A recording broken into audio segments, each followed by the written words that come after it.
they can participate this morning? Certainly. If there are members of the public that are signed on to this meeting, please identify yourself to me in the chat, and we will make you live and you can make your comments. The 8 to 9 o'clock hour is the hour set aside to hear that public comment. So if you'd like to speak, please let me know and we can accommodate you. And then again, at the 5 o'clock hour, we will also have opportunity. The other way to identify yourself to me is through email. You can certainly send me an email and say, I wish to speak. My email address, I guess I should say that, is Pamela, PAMELA.Jones, JONES, at state.nm.us.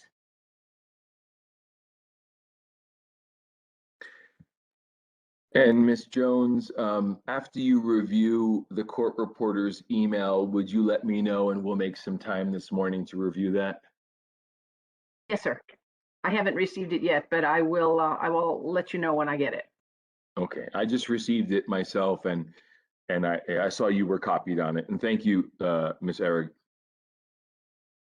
Yes, I think I got them all, maybe. Thank you. Is it Aragin? Yes, Thank you. yes. And Cheryl is easier to say. Thank you. It is 8 o'clock. Oh, one second. I'm sorry, 1 second. Okay. Good morning, everyone. It is 8 o'clock on the 15th of July. This is the third day of the Triennial Review. We have covered topics 1, 2, and 3. We are moving on to topic 4, but before we do so, Ms. Jones, have any members of the public signed up to make comment? No, they have not, but Okay. I would also offer that we take the role of the commissioners. That's marvelous. We will do that. I just wanted to check in to make sure that any members wanted to make themselves known. And Ms. Jones, if you do find someone alerting you that they would like to make a comment within the hours of 8 to 9 or 5 to 6, please let me know through the chat feature and we will take a break and hear their words of wisdom. So why don't you go ahead and start your roll call? Okay. Good morning, commissioners. I'll begin with Commissioner Candelaria. Are you present? Commissioner Surton. I'm here. Thank you. Commissioner Dominguez. I'm here. Good morning. Commissioner McWilliams. I'm here. Commissioner Modi. Present. Commissioner Musharafi. Commissioner Patton. Here. Commissioner Rader. Here. Commissioner Cipher.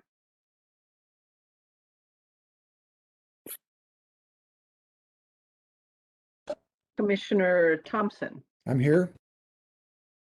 Commissioner Timmons. Commissioner Vigil. I'm here. Good morning.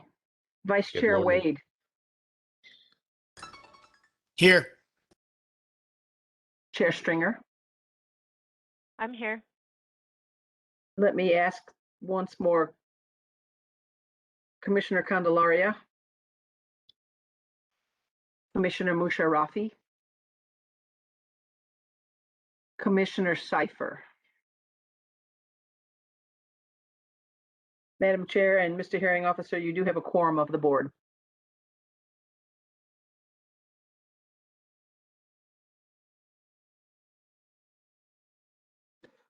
Chair Stringer, is there anything that you would like to address before we begin? No, Mr. Hearing Officer, there isn't. Okay. So for the public, so far we have covered the topics of climate change.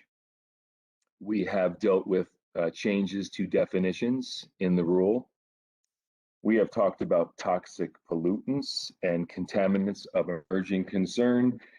And issue number 4, to the best of my understanding, is implementation of the water quality standards.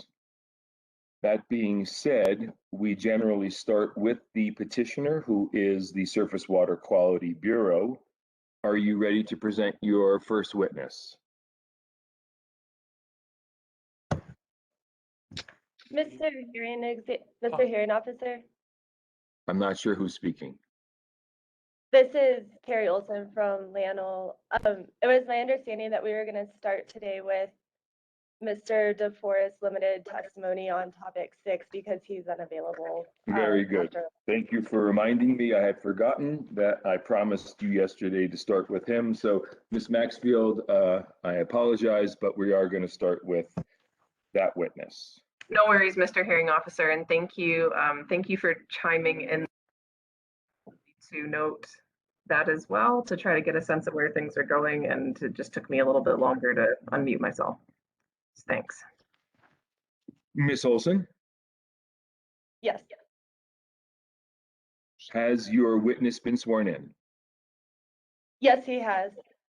Okay, and let's just review the topics that he is going to discuss would be what I said was implementation. Is that correct?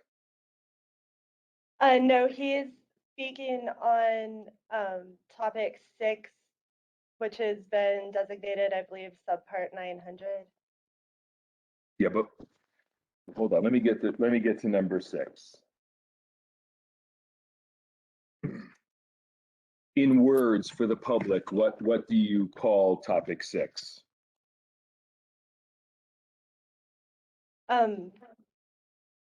I apologize, I don't have the full topic list, but I believe that it's relating to subpart 900, which is the criteria.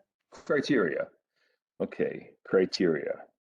And criteria is part of water quality standards, in that these are the criteria to, like, the pollution levels and narratives. That's correct, and Mr. DeForest specifically will be speaking about aluminum. Okay, and what other topics he is addressing besides criteria? Just criteria for aluminum. Oh, okay. Well, please proceed. Thank you, and thank you to everyone for this accommodation. We very much appreciate the flexibility. So with that, Lana would like to call David DeForest. Excuse me Good one morning, second. Mr. DeForest. Excuse me one second. Mr. Hearing Officer, would you please mute your microphone? Thank you.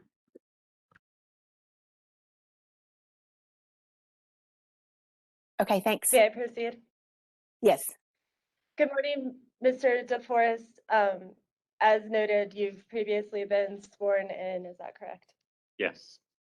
Will you please state your name and your full name and business address for the record? Yes, my name is David DeForest and my business address is 200 First Avenue West in Seattle, Washington. And I too just wanted to take a moment to thank the hearing officer and the commission and the parties for being flexible with the schedule for my testimony. And Mr. DeForest, do you have before you what's previously been designated as Lanel Exhibit 8? Yes, I do. And do you recognize that as the direct testimony that's been filed in this proceeding? Yes. Was that direct testimony drafted by you or under your direct supervision? Yes. And do you have any corrections to your direct testimony? No. If you were asked these same questions today under oath, would you give the same answers? Yes, I would. Is the information contained in Lanel Exhibit 8 true and accurate to the best of your knowledge and belief? Yes. And Mr. DeForest, do you also have before you what has been designated as Lanel Exhibit 64? Yes. And do you recognize that as your rebuttal testimony that was pre-filed in this proceeding? Yes.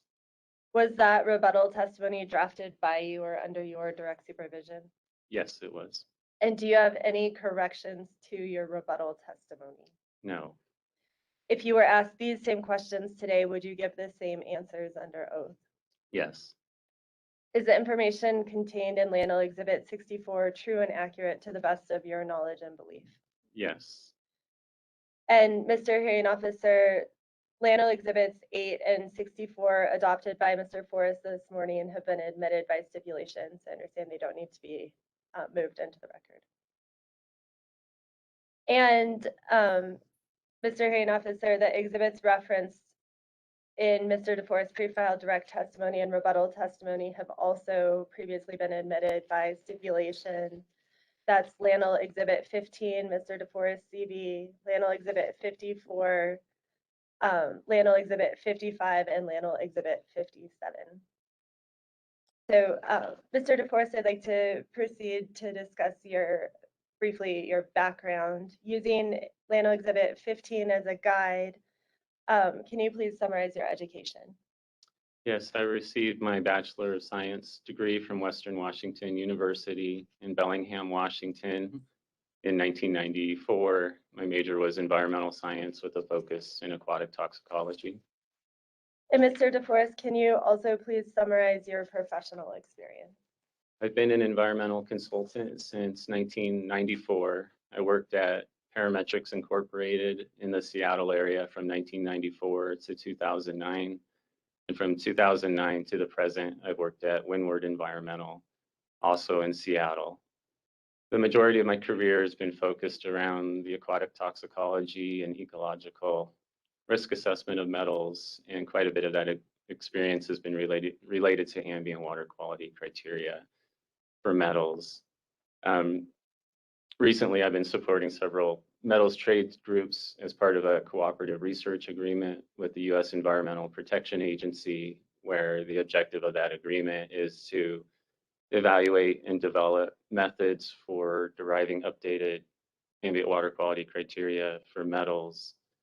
And of particular relevance to my testimony this morning on aluminum, colleagues and I had developed multiple linear regression models, which are just simple equations for predicting aluminum toxicity to aquatic life as a function of pH hardness and dissolved organic carbon. And those equations were adopted by the U.S. Environmental Protection Agency in developing their latest 2018 ambient water quality criteria for aluminum.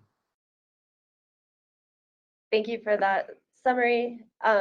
Moving to the substance of your testimony, keeping in mind that the Commission and other parties have already had the chance to review your pre-filed testimony, can you briefly summarize the scope of your testimony and recommendations?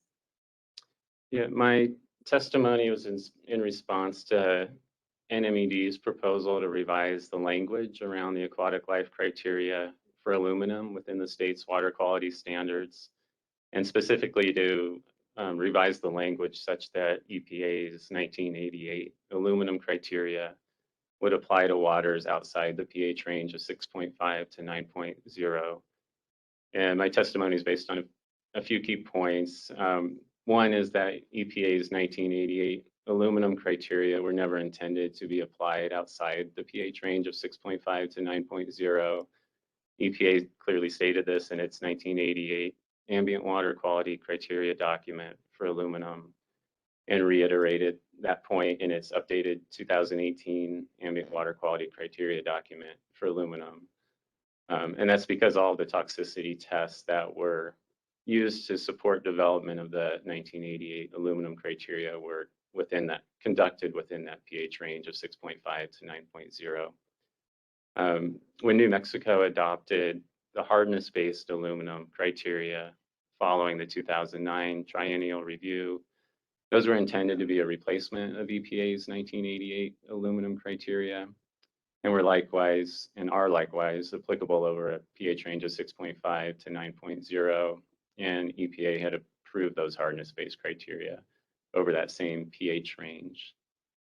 In NMED's proposal to revise the language to apply the 88 criteria outside the pH range of 6.5 to 9.0, I'm not aware of and have not seen any technical basis or support for doing so. And as I mentioned, that's been consistent with EPA's guidance and its ambient water quality criteria documents. And instead, my recommendation is for the state to pursue adoption of the 2018 ambient water quality criteria for aluminum, as those do represent the state of the science. They do, as I mentioned, as part of my experience, use equations that allow for adjustment of the criteria as a function of the key parameters that influence aluminum bioavailability and toxicity to aquatic life, which again are pH, hardness, and dissolved organic carbon. And also with the updated 2018 criteria, those are based on an expanded aluminum toxicity data set that includes tests conducted over a larger range of pH conditions and are applicable over a much broader range of pH conditions. So by moving towards adopting those, it would help to actually address NMED's concerns about having aluminum criteria that are applicable over a broader pH range. Thank you for that summary. I just have a few additional questions in response to the rebuttal testimony that's been submitted on this issue in this case. Mr. DeForest, have you reviewed the pre-filed rebuttal testimony of NMED witnesses, Ms. Fulham and Mr. Barrios, responding to your testimony on this issue? Yes, I have. And do you have a response to Ms. Fulham's rebuttal testimony on application of the 88 aluminum criteria outside the pH range of 6.5 to 9.0? Yes, I do. One of the key points from Ms. Fulham's rebuttal testimony was her statement that when New Mexico first adopted EPA's 1988 aluminum criteria back in 1991, that those criteria were adopted with modification, meaning that the 1988 criteria would be applicable to all waters of the state, regardless of pH. Again, as I mentioned as part of my summary, I'm not aware of any technical documentation for coming to that conclusion, and not aware of any technical basis for doing so, and did not see any in the testimony or rebuttal testimony that was provided by NMED. And again, I just reiterate, I think I recommend moving forward with the state of the science with the 2018 aluminum criteria instead. And Mr. DeForest, do you have a response to Mr. Barrios's rebuttal testimony regarding adoption of the 2018 criteria? Yes, Mr. Barrios's rebuttal testimony primarily focused on concerns about analyzing for dissolved organic carbon, which is one of the input parameters for calculating the 2018 aluminum criteria, and also expressed concern about measuring aluminum in order to evaluate compliance with the 2018 ambient water quality criteria for aluminum. So starting with dissolved organic carbon, I'm not sure I fully understand the concern with analyzing for dissolved organic carbon. At least from an operational perspective, dissolved organic carbon can be measured by analyzing for total organic carbon in a filtered sample. And the lab routinely filters samples for measuring dissolved metals, for example. So again, I'm not sure I completely follow the concerns with dissolved organic carbon. With regards to aluminum, the issue there is how to most appropriately measure what I'll call total bioavailable aluminum. And that is an area of current research to develop the method on how best to do that. But there has been recent progress on that looks promising, including a peer-reviewed publication that has been published within the last year. And the issue there is just to be able to analyze the forms of aluminum that are bioavailable to the organism, which can include both dissolved and precipitated forms, but exclude things like clays that contain aluminum that's bound up within the particle and not available. And so I don't think it's a reasonable reason to hold up moving towards adoption of the 2018 criteria, because again, method development is in progress, and I'm optimistic that that'll be resolved in the relatively near future.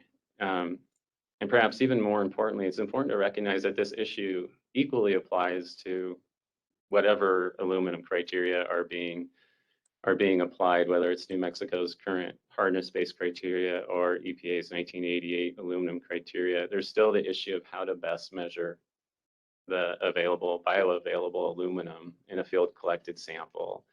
And reverting backwards to the 1988 aluminum criteria doesn't resolve that issue. It really just sidesteps that issue.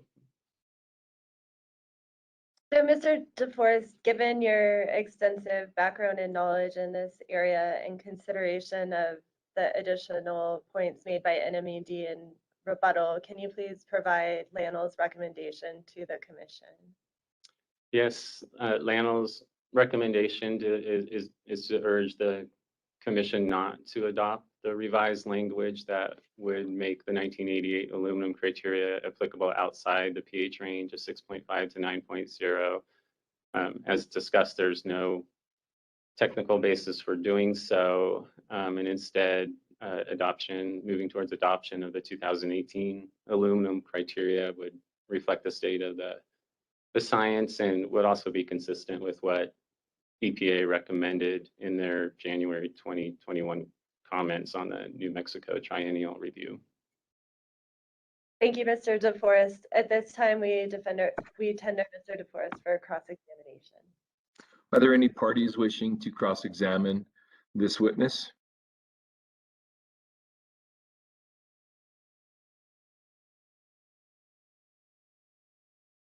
Okay, are there any commissioners that wish to cross-examine this witness?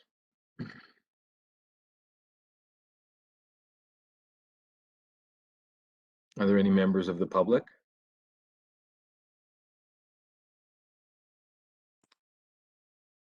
Okay. Ms. Olson, I thank you for presenting this witness. And I believe at this point, we're going to return to our regular programming. But before we do, I'm going to ask Ms. Jones to bring out some research that she has done with the help of the court reporter on a topic that is important to both the commission and the hearing officer, because this is a public hearing. The rules require that before rulemaking can be decided on, that there must be a public hearing. The purpose of the public hearing is to gather relevant data, part of which comes from the public in their comments, both verbally and in writing. And yesterday, a member of the public made a comment that made me think, have we made it as easy as possible for the public to comment? And so I asked Ms. Jones and Ms. Adegin to put together a list of dates and times on which either she or I have made an announcement to the public to use the chat feature to make themselves available, to make themselves known, and to give them an opportunity both during the 8 to 9 and 5 to 6 comment periods and after those times, that we would work them in at their convenience. So Ms. Jones, what did your research produce? Thank you, members of the commission and participants and parties. On the first day at 4:33, the hearing officer asked for public comment. However, there were no people in the chat that had identified themselves as wishing to speak. At 4:58 on the first day, it was announced again that members of the public possibly would appear at 5 and would desire an opportunity to speak. hearing officer Shakalan said, asked me if there were any members signed up, and there were none. Again, on the first day at 5:20, the hearing officer asked for any public comment, and there was none. On the second day, prior to 8 o'clock, I made the announcement 3 different times that if there was anyone that wanted to speak, they should identify themselves and we would get them on at 8 a.m. At 8:02, the hearing officer again confirmed with me that no one had identified themselves as wishing to speak. And he had made the announcement that we would be available if someone did sign on. At 12:10 on day 2, the hearing officer asked me again if there had been anyone signed up to speak on the record, and there had been none. At 1:15, following the lunch break, the hearing officer asked me if there had been anyone who identified themselves as wishing to speak, and I did not hear from anyone. At 4:33 on the second day, the hearing officer announced that we did have 2 members of the public that wished to speak, and we took them prior to the CCW and Buckman diversion testimony so that they didn't have to wait to speak. And then at 4:59 yesterday, again, it was identified. I was asked if there were members of the public that wished to speak. And I identified someone who had emailed me, and we got him on, and he made his comment after we accommodated some technical issues for him. And at 6:01 last evening, the hearing officer asked me again if anyone had signed on, any additional members of the public had wished to speak, and there were none. And that brings us to the present, Mr. Hearing Officer. Thank you, Ms. Jones. Okay, are there any members of the public who have signed up for today's schedule? Not at the present time, no.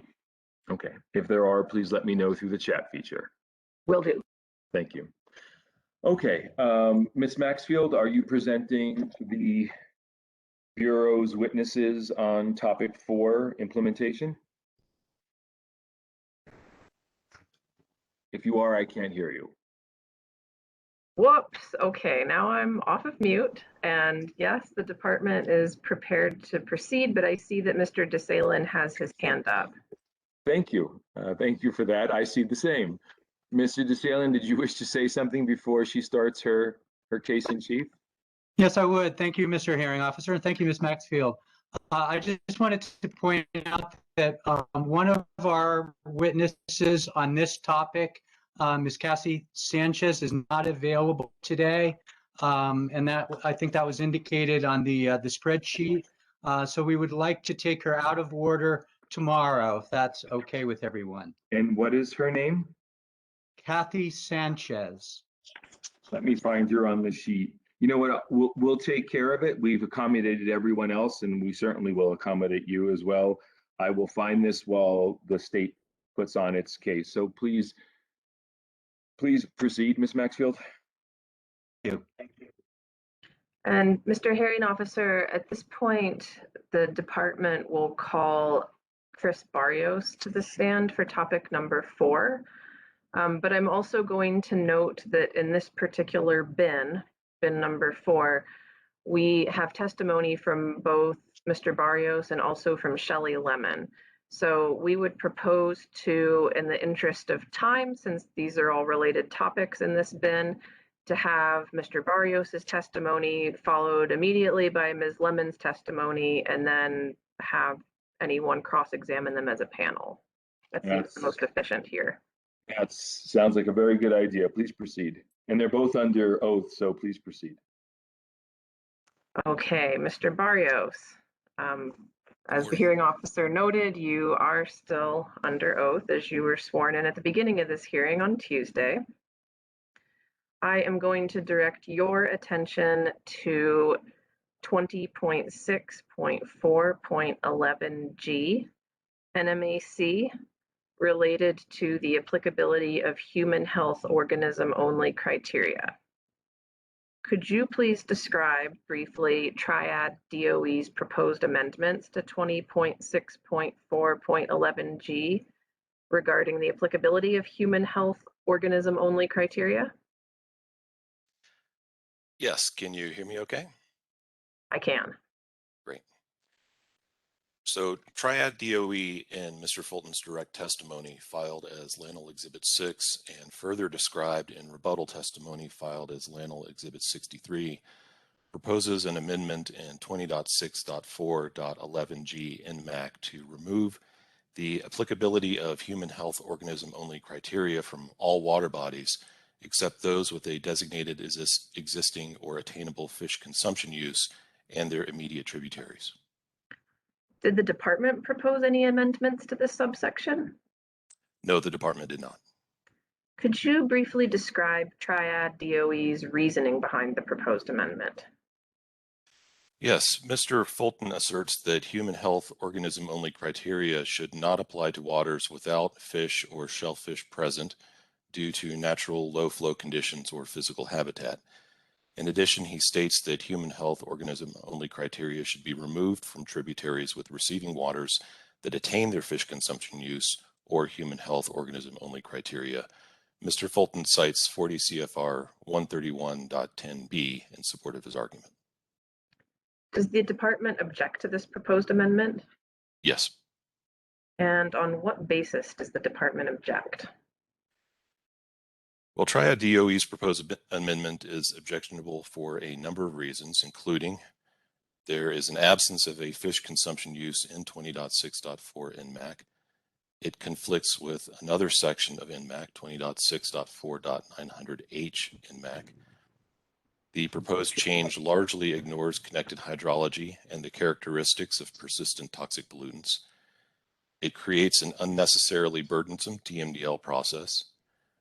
The proposed amendment does not uphold the objective of the Clean Water Act or meet the requirements for the protection of downstream waters and federal rule, and there is established case law in New Mexico regarding this issue.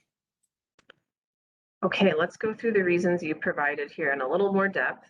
So New Mexico does not have a fish consumption use? No, New Mexico does not have a fish consumption designated use and has not determined which standard sections would include a fish consumption use. What's the implication of this proposed amendment by Triad and DOE without an applicable designated? This amendment would leave every last water in the state without the protections of human health criteria. How does this proposed amendment conflict with 20.6.4.900H Nmac? 20.6.4.900H Nmac states that human health organism only criteria apply to waters with an aquatic life use. In addition, 20.6.4.900H7 Nmac states that human health organism only criteria for persistent toxic pollutants apply to water bodies with a limited aquatic life use. Could you please describe the department's opposition based on hydrology and the characteristics of persistent toxic pollutants? Yes, in brief, streams are interconnected systems and pollutants are transported downstream. Also, persistent toxic pollutants are resistant to environmental degradation. Their presence in water bodies with a limited aquatic life use, in most but not all cases ephemeral, is not acceptable. These substances will eventually find their way downstream to aquatic life communities. How does this proposed amendment create an unnecessarily burdensome total maximum daily load process?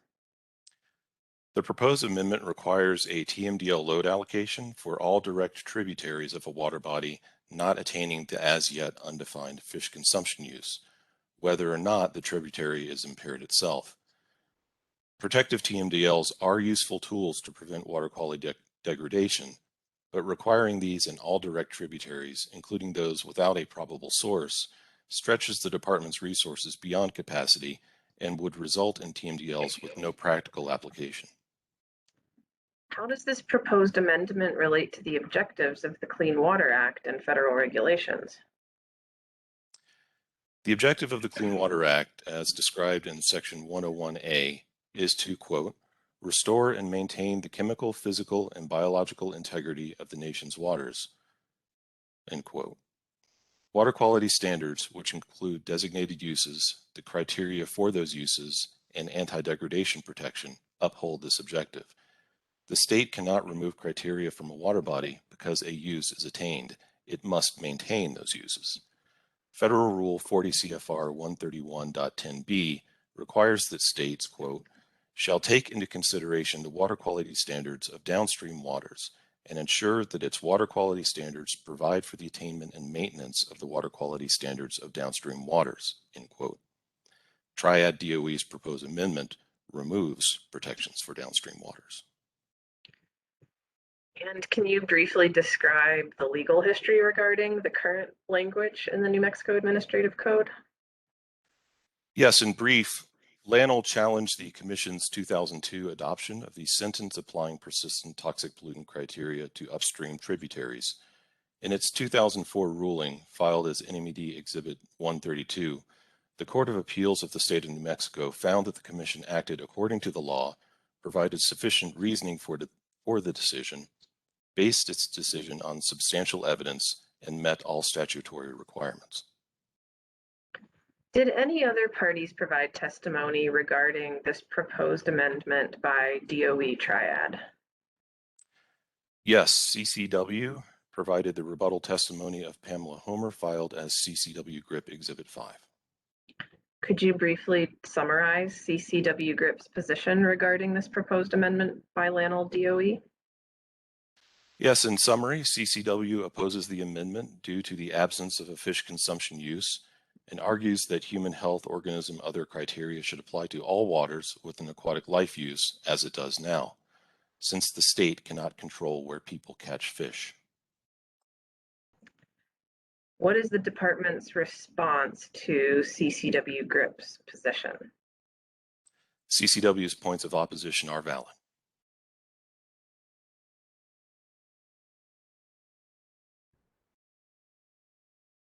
And does the department request to revise any of the amendments as proposed in NMED Exhibit 10 at this time? Exhibit 110, I believe, but I'm no. sorry, Exhibit 10. No, Exhibit 110. Let me start over there. Does the department request to revise the amendments as proposed in NMED Exhibit 110 at this time as a response to DOE Triad's proposed amendments? No. All right, there we go. Okay, at this point, I have no further questions for Mr. Barrios, and I would call Shelley Lemon to the stand at this point to continue her direct testimony.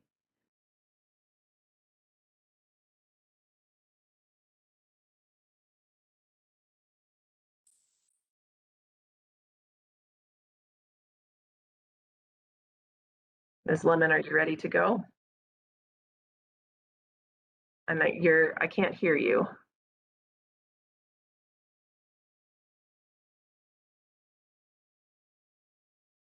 Can you hear me now? I can hear you now. Okay, perfect. Okay, so Ms. Lemon, we are here in topic 4, and I'm going to direct your attention to proposed amendments to 20.6.4.12E NMAC, which involved proposals for establishing water quality criterion to be limited to 40 CFR 136. Could you briefly describe Triad and DOE's proposed amendments to 20.6.4.12E Nmac? In Dr. Toll's direct testimony filed as LANL Exhibit 7, Triad and DOE propose amendments to limit sampling and analysis to only approved EPA methods in 40 CFR Section 136. As part of this amendment, Triad and DOE propose to replace the term minimum quantification level, or MQL, with the phrase lowest minimum level of an improved EPA method under 40 CFR 136. The water quality standard would be enforceable at the minimum level of the sufficiently sensitive method approved by EPA under 40 CFR 136. Did the department propose amendments to 20.6.4.12E Nmac? No, we did not. Are Triad and DOE's proposed amendments to 20.6.4.12E a logical outgrowth of the department's petition and proposed amendments? No, they are not. The public would not have been able to reasonably anticipate the Commission adopting Triad and DOE's proposed changes to 20.6.4.12E Nmac based on the department's petition and the public engagement that occurred prior to filing the petition. Can you briefly describe Triad and DOE's reasoning behind the proposed amendment? According to Dr. Toll's direct testimony filed as Lanel Exhibit 7, the basis for this proposed change is to increase clarity for the undefined minimum quantification level and reduce ambiguity related to compliance monitoring associated with NPDES permits. And does the department reject the amendment as proposed by Triad and DOE? Yes. And what's the reasoning for the department's lack of support for this proposal? Regarding the proposed amendments to 20.6.4.12E Nmac, the department rejects that the language proposed by Triad and DOE provides clarity and reduces ambiguity. The term minimum quantification level is currently defined in 20.6.4.7 M as in Mary 4 Nmac, whereas minimum level is not. In addition, EPA Region 6 has used the term minimum quantification level to implement water quality-based effluent limits and evaluate NPDES permit compliance since 1992, as provided in NMED Exhibit 125. According to EPA Region 6, minimum quantification levels establish benchmarks to assure that analytical methodologies with acceptable sensitivities are used for NPDES permitting. Could you please describe the concerns that the department has regarding this proposed amendment? It is commonly known that there are many pollutants, including toxic pollutants, that do not have EPA-approved analytical methods under 40 CFR 136. Currently, there are approximately 18 pollutants or pollutant parameters in the water quality standards which have criteria that protect human health and the environment and that do not have EPA-approved methods under 40 CFR 136. And there are still more pollutants that have an EPA-approved method under 40 CFR 136, but the method is not sensitive enough to evaluate against the criteria. This is contradictory to the intent of the water quality standards, which is to protect public health or welfare, enhance the quality of water, and serve the purposes of the Water Quality Act and the Clean Water Act. Triad and DOE's proposal removes any flexibility to specify or use alternative methods to evaluate compliance with the water quality standards. Are alternative methods that are not EPA-approved are alternative methods that under 40 CFR 136 allowed? I'm sorry, your question cut out a little bit. Can you repeat? Are alternative methods that are not EPA-approved methods under 40 CFR 136 allowed? Yes, a permit writer can specify the analytical method to be used to evaluate compliance with a permit. In addition, federal regulations allow for approval of alternative test methods. And finally, 20.6.4.14a Nmac, as currently written, provides a list of analytical methods that can be used in New Mexico. The methods listed in 20.6.4.14 Nmac may not be 40 CFR 136 methods, but they are available, approved, verified, and validated methods that could be used to evaluate a water quality sample and develop criteria. Does Triad DOE provide reasoning that would change the department's opinion on this proposed amendment of theirs? No. In fact, the department could not find any compelling evidence or demonstration in Triad and DOE's testimony that the current rule is problematic or overly burdensome. Do you recommend that the commission adopt Triad and DOE's proposed amendments for 20.6.4.12E Nmac? No, I recommend the commission reject Triad and DOE's proposed amendments. And based on those proposed amendments, does the department wish to revise the amendments proposed in NMED Exhibit 110 at this time? No. Okay, Ms. Lemon, I am now going to turn your attention to 20.6.4.12G Nmac. Could you briefly describe the department's proposed amendments to 20.6.4.12G Nmac regarding compliance schedules? Yes, the department is proposing to amend the language in 12G to reflect the appropriate application of this section related to compliance schedules. This includes removing the reference to the commission's policy. Could you briefly describe the reasoning behind NMED's proposed amendments here? To the department's understanding, there is no policy as referred to in this section. Although it is within the Commission's authority to include compliance schedules on a case-by-case basis, the department is unaware and could not find a policy as currently referenced in 20.6.4.12G Nmac. Therefore, the department reworded the language to reflect actual implementation. Did any party object to that proposed amendment?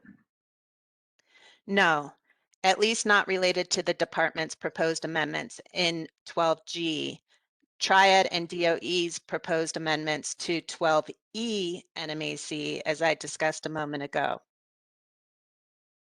Wait a second. I think I need to rephrase that. Did any party object to our amendments? No. Thank you. And does the department wish to revise the amendments as proposed in NMED Exhibit 110 on this topic at this time? Or I'm sorry, on this subsection at this time? No. Okay, well now I'm going to direct your attention to Triad and DOE's proposed amendments to 20.6.4.14A Nmac. And can you briefly describe Triad and DOE's proposed amendments to 20.6.4.14A Nmac regarding methods for demonstrating compliance? In Dr. Toll's direct testimony filed as Lanel Exhibit 7, Triad and DOE propose amendments to language in 20.6.4.14A Nmac to limit sampling and analytical methods to just those approved by EPA and 40 CFR 136 in order to determine compliance related to federal permits and in Clean Water Act Section 401 certifications. Did the department propose any amendments to 20.6.4.14 Nmac? No, the department did not propose any amendments to 20.6.4.14 Nmac and therefore did not petition the commission to hear these amendments. Would you consider Triad and DOE's proposed amendments to 20.6.4.14A Nmac to be a logical outgrowth of the department's petition and proposed amendments? No, the public would not have been able to reasonably anticipate the commission adopting Lanel's proposed changes to 20.6.4.14A Nmac based on the department's petition and the public engagement that occurred prior to filing the petition. Can you briefly describe Triad and DOE's reasoning for their proposed amendment to section 14A? In Triad and DOE direct testimony filed as Lanel Exhibit 7, Dr. Toll asserts the basis for this proposed amendment is to ensure consistency with the Federal Clean Water Act. Does the department support the amendment as proposed by Triad and DOE? Absolutely not. In fact, the department could not find any compelling evidence or demonstration in Triad and DOE's testimony that the current rule is problematic or overly burdensome. Did any parties besides Triad and DOE support the proposed amendments to 20.6.4.14A Nmac in either their direct testimony or rebuttal testimony? No. And what concerns does the department have regarding Triad and DOE's proposed amendment on this point? It is commonly known that many pollutants, including toxic pollutants, do not have EPA-approved methods under 40 CFR 136. However, they may have other approved methods that can be used to analyze against the criterion. One such example is EPA Method 1668C, which is the only known and readily available analytical method that can evaluate compliance with New Mexico's PCB's criteria and any water quality-based effluent limits derived from those criteria. As stated in my rebuttal testimony submitted as NMED Exhibit 106, the list of pollutants with EPA-approved methods under 40 CFR 136 is much shorter and not equivalent to the list of pollutants with numeric criteria under 20.6.4.900 Nmac. These criteria are established at levels that protect human health and aquatic life. Yet Triad and DOE are proposing to restrict analytical methods used for permit compliance and Clean Water Act Section 401 state certifications to, and I quote, those approved by EPA under 40 CFR Part 136 for the measured pollutant or pollutant parameter, unquote. Now, are alternative methods allowed to be used to evaluate compliance? Yes.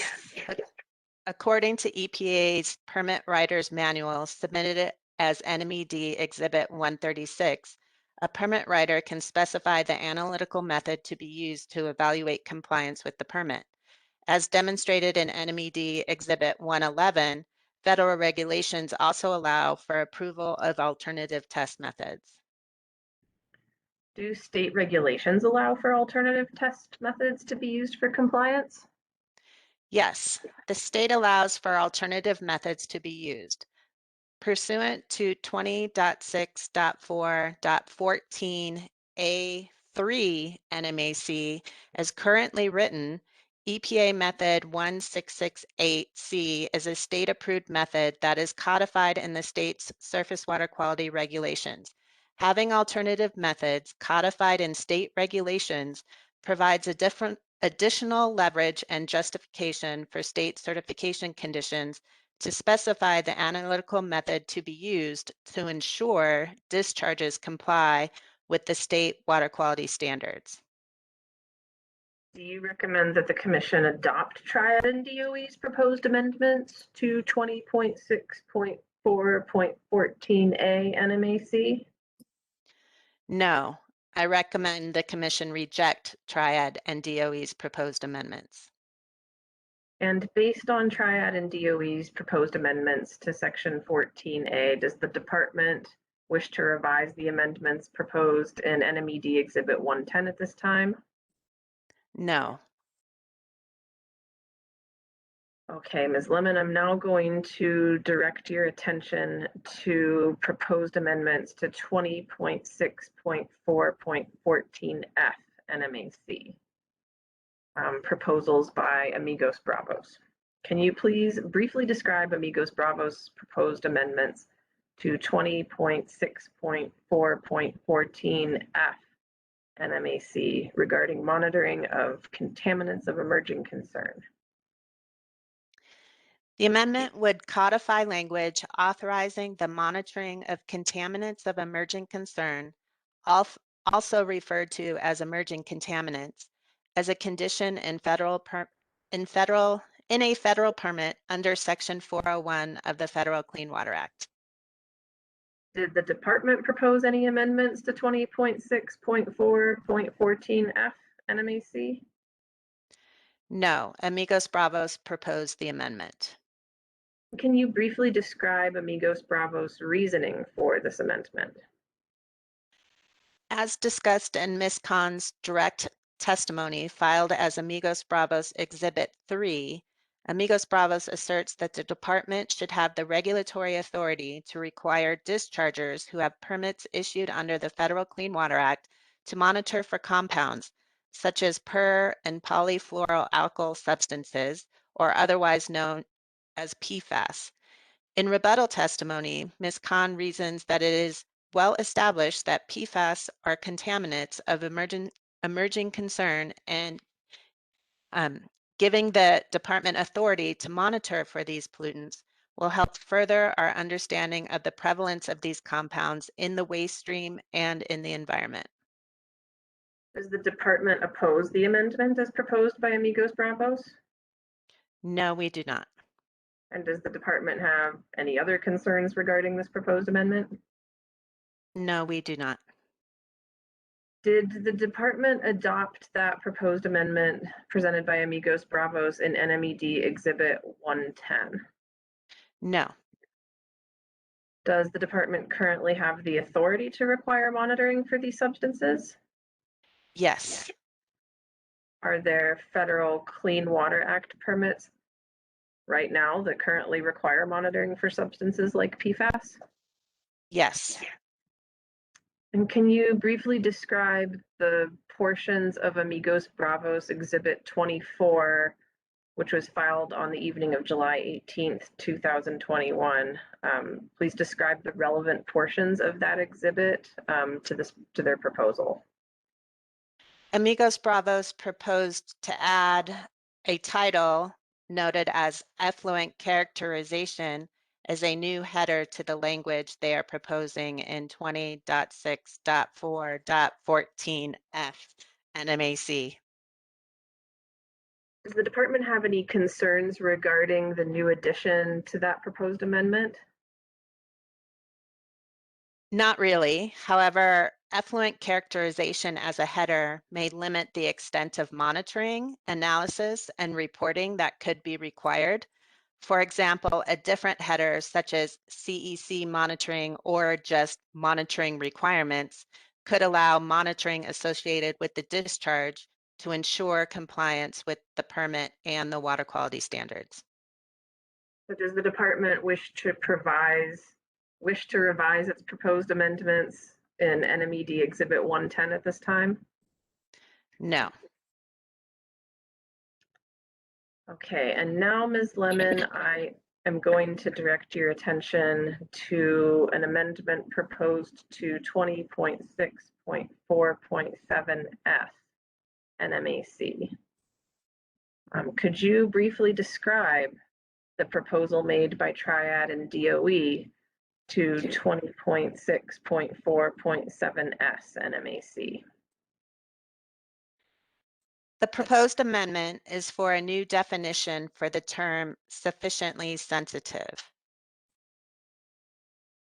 Are Triad and DOE's proposed amendments to 20.6.4.7S NMAC a logical outgrowth of the department's petition and proposed amendments? No, the public would not have been able to reasonably anticipate the Commission adopting Triad and DOE's proposed addition of a definition of sufficiently sensitive to 20.6.4.7 NMAC based on the department's petition and the public engagement process. Ms. Maxfield? Yes, Mr. Hearing Officer. Ms. Maxfield, I believe you're asking this witness a legal question, whether or not this is a logical outgrowth seems to me to be a legal answer. Your Honor, I think that she is qualified to opine on whether NMED's public engagement process and petition included these items. On what basis? She was involved in the public engagement process and also in the drafting of NMED's proposed amendments. And she can state for the petition whether those processes included what is being proposed by Triad and DOE. This is a factual question rather than a legal one.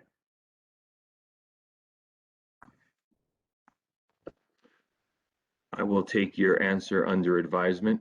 Thank you. You can proceed.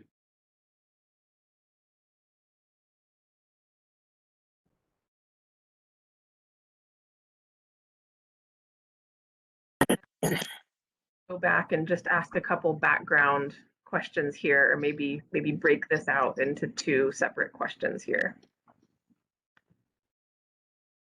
So we're discussing Triad and DOE's proposed amendments to 20.6.4.7S here.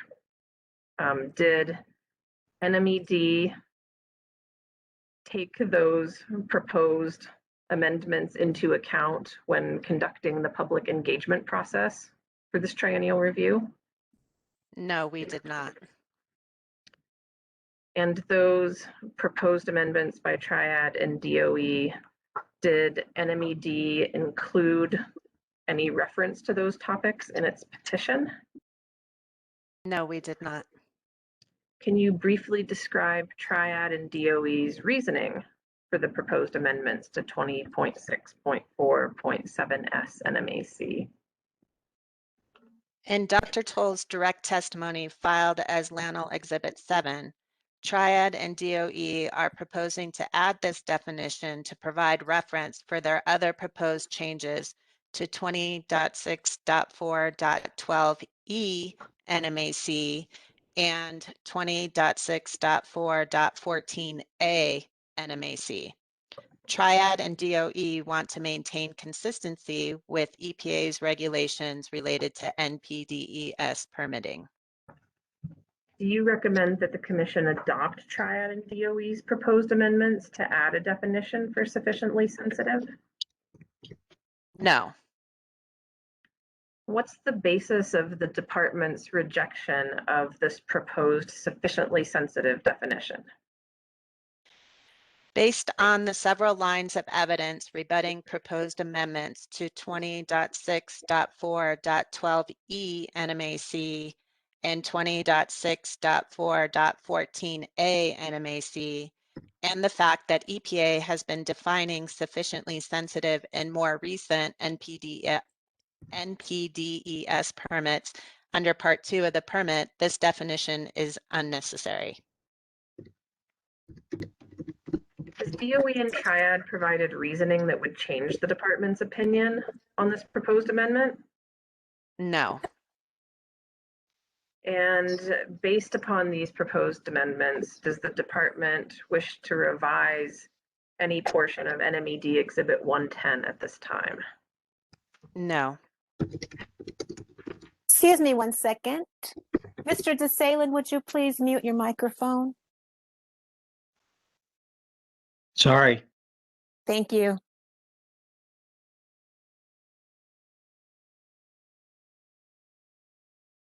Ms. Lemon, I will now direct your attention to proposed amendments to 20.6.4.105 and 20.6.4.106 NMEC related to classified waters.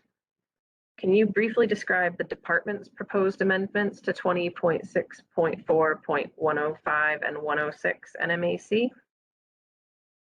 Yes, the department is proposing to add language to sections 20.6.4.105 and 106 to clarify that the effluent requirements referenced in the state regulations for ground and surface water protection codified in 20.6.2 Nmac may also apply.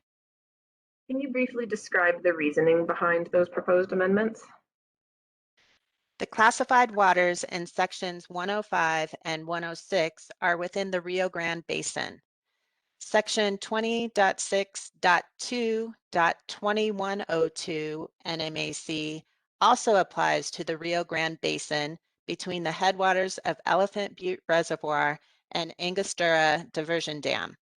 As such, in addition to designated uses and water quality criteria for these surface waters found in 20.6.4 Nmac, there are also specific effluent requirements for community sewerage systems that discharge to these waters if the applicability conditions in 20.6.2 Nmac are met.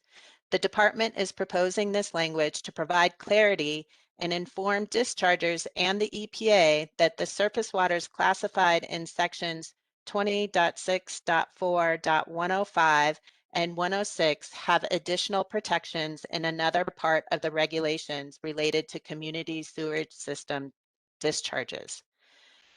This will aid in appropriate and consistent implementation of the water quality standards related to these waters and could help the state to bring these systems back into compliance if there are continuing issues. Could you please tell us what are the applicability conditions listed in 20.6.2.2100 Nmac? Pursuant to 20.6.2.2100 Nmac, the effluent requirements in section 20.6.2.2102 do not apply to any discharge that is subject to an NPDES permit unless the discharge is in violation of the permit and the permittee has not corrected the violation within 30 days of being notified. In those instances, the effluent requirements will apply essentially as minimum requirements until the discharge is in compliance with the NPDES permit once again. What are the effluent requirements in 20.6.2.2102 Nmac for community sewerage discharges into surface waters of the Rio Grande Basin? Section 2102 states that no person will cause or allow effluent from a community sewage system to discharge to a watercourse in the Rio Grande Basin that does not conform to specific effluent requirements, including requirements for biological oxygen demand, chemical oxygen demand, settleable solids, fecal coliform bacteria, and pH. Are these requirements comparable to typical NPDES technology-based requirements? Yes, the effluent requirements in section 2102 are comparable to technology-based effluent limits in NPDES permits. Technology-based secondary treatment standards identify biochemical oxygen demand, total suspended solids, and pH levels that can be achieved. Are these requirements comparable to the surface water quality criteria in sections 105 and 106 of 20.6.4 Nmac? Yes, the effluent requirements in 20.6.2.2102 are comparable to the water quality criteria in 20.6.4.105 and 106 Nmac. For example, existing wastewater treatment facilities in the Rio Grande Basin typically have effluent limitations in their NPDES permits for E. coli bacteria and pH. Did any party object to these proposed amendments? Yes, San Juan Water Commission filed objections to the proposed amendments in Mr. Rose Bamman's direct and rebuttal testimony filed as SJWC2 and SJWC3. What was the basis for those objections? The San Juan Water Commission objects for several reasons. First, the San Juan Water Commission objects to the amendments because they are concerned the department is trying to recommend effluent requirements to be adopted as criteria. Second, they argued that these amendments should not be adopted because the amendments apply only to community sewage systems that discharge to the Rio Grande Basin, and the effluent requirements are not criteria. Third, the San Juan Water Commission raises the issue with the use of the term community sewage system, since this term is not defined in either 20.6.2 Nmac or 20.6.4 Nmac. And finally, they argue that implementation of temporary conditions is confusing and the effluent requirements in Nmac do not align with the typical effluent limitations in NPDES permits. Are the requirements being proposed as criteria? No. However, in proposed amendments filed by the department on May 3rd, 2021 as NMED Exhibit 9, the department referred to these effluent requirements as criteria. Upon further review based on San Juan Water Commission's testimony, the department revised the language to clarify the conditions are not criteria and filed the revised amendments on June 22nd, 2021 as NMED Exhibit 110. Is the term community sewerage system defined in the New Mexico Administrative Code? Not quite, but sewerage system is defined in 20.6.2.7 Nmac. Under this regulation, sewerage systems means a system for disposing of waste either by surface or underground methods and includes sewer systems, treatment works, disposal wells, and other systems. Community used in this sense is an adjective to describe the type of sewerage system. Do the effluent requirements in 20.6.2.2102 Nmac align with typical effluent limitations in NPDES permits and criteria in sections 105 and 106? As I explained earlier, although the effluent requirements in 20.6.2.2102 Nmac are not exactly aligned, they are comparable to technology-based effluent limits in NPDES permits and to the criteria in 20.6.4.105 and 106 Nmac. Will implementing temporary requirements until the sewerage system is back in compliance be difficult and cause confusion? It is likely there will be confusion because of the temporary requirements. However, anytime a facility is in enforcement, there are corrective actions that they need to take that are out of the ordinary. The corrective actions are required to help get the facility back into compliance. These effluent requirements serve a related function by holding the facility to a minimum requirement while they work on corrective actions. Regarding Mr. Rosebamman's claim that it would be difficult for permittees to implement, the department could not find any compelling evidence or demonstration in her testimony to support this claim. Just because some of the parameters are not currently required by the NPDES permit does not mean it is difficult to pull a sample and send it to a lab for analysis. In fact, chemical oxygen demand is a popular alternative test to biochemical oxygen demand and readily available at most analytical labs. Settlable solids can be analyzed by pouring a mixed water sample into a graduated cylinder or other appropriate container like an Imhoff cone and measuring the amount of solids that have settled on the bottom after a period of time has elapsed. And finally, both E. coli and fecal coliform are common analyses at most analytical labs. These effluent requirements are not burdensome and are required when discharges are in violation of their NPDES permits. If the Commission chooses not to adopt the proposed amendments that reference effluent requirements in 20.6.2.2102 Nmac, does that mean that these requirements are no longer applicable? No, the effluent requirements are still codified in 20.6.2.2102 Nmac and will apply regardless of whether they are also referenced in 20.6.4 Nmac. By referencing 20.6.2 Nmac in sections 105 and 106 of 20.6.4 Nmac, the permittee, EPA, and other stakeholders will be explicitly informed of these requirements so they are not surprised when and if the applicability conditions are met for a sewage system.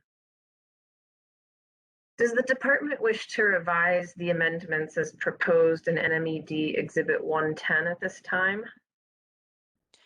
No, but the commission may want to consider changing the term effluent conditions to effluent requirements, so the term conditions is not used for both effluent and applicability.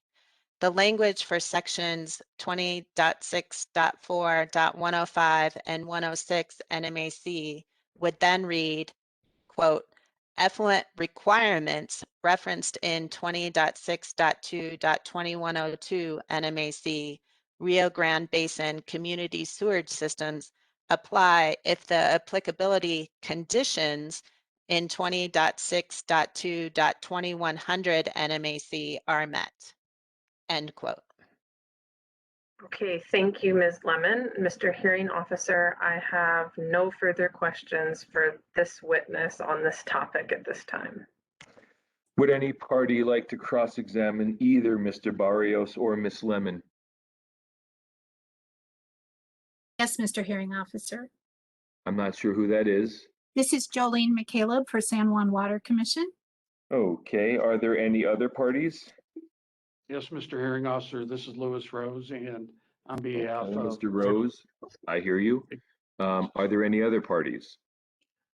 This is Mr. DeSalen, representing Communities for Clean Water and GRIP. Mr. DeSalen, when is your witness Sanchez available? Tomorrow. Only tomorrow? Yes, Mr. Hearing Officer, I'm afraid so. The whole day? I'm sorry? The whole day tomorrow? Yes, as I understand it, will be available all day tomorrow. Okay, we tried to get this information from you through the chat, but there was no response.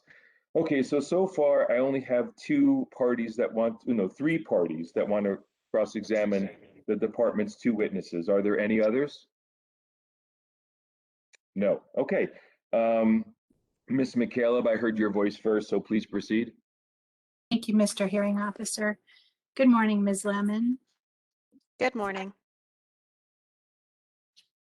On behalf of San Juan Water Commission, I would like to ask you a few questions about the department's proposal to add a reference to the effluent conditions for community sewerage systems in the Rio Grande Basin, which you were just testifying about a few moments ago.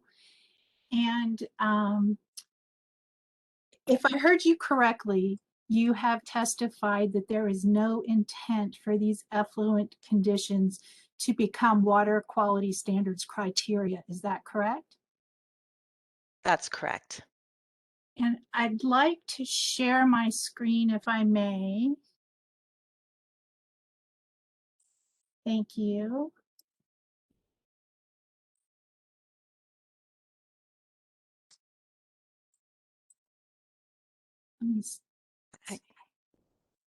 I can't see what I am sharing at the moment.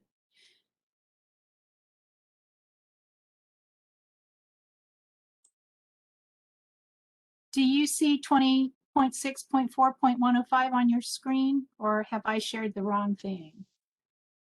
It's small. I cannot read it, so Okay. I don't know. Let me see if I can increase it.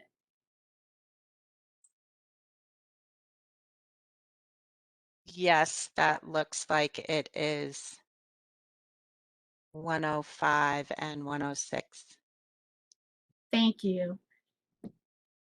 And as you look at sections 105 and 106, isn't the language you've proposed to add under section B titled criteria?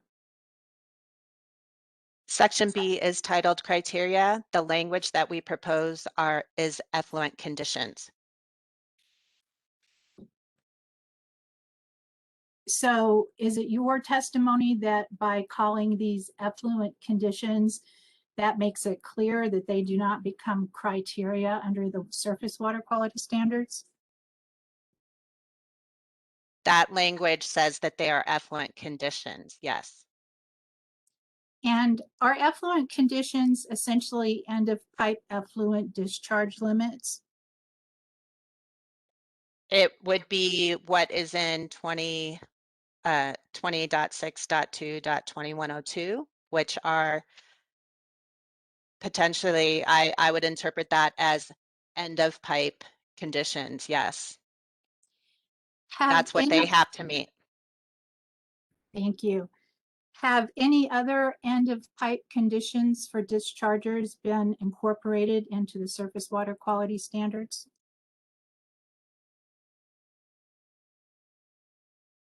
Not that I'm aware of.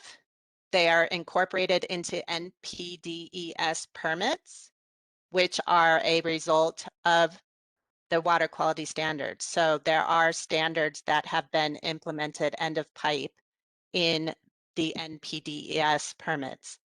These requirements are for permittees who are out of compliance with their NPDES permits. And are there any other examples where the requirements of NPDES permits or requirements that apply if they are out of compliance with their permits have been incorporated into the surface water quality standards? I would argue that the requirements are already codified and are requirements in 20.6.2.2100 Nmac. We are just making it clear that permittees may have additional requirements if the applicability conditions apply to them. And in fact, these effluent conditions have been in the ground and surface water rule since 2001, is that correct? I'm not sure about that. Can you explain why the department feels it's important to add a reference to these requirements to the surface water quality standards now when it's never been incorporated before? We are trying to clarify and make sure that there is no confusion about these requirements. And what confusion would there be if this requirement is not referenced in the surface water quality standards? Usually, permittees and EPA only reference 20.6.4 Nmac when looking at their permit requirements or developing a permit. We want to ensure that they also are aware of other requirements in 20.6.2 Nmac. You mentioned that one purpose of incorporating this language into the surface water quality standards is to assist in bringing these systems back into compliance. Is that correct? That's correct. Do you foresee that adding these effluent conditions to the surface water quality standards provides additional enforcement authority for the department? I do not, because the rule is already codified in 20.6.2 Nmac. And so you do not believe that by incorporating these effluent conditions into the surface water quality standards that they could become enforceable as surface water quality standards? They are currently enforceable as surface water quality requirements. They're currently enforceable under the ground and surface water protection rule, correct? As surface water quality requirements, correct.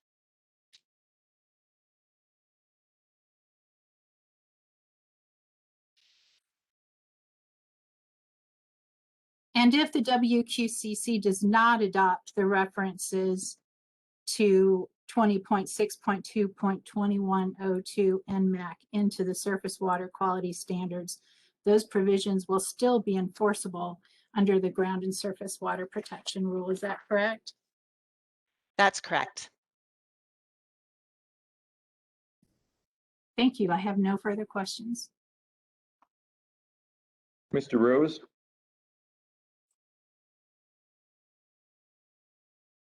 Thank you, Mr. Hearing Officer. Just a point of clarification. Is both Mr. Barrios and Ms. Lemon being cross-examined as a panel, or Am I allowed to direct questions to either one of them? Yes, even though they stand as a panel, you're able to direct questions to whoever you want to answer it. Okay, at least as to those two anyway. First, Mr. Barrios, I believe you testified with respect to a Court of Appeals decision. I assume you're referring to the Board of Regents case that evaluated the Commission's adoption and application of the requirements for tributaries. Is that the case you were talking about? Yes, it is. Okay, and is it your reading of that case that it precludes the Commission from ever reconsidering or changing that position? No, it doesn't, but it's good information to have when to fully inform the commission. Okay, and I assume the Commission certainly aware of the case since they were respondents in that case. With respect, and Ms. Lemon, I have a couple questions for you. I believe you testified that monitoring requirements are currently being included in NPDES permits issued by EPA currently. Is that correct? Yes. And how many NPDES permits are applicable within the state? Do you know the number at this point? Could you narrow the scope of that or clarify that question? Are you talking about individual permits? Are you talking about total general permits, individual permits? You can qualify your answer however you wish, but I was looking at all of the permits, and if you want to identify them as individual permits or general permits, if you have a number, that might be helpful. There are approximately 120, 115 individual permits and thousands of general permits in the state of New Mexico. And with respect to monitoring conditions, how many permits include monitoring conditions? There are monitoring requirements in all NPDES permits. How many of them are specifically required by that is usually covered by her has finally made it. Hang on a second. I'm getting feedback. I'm sorry, I didn't hear that. No, that's fine. I'll try to repeat it. Of those permits with monitoring conditions, how many of them are as a result of the state's 401 certification conditions? If you know. I do not know that off the top of my head, but it is the multi-sector general permit just was a general permit that has monitoring requirements as a result of the department's conditions. And then I would say a handful of individual NPDES permits have monitoring requirements and effluent limitations as a result of our 401 certifications. And of that total, how many of them have monitoring conditions for PCBs or effluent limits for PCBs? I don't know that off the top of my head. The same question with respect to PFAS. How many of them have monitoring requirements and how many of them have effluent limits for PFAS currently? Effluent limits, I know of one, which is Kirtland Air Force Base. Monitoring requirements for PFAS are in the multi-sector general permit, and we have appeals for some other permits that are ongoing right now. Could you specify which permits for those appeals apply to? Those are for Los Alamos National Laboratory. Thank you, Ms. Lemon. And I believe you testified concerning alternative test methods. And in that context, I believe you referenced the permit writer's manual, did you not? Yes, I did. And that's currently, my understanding is that's an exhibit that NMEDs have offered in this case. That manual. It is an exhibit that was, that is an NMED exhibit, yes. And who does that manual apply to? NPDES permit writers. And in New Yeah. Mexico, who writes NPDES permits? The Environmental Protection Agency. Okay. So that wouldn't, is it your understanding that the manual does not apply to the state as part of the in its efforts to certify NPDES permits? That is not my understanding. The state uses the EPA's permit writers manual for 401 certifications. And how does the state use it? We evaluate the permit requirements that are in the draft permit and make sure that the permit writer implemented those requirements pursuant to state law and regulations.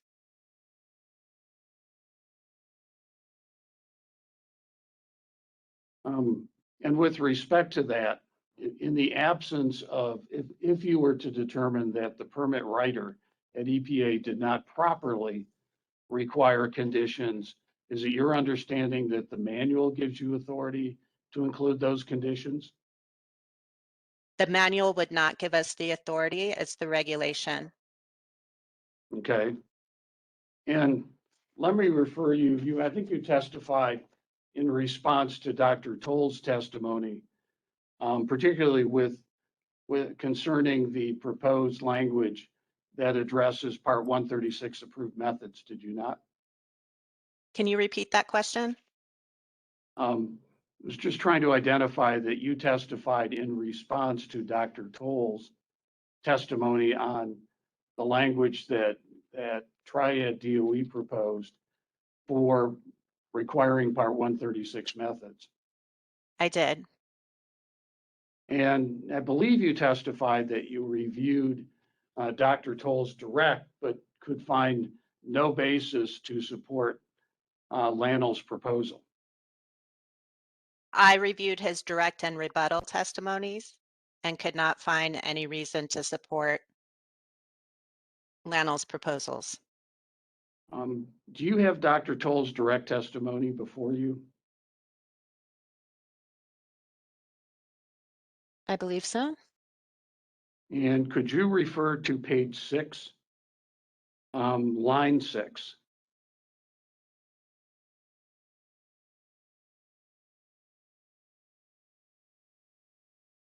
Did you find it, Ms. Lennon, or I'll give you time, just take your time.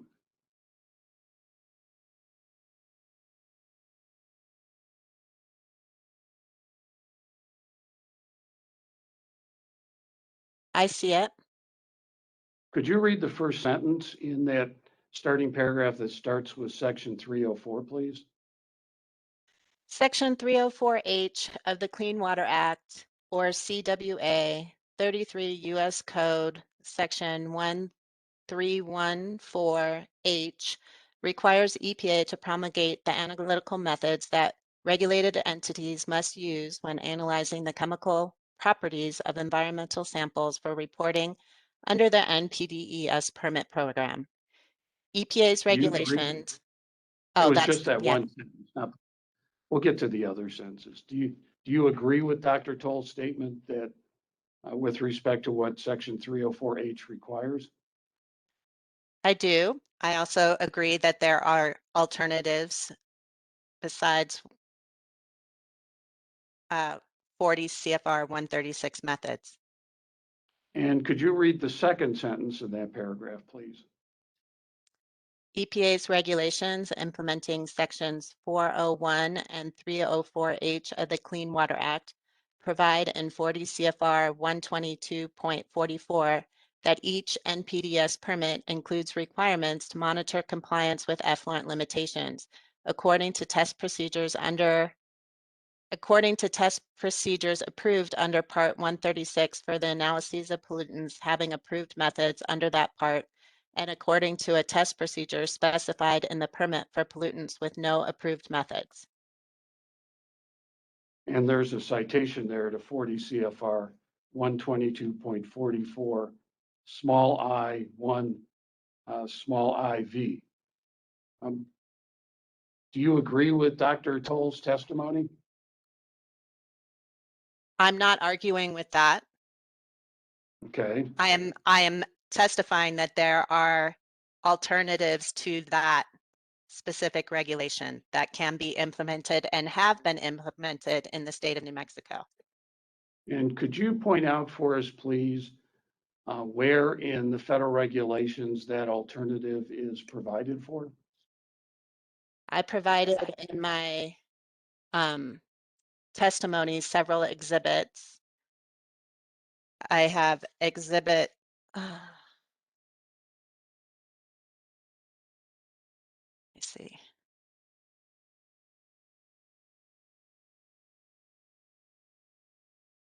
And while you're looking, I assume you're talking about examples, permit examples of where that's been implemented, alternative test methods. Is that what you're referring to in terms of your exhibits?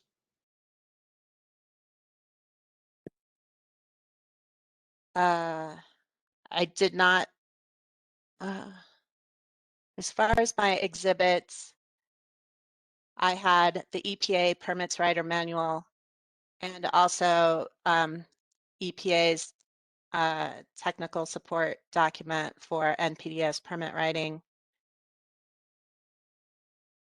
and EPA Region 6 requirements. And we do have, like I said, this is not precedent setting. We have NPDES permits that have alternative methods specified in the permit requirements. And what I was asking was, are you aware of what legal authority EPA has or the state has to require those alternative methods?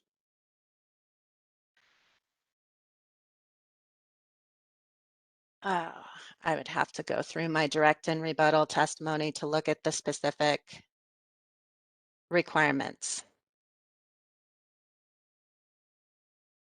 And also through our certifications, because each 401 certification has to have justification of the rule and regulation that we're using to condition those requirements.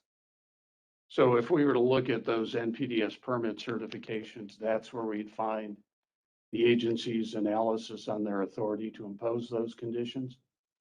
That's correct. Okay. Just a couple more questions. In response to my questions concerning monitoring requirements, you indicated that the state does include monitoring requirements for some 401 certifications.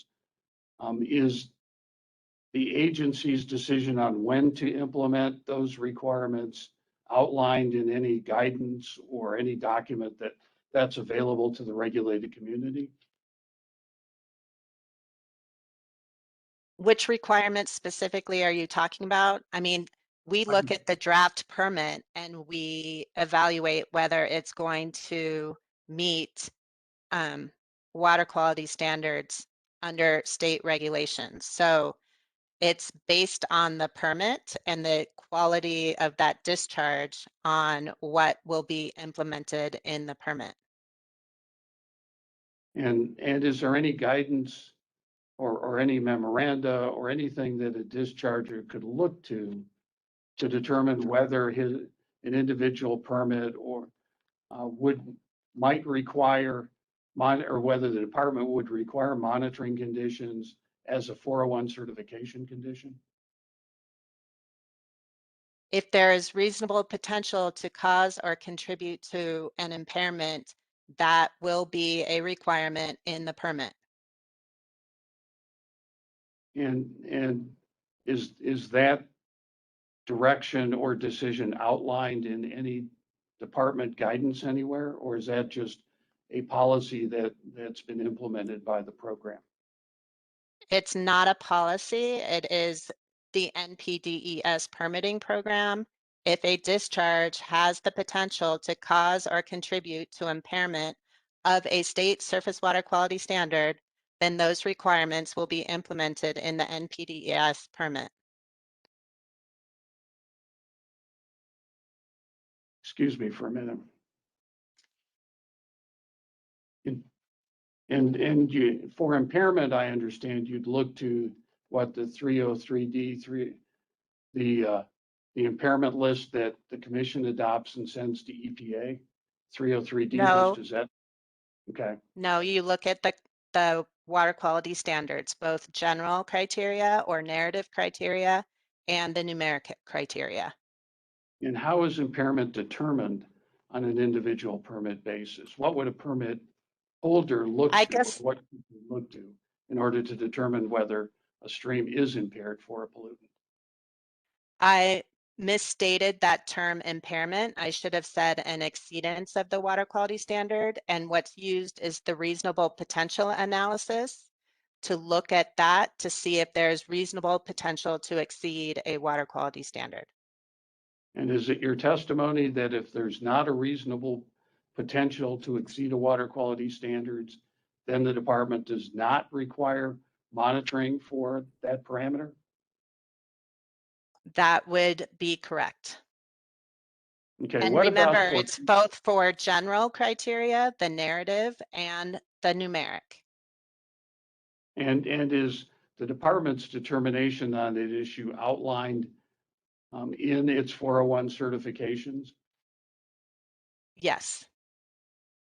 With respect to PFAS, you testified about monitoring conditions. Have any permittees evaluated a reasonable potential as it applies to, in fact, well, let's step back a minute. Are there standards that apply currently to PFAS? There is. Could you outline those for us? Yes, it's the general criterion, the toxic pollutant criterion at 20.6.4.13F Nmac. And I would assume that as a predicate, the department would have to determine that those PFAS compounds met the general criteria for being a toxic pollutant, correct? And those are codified in 20.6.2.7 Nmac. We have PFCs, perfluorinated compounds, listed as toxic pollutants in 20.6.2 Nmac, the ground and surface water regulations, protection regulations. So is it your testimony that the commission's determination with respect to which compounds are toxic pollutants under 20.6.2 equally apply to 20.6.4? 20.6.2 equally applies to surface water, yes. Okay, and with respect to that reasonable potential analysis, has the department issued any guidance to permit holders about the need to conduct a reasonable potential analysis for any of the PFAS compounds? No, we have not. And the reasonable potential analysis is an EPA analysis. We confirm that analysis through our 401 certification. Does the department intend to provide guidance to the regulated community about the department's determination that certain PFAS compounds, the three listed in 20.6.2, also apply to surface water discharges? That's what we're attempting to do with this triennial review, is to make that connection in 20.6.4 Nmac by adding the reference to 20.6.2 Nmac. So as I understand your testimony, the proposal to add the reference to 20.6.2 is informational or clarification of what you believe the rules already require. Not what I believe, but what the rules require, yes. Okay. I have no further questions, Mr. Hearing Officer. Mr. DeSalen? Thank you, Mr. Hearing Officer. I have several questions that I'm going to direct mostly at Ms. Lemon, but as we move along, Mr. Barrios, if you want to add anything or chime in or help out, you should feel free to do so. Now, I'm going to start out, Ms. Lemon, with a little bit of foundation, I guess. You testified about whether certain issues were the logical outgrowth of the petition and the notice hearing. Do you recall that testimony? I do. Now, in the course of your job responsibilities, do you routinely review public notices that are drafted for hearings? I do. And so do you have some experience in determining whether a notice is adequate to cover the issues that are going to be raised in the hearing or addressed in the hearing? I do. Okay, thank you. Now, I want to talk a little bit about the proposed limitation on monitoring to those methods that are approved by EPA under 40 CFR Part 136. Now, I believe that you said that that this proposal, this DOE and Triad proposal, would restrict monitoring under NPDES permits for certain pollutants. Is that correct? That's correct. And would that restriction apply to polychlorinated biphenyls, otherwise known as PCBs? That's correct. Okay, and could you elaborate on that a little bit?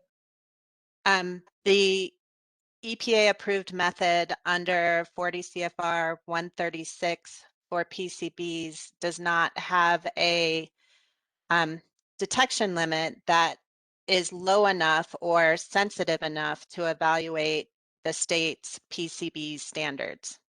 And that's the Aerochlor method? Yes. Okay.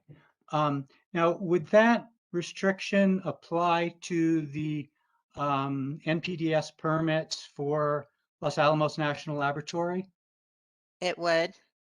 And when I If say adopted, it would, yes. Right. And when I say NPDES, I'm referring to National Pollutant Discharge Elimination System. Do you understand that? I do. Okay. Now I'd like to discuss a little bit what some of the possible ramifications of that restriction if it were to be adopted. Now, you just said that it would apply to the permits for Los Alamos. So would that also apply to the discharges for Los Alamos? Yes, the permits are for the discharges into the surface waters. Okay. And are you familiar with with those NPDES permits? I'm familiar with them. I'm not an expert on them. Okay. Well, there are two permits. Is that correct? That's correct. And one of them is for discharges from outfalls, and one is for stormwater discharges. Is that correct? That is correct. And do you know how many outfalls there are at Los Alamos National Laboratory? Stormwater or industrial outfalls? Industrial outfalls. I think there's 13 or 14 that are covered in that permit. Okay, that sounds right to me as well. Okay, now let's look at the receiving waters for those discharges. Are you familiar with those? Somewhat, yes. Okay, and again, Mr. Barrios, if you can help out, feel free to chime in. Okay, the first one I want to look at is Rendijilla Canyon. Is that one of the receiving waters? I'm not sure because I do not have the permit in front of me at this time, but it is a canyon on the Pajarito Plateau in the Llano region. Okay, and it flows roughly to the east across the Pajarito Plateau to the Rio Grande, is that correct? Yes, And on the way to the Rio Grande, it flows through San Ildefonso land, is that correct? again, I'm not sure because I don't have a map in front of me, but I'll take your word for it. Okay. Let me, if you know, I'd like you to answer, but I recognize, obviously, if you don't know, let me know that you don't know.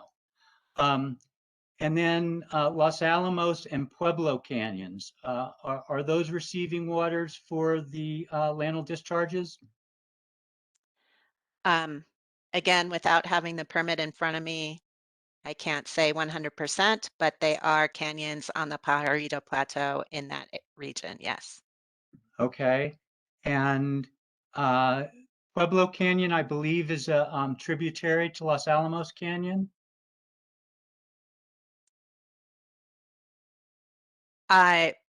Is that a question? That's a question. I'm not sure. Again, without having a map in front of me, I cannot confirm, but I will take your word for it. Okay. And Los Alamos Canyon also flows east to the Rio Grande. Mr. DeSalen, I'm going to interrupt you at this point. It's my responsibility to create a clean and complete and accurate record for the commission. And Ms. Lemon has repeatedly testified that she's unaware of the answers to these questions without having the permit in front of her. So I'm going to ask you to move on to another subject. Thank you, Mr. Hearing Officer.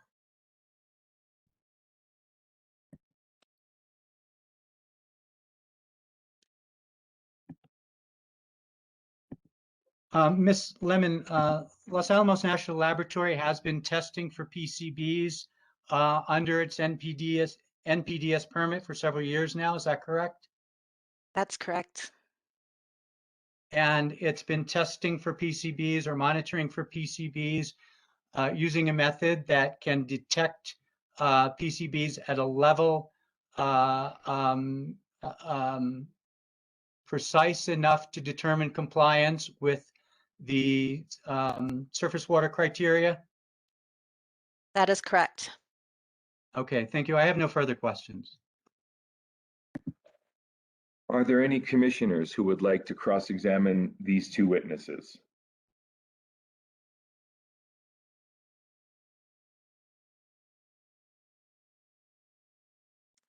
Mr. Hearing Officer. Commissioner Dominguez? Sorry for the delay. Wasn't quick enough on the draw. I do have a follow-up question for Ms. Lemon. Good morning, Ms. Lemon. We appreciate your testimony today. This will be just more of a clarification. When you were testifying regarding 20.6.4.14F, this was a proposal made by Amigos Bravos. Did you indicate that NMED currently has regulatory authority to require monitoring for something that would fall into the category of CECs? Yes, I believe we do through the narrative toxic pollutant general criterion. Okay, thank you for that clarification. And are there current permits that have monitoring requirements for some specific compounds that would fall into that category? Yes, we currently have several NPDES permits that have monitoring requirements for Pfas, which I would consider a CEC. Okay, thank you very much. That is all the questions I have. Thank you, Ms. Lemon. Thank you, Mr. Thank you, Harris. Commissioner. Are there any other commissioners with questions for these two witnesses?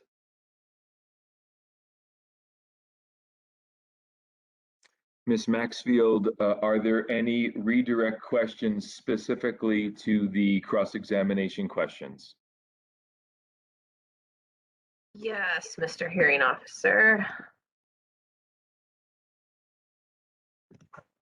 Ms. Lemon, given your oversight of the point source regulation section of the Surface Water Quality Bureau, has the department had to guide EPA to the regulatory conditions that are applicable to MPDES permits in 20.6.2 Nmac, since those conditions are not specifically referenced in 20.6.4 Nmac? Yes, we have. Okay, and then are the analytical methods that DOE Triad is advocating for in this hearing sensitive enough to detect certain contaminants, such as PFAS? No, they are not. There are the methods under 136, not all of the methods are sensitive enough to evaluate surface water quality criteria. Okay, and then I very briefly want to go back to this issue regarding that I asked my first question about the regulatory conditions that are applicable to MPDES permits in 20.6.2. So how do the conditions that need to go in those permits end up getting in there? Can you describe that process? So the 401 certification process is public noticed. We request public comment on our 401 certification process. Given the timelines that the EPA works as far as finalizing a permit, those final 401 certification conditions are not available to the public until the permit is issued, because we have a very quick turnaround. Usually it's 2 weeks from the time that the public comment period ends to when we have to deliver our 401 certification to EPA. And that's more of an EPA restriction. We've been trying to work with EPA on those timelines, but it is a public noticed process that we undergo both for the draft permit and for our 401 certification. So how will references to 20.6.2 Nmac in 20.6.4 Nmac, what we're talking about in the Triennial review hearing here this week, how will those references to 20.6.2 improve this process and situation?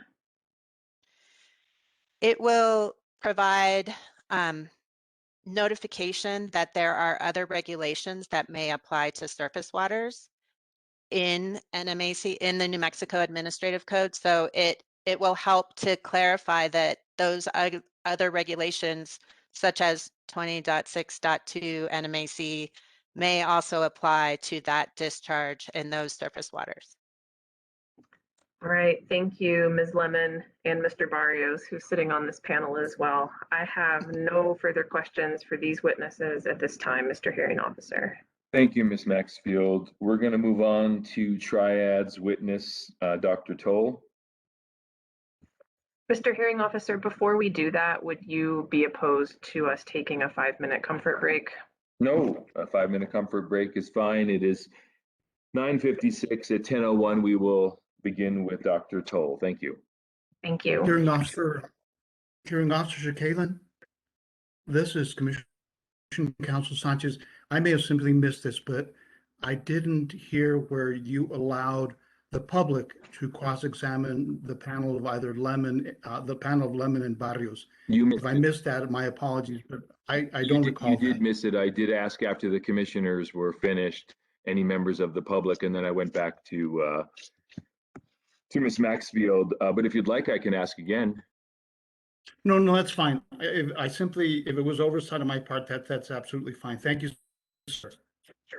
You're welcome, but since we are on the topic, I will say it again. Are there any members of the public who would like to cross-examine these two witnesses? Thank you, Mr. Sanchez.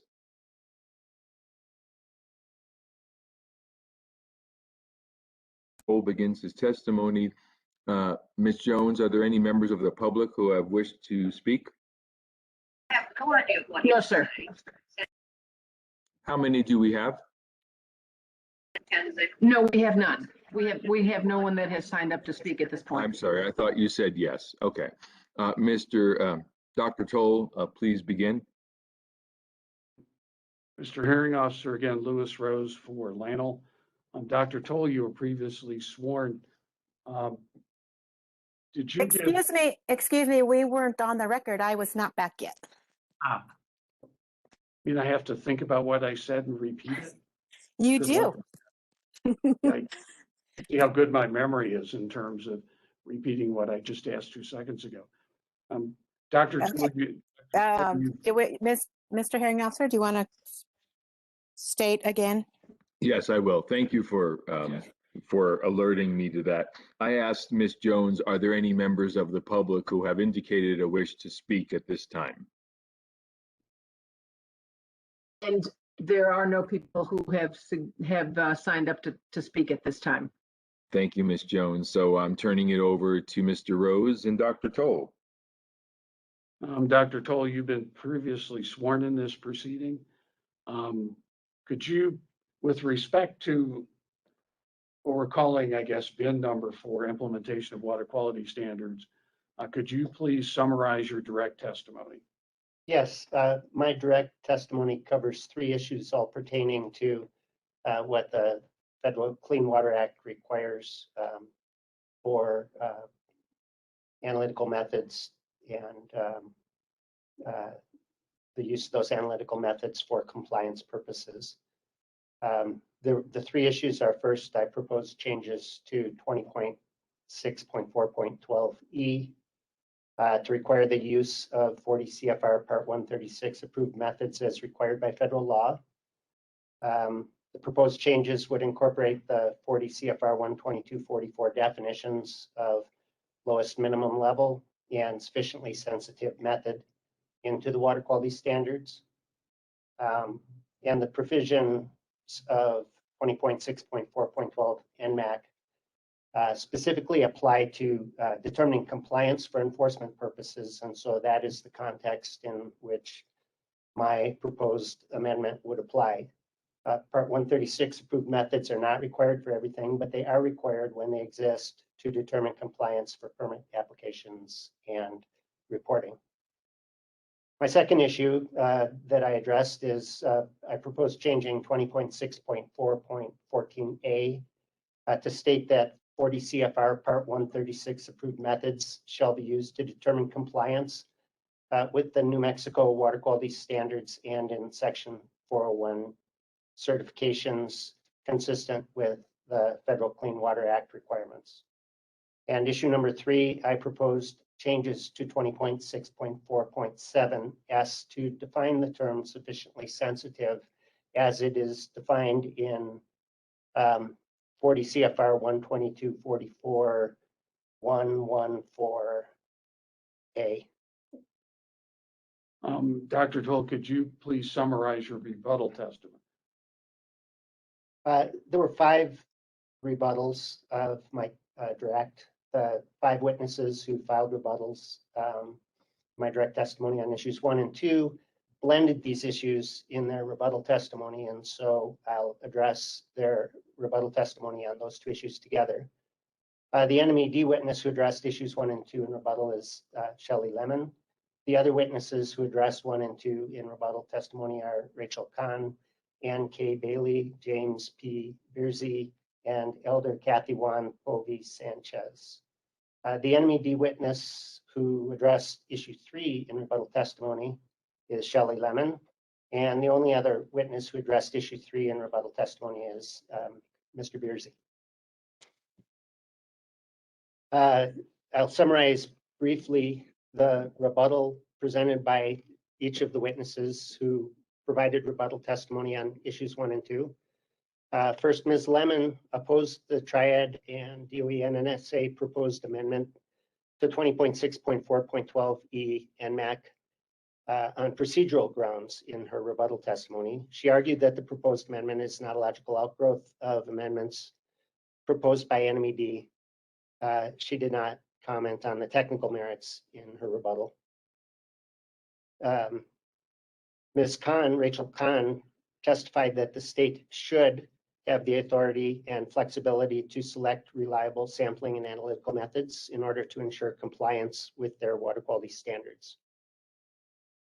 Ann Bailey testified that, in her opinion, EPA method 608.3, which is the Part 136 approved method, is not sufficiently sensitive nor sufficiently specific to detect total PCBs as required for the New Mexico Water Quality Control Commission's numeric water quality standards for wildlife or for human health. That's the HHOO criterion. And that EPA method 1668C can detect PCBs at the state's numeric limits. James Beersey testified that while EPA has not adopted method 1668C as a new method under 40 CFR Part 136, it stated in its notice of deferral of action that it is still evaluating the large number of public comments and intends to make its determination on the approval of this method at a later date. This decision does not negate the merits of the method for the determination of PCB congeners in regulatory programs or for other purposes when analyses are performed by an experienced laboratory. And then finally, Kathy Sanchez testified that her understanding of my testimony indicated to her that Triad and DOE are proposing to amend the state of New Mexico surface water regulations to limit the water analysis that Los Alamos National Laboratory is required to do. Ms. Sanchez also testified that her understanding was that under the proposal that was in my direct testimony, the state environment department could require LANL to conduct analysis only using analytical methods that have been approved by the Environmental Protection Agency under the federal regulations at 40 CFR Part 136. She testified that she understands that EPA has not approved an analytical method for detecting per and polyfluoroalkyl substances, or PFAS, under 40 CFR Part 136, and that EPA has not approved an analytical method for detecting PCBs under these regulations at low enough level to determine compliance with state surface water quality standards. Ms. Sanchez testified that based on her understanding of my testimony, if the Triad DOE proposed amendments are adopted, LANL would not be required to monitor for PFAS, and that LANL would not be required to monitor for PCBs at levels low enough to determine compliance with state water quality standards. And finally, Ms. Sanchez testified that she understands that these chemicals are harmful to human life and to fish and wildlife. With regard to issue number 3, only 2 witnesses submitted rebuttal testimony. The first was Ms. Lemon for NMED, and she simply states that the department finds the proposed definition for sufficiently sensitive unnecessary. Justification for the opinion is that NMED opposes Triad DOE's proposed amendments to 20.6.4.12E and 20.6.4.14A, and that without those amendments, the definition is unnecessary. Again, this definition of sufficiently sensitive comes from 40 CFR 122.44.114, which has to do with the use of analytical methods in NPDES compliance monitoring. So it's not a definition that LANL generated. It's simply entering into the standards, the definition that's in the law. Secondly, James Beersey states that 20.6.4.14 authorizes NMED to require the use of methods that are not Part 136 approved methods. With respect to the rebuttal testimony that you just alluded to and the direct testimony that you heard this morning, could you respond to Ms. Lemon's concerns? Sure. Ms. Lemon's pre-filed testimony, rebuttal testimony, which is NMED Exhibit 106, and I'm referring to page 7 here, objected to my pre-filed direct testimony, which clarifies EPA's authority to require NPDES applicants and permittees to use sufficiently sensitive EPA-approved analytical methods when quantifying the presence of pollutants in a discharge, and require the director to require and accept only such data. Ms. Lemon argued, and I'm going to quote her testimony, there are approximately 18 pollutants or pollutant parameters under 20.6.4 Nmac that do not have EPA-approved methods under 40 CFR Section 136. In other words, the list of pollutants with EPA-approved methods under 40 CFR Section 136 is much shorter and not equivalent to the list of pollutants with numeric criteria under 20.6.4.900 Nmac that are established at levels that protect human health and aquatic life. Yet Triad and DOE and NSA are proposing to restrict analytical methods used for permit compliance and Clean Water Act Section 401 and state certifications to those approved by EPA under 40 CFR Part 136 for the measured pollutant or pollutant parameter. That testimony inaccurately characterizes what LANL is proposing. EPA and NMED can require the use of alternative test procedures for analytes for which no Part 136 approved method exists. And these have been referenced in Ms. Lemon's testimony previously that lists a set of methods that have been approved by the state of New Mexico when no Part 136 approved method exists. So there's no contradiction between my testimony and the ability of the department to require the use of those methods. EPA and NMED can require the use of ATPs for analytes with Part 136 approved methods too, but there's a process to go through if you want to do that. The process is to file an application with EPA Region 6 for limited use approval, and that application has to be approved in accordance with 40 CFR Section 136.5, and EPA Region 6 alternative test procedure coordinator has to verify that requirements for establishing equivalence performance at Section 136.6B21 have been met. With respect to Ms. Kahn's rebuttal testimony, could you respond to that, please? Sure. First, Ms. Kahn's pre-filed rebuttal testimony was based on her opinion about what authority states should have, not what authority states do have. Ms. Kahn's testimony asserts NMED's authority to require the use of EPA Method 1668C for PCB compliance monitoring in its 401 certifications. She infers that this has been established by precedent, and it is true that Region 6 has made decisions that seem to contradict 40 CFR 136. For example, in finalizing LANL's 2014 industrial wastewater permit, NM 0028355, NMED's conditions of certification established a daily maximum limit of 0.64 nanograms per liter of PCBs, a concentration that could only be quantified with method 1668C. In its August 4th, 2014 final permit decision in response to comments received on the draft reissued NM 0028355, same permit I referred to previously, EPA states that when EPA proposed the draft permit, all footnotes related to PCB limitations and monitoring requirements were under the basis that analytical results from method 1668 are not for compliance purposes.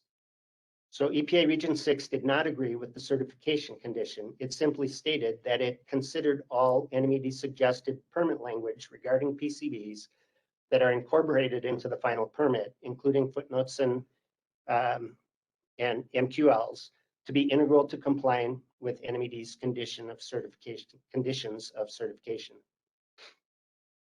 Ms. Kahn testified that NMED asserts in its certifications that EPA Method 1668C is allowed under various provisions of federal law. That is true, but it doesn't change the fact that EPA chose not to approve Method 1668C for use in compliance monitoring or 401 certification in its 2010, 2017, and 2021 method update rules.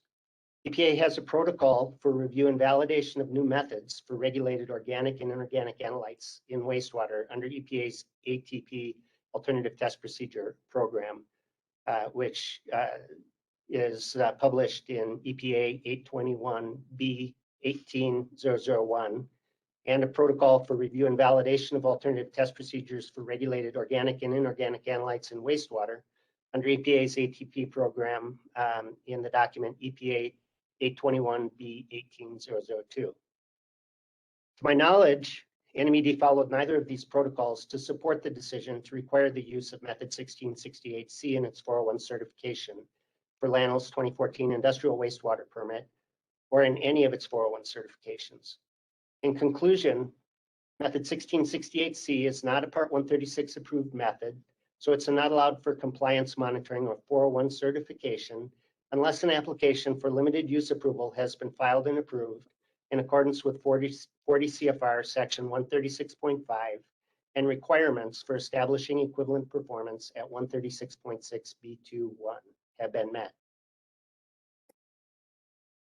With respect to Ms. Bailey, could you respond to her testimony? Yes, Ms. Bailey testified that in her opinion, EPA method 608.3 is not sufficiently sensitive nor sufficiently specific to detect total PCBs as required for the New Mexico Water Quality Control Commission's numeric water quality standards for wildlife or for human health, HHOO, and that EPA method 1668C can detect PCBs at the state's numeric limits. I have no rebuttal on this. With respect to Mr. Biarzi's testimony, could you respond to that, please? Yes, Mr. Biarzi testified that while EPA has not adopted method 1668C as a new method under 40 CFR Part 136, it stated in its notice of deferral action that it is still evaluating the large number of public comments and intends to make a determination on the approval of this method, 1668C, at a later date.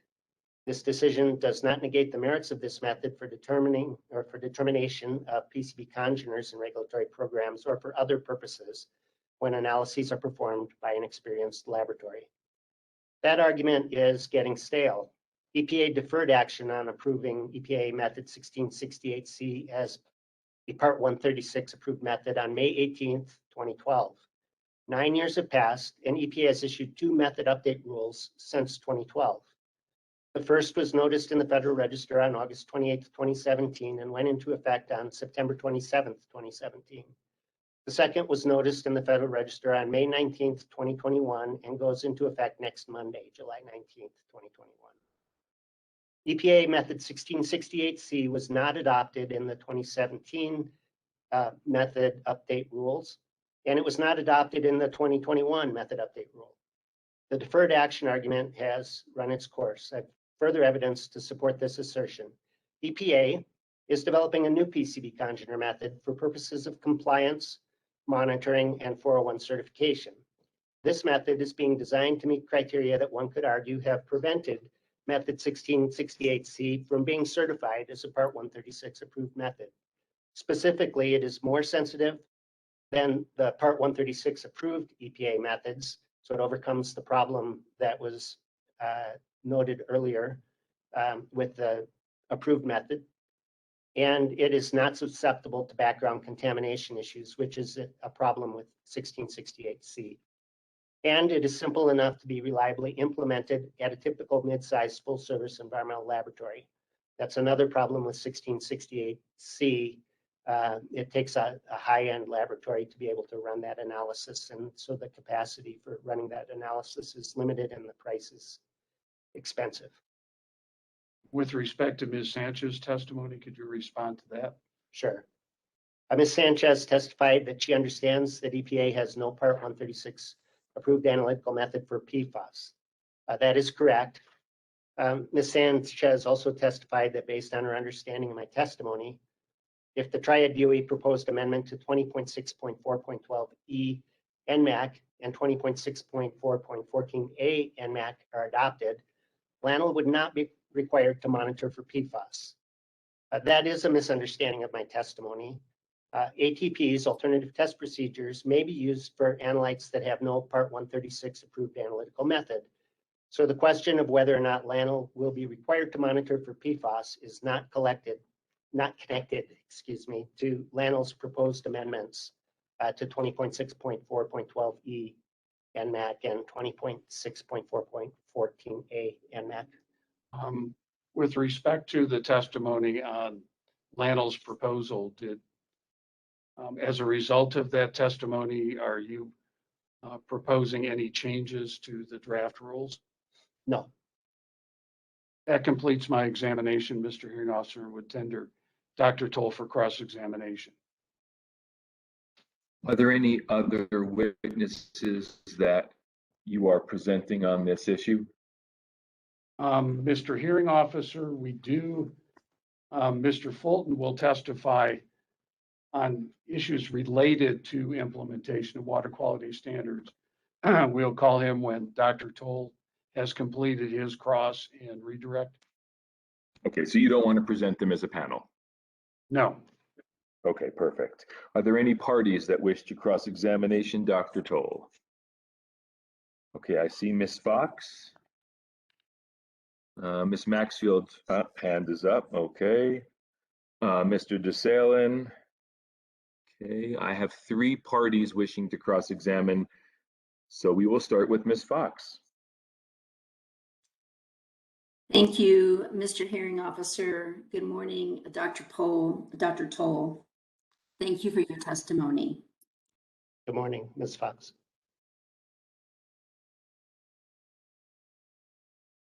So as I understand your testimony, Dr. Toll, you support LANL's proposal at 20.6.4.14A to limit sampling and testing methods for purposes of compliance with water quality standards and Section 401 certifications to methods approved under EPA methods 136, correct? Correct. I believe that that's consistent with the law. And you recognize that the Commission's current regulations allow the department, allow NMED to use sampling methods approved under Part 136, as well as other sampling methods, including those published by the EPA Office of Water and the EPA Office of Research and Development. I am not aware of where that authorization lies. I am aware that it happens. You're not aware that it's in the Commission's current regulations, that authorization? If you could point me to specifically where the authorization lies. I understand that it's a matter of practice, and I just haven't been pointed to where it lies. 14.A, as I mentioned, but my question is whether you are aware of it, and it sounds like you were not. Now, as I understand your testimony. Excuse me, I have 20.6.4.14A in front of me, and it says that sampling and analytical techniques shall conform with methods described in the following references unless otherwise specified by the Commission pursuant to a petition to amend these standards. And I agree that the methods that are listed here are not all Part 136 approved methods. In fact, this is straight out of the Clean Water Act. These are the alternative methods that you can apply to use through the alternative test procedure protocol. So yes, it is possible for NMED to use these methods, but there's also an alternative test procedure protocol that has to be followed to do so, in my understanding of what the Clean Water Act requires. Thank you. You take the position in your testimony that according to 40 CFR 122.44, NMED may only use sampling methods under Part 136 for NPDES compliance and 401 certifications unless a method, as you have just indicated, is approved as an alternative test procedure or has been adopted by a voluntary consensus standards body, such as the U.S. Geological Survey, correct? I'm sorry, could you repeat the question? You lost me toward the end when you talked about USGS. Just reading from your testimony, but Oh. let me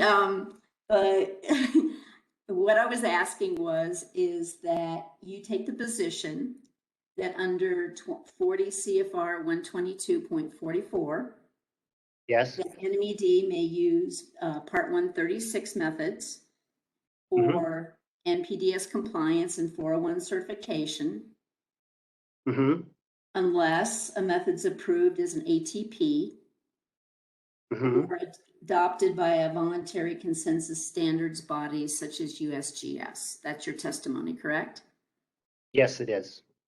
I would like to add that that there are some exceptions that rarely apply, and I did not incorporate the exceptions into my testimony, but my testimony is intended to say the same thing as 122.44.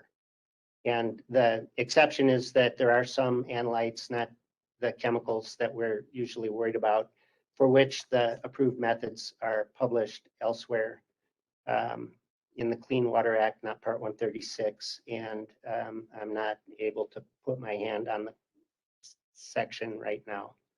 If you'd like me to, I can find it, or we can move on. We'll move on, but thank you. Mm-hmm. Okay, I am going to, Pan, may I have screen sharing ability, please? Okay. There you go. Dr. Toll, I'm going to put up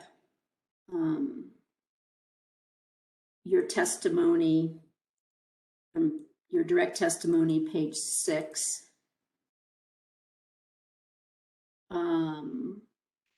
Can everybody both, let's see and read that? Do I need to make this bigger?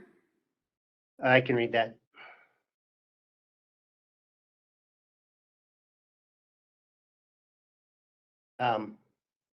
So starting on line 14, is that what you're asking? Looks like that's page, is that page 6 or page 3? I couldn't. This is not the right exhibit. Hold on 1 second. I'm sorry about that. Okay, let me get the right. Okay, let's see if this works. I have it in front of me. If you want me to read it, you could refer me to it. Yeah, hold on 1 second. Let me just get. Okay. Is Dr. Toll's testimony page 6 up before everybody? It is. Yes. And Dr. Toll has a copy of his pre-filed direct testimony. Sure. Okay, I have highlighted some of what you've said beginning line 9, which says that EPA regulations implementing section 401 and 304A to the Clean Water Act provide in 40 CFR 122.44 that each NPDES permit includes requirements to monitor compliance with effluent limits, quote, according to test procedures approved under Part 136 for the analyses of pollutants, having approved methods under that part, and according to a test procedure specified in the permit for pollutants with no approved methods. And then you cite to a specific paragraph subsections of 40 CFR 122.44, which is I-14. Do you see that, Dr. Toll? Yes. Dr. Toll, I'm going to pull up that part of 40 CFR 122.44 with any luck. And does everybody see CFRs on the screen now? Yes, we can, although, let's see, you may need to make it a little bigger. There you go. Yeah, I can make it bigger. And this is NMED Exhibit 112. And I can make it a little bigger.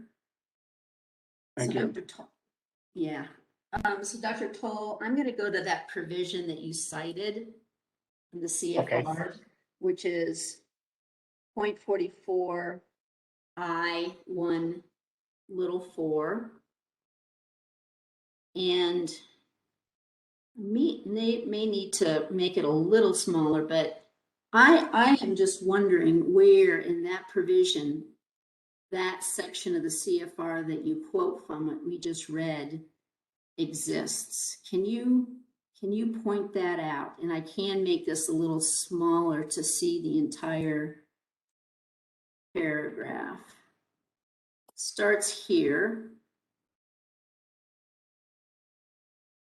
Starts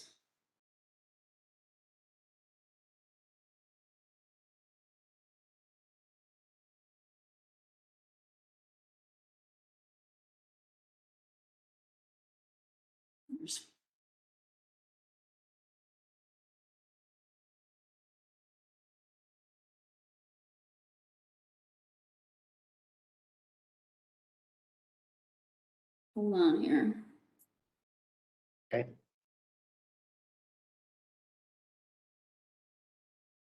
I'll get there. While you're scrolling, we'll try to find a paper copy. Here we go. There we go. Got it. There's a little. We now have a copy in front of us as well.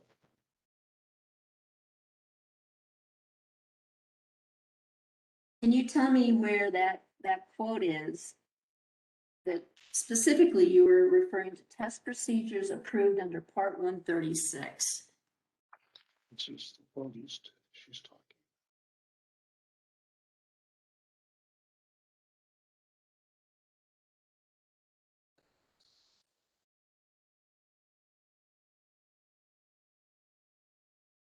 I'm cross-checking my direct testimony against the Exhibit 112, and I'm still not quite sure that I understand the question. So could you state it one more time? Sure, Dr. Toll. In your testimony, you stated that you quoted from this particular provision of the federal regulations. And the 40 quote CFR was 122.44. I1 little 4. Yes. And you said that section stated in part that according to test procedures approved under Part 136 for the analyses of pollutants, having approved methods under that part, and according to a test procedure specified in the permit for pollutants with no approved methods. That was your quote from the CFR, and I'm wondering where that is.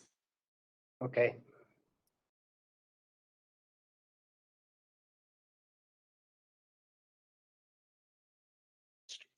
Yeah.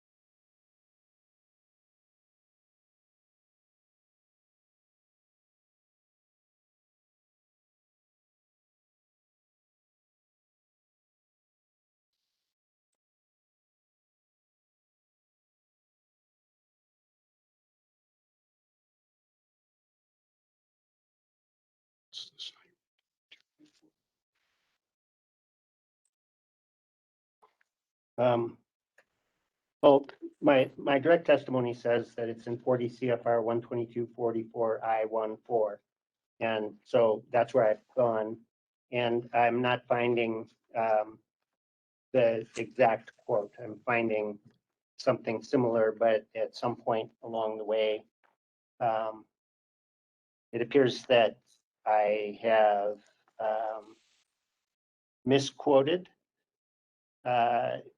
And I can't on the fly figure out exactly how that happened, but the meaning of the statement is consistent with 122.44, and given a little time, I could clarify that. So what I said is, according to test procedures approved under Part 136 for the analyses of pollutants, having approved methods under that part, and according to a test procedure specified in the permit for pollutants with no approved methods. Those words come out of 122.44, but you call a quote that's not. Well, not Dr. Sorry to interrupt. Yeah. Dr. Toll, I mean, we can take a few minutes and you can look through 122.44 for that quote as well and see if it's there. Because your testimony is that it is in 122.44? Mm-hmm. That the words are in 122.44. Okay, well, maybe we could take a look through, you can take a look through 122.44 and see if you can find that quoted language then.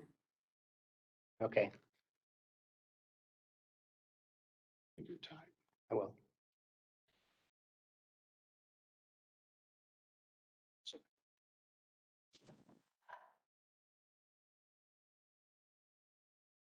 I can do a word search on the screen here for you if you'd like. Be my guest. See if I can. Let's bring up test procedures approved under Part 136. This is NMED Exhibit 112. Test procedures approved under Part 136. No matches. Does that show up too on your screen, no matches? Yes, I see it. Maybe what we can do is that the next break, you can try to find it. But for the time being, I guess the record reflects that we haven't found it, unless you'd like to look some more. No, the record reflects that we haven't found it, that there's an inaccuracy in the quote.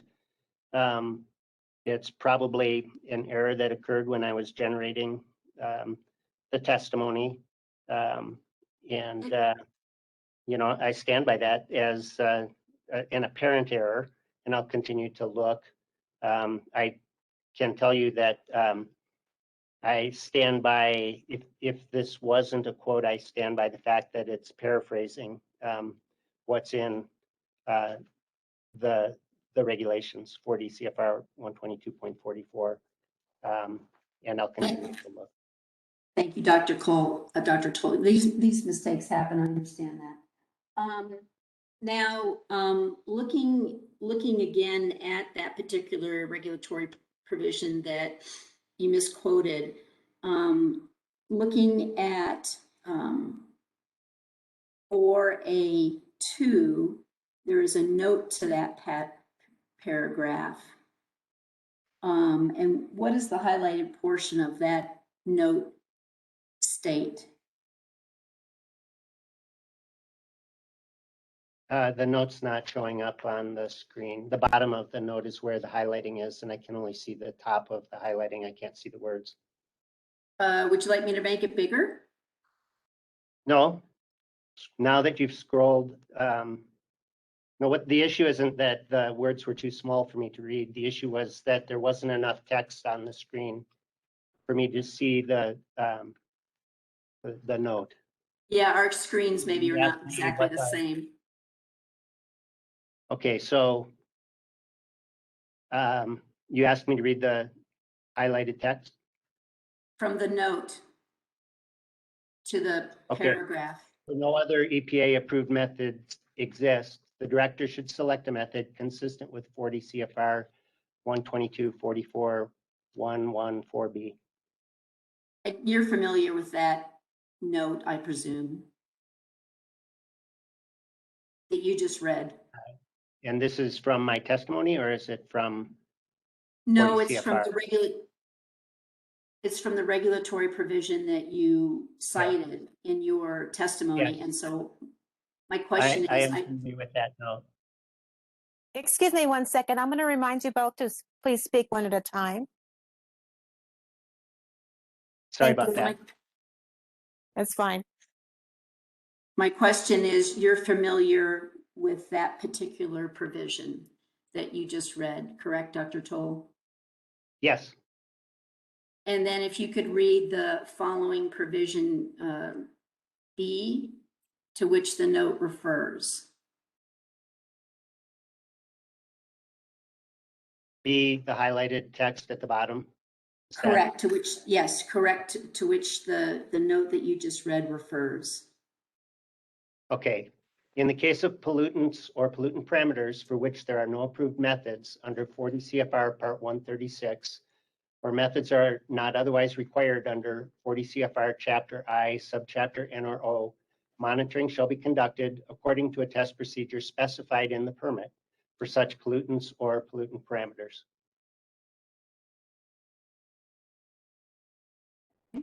I don't disagree with that.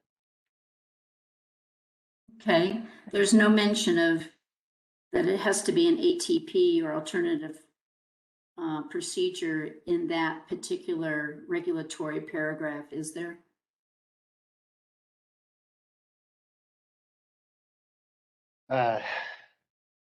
No, there's not.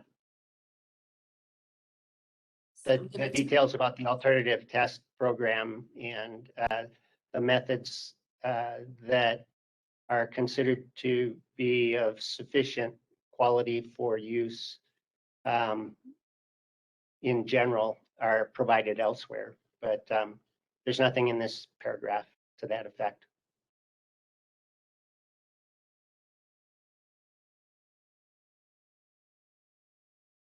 Okay, if we could turn to your rebuttal testimony, which is Lannel Exhibit 63 on page 15, you refer to and quote from the NPDES Permit Writer's Manual, which we've already discussed this morning, correct?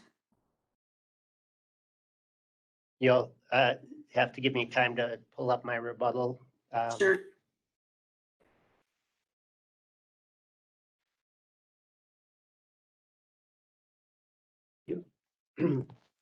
Okay, could you state your question? On page 15, you quote from the NPDES Permit Writer's Manual, is that correct? From your rebuttal testimony?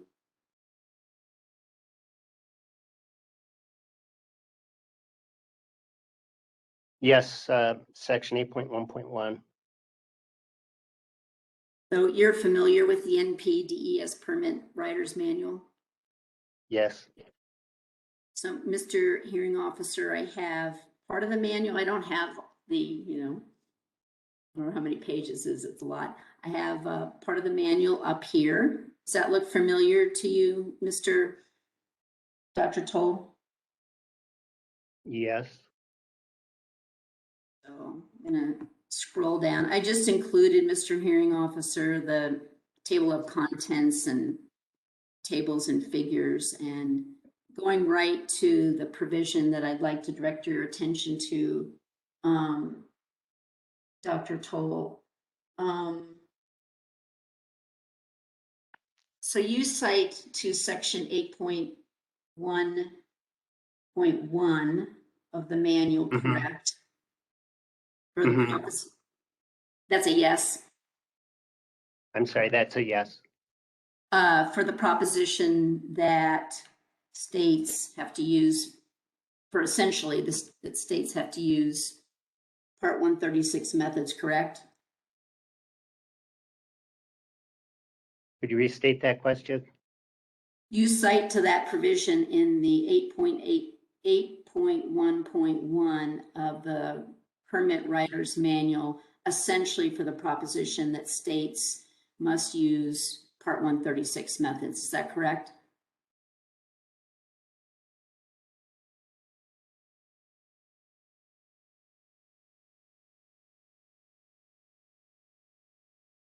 Yes.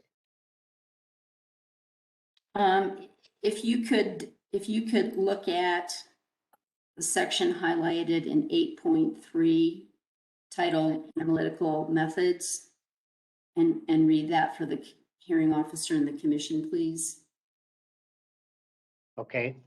The standard conditions of the permit, sections 122.41J4 and 122.44I, require that when available, permittees use test procedures specified in Part 136. The analytical methods contained in Part 136 are established for conventional toxic, priority, and some non-conventional pollutants.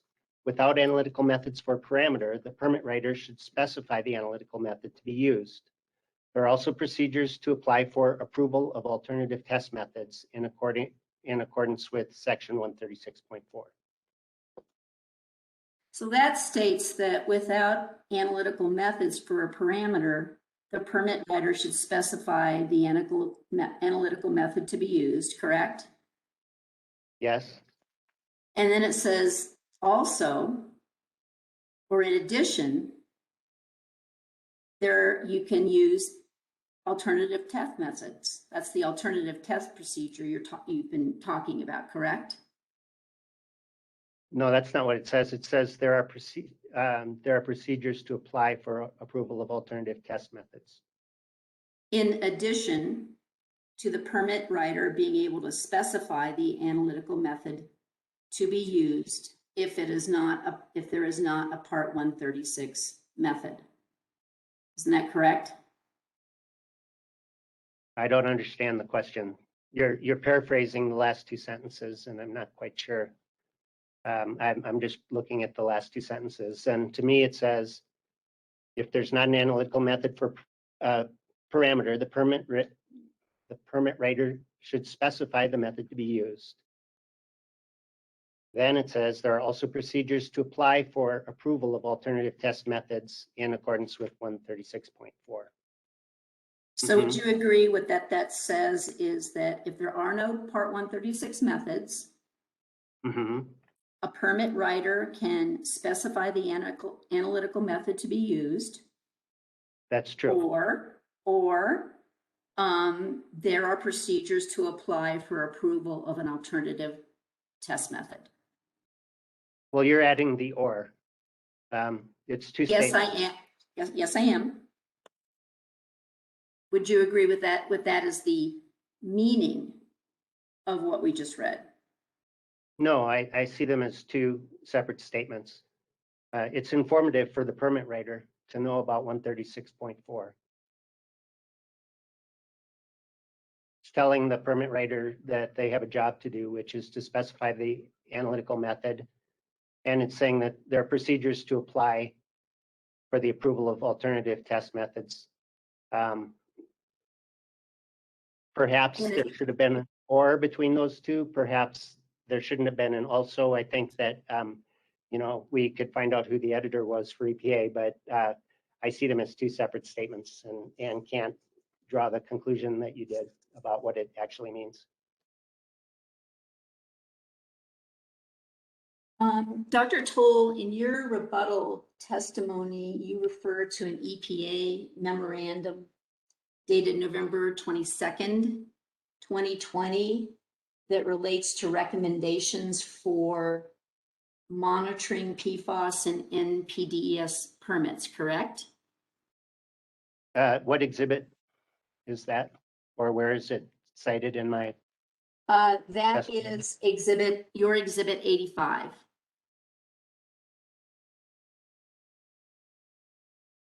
Which I'm going to pull up on the screen here too. Can everybody see exhibit 85?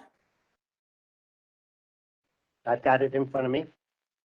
Okay, and Mr. Hearing Officer, is exhibit 85 up on the screen for us? It is. Yes, it is.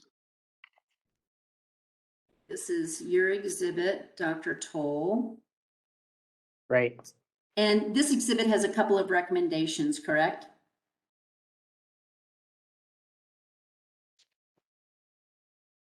It has 3 recommendations. Yes. And then under recommendation 1, which I've highlighted, under paragraph 2 of that recommendation, there's some information from EPA that I've highlighted. And what does EPA say in its pretty recent memorandum? Could you scroll down just a little bit? It's at the bottom of the page. Yeah, sorry, I think my screen is different, than what there you're we are. seeing. Yeah, sorry. Thank you. Yeah. So it says, generally, the permitting authority requires the use of methods approved at 40 CFR Part 136 for compliance with such monitoring requirements. If no approved methods are available at 40 CFR Part 136, then the permitting authority has discretion to specify the use of suitable methods. And yes, that statement is not inconsistent with my understanding of the law and the intent of my testimony. And that particular paragraph does not refer to any requirement that a permitting authority apply for alternative test procedures, correct? That sentence doesn't say that the permitting authority is required to apply for alternative methods, or in the case that we're talking about here, it would be the 401 certifier that would be required if the requirement was written into the 401 cert.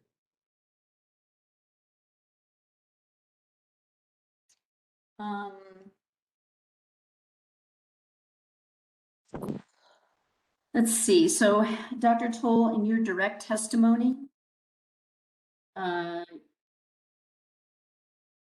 page 6, lines 6 through 18.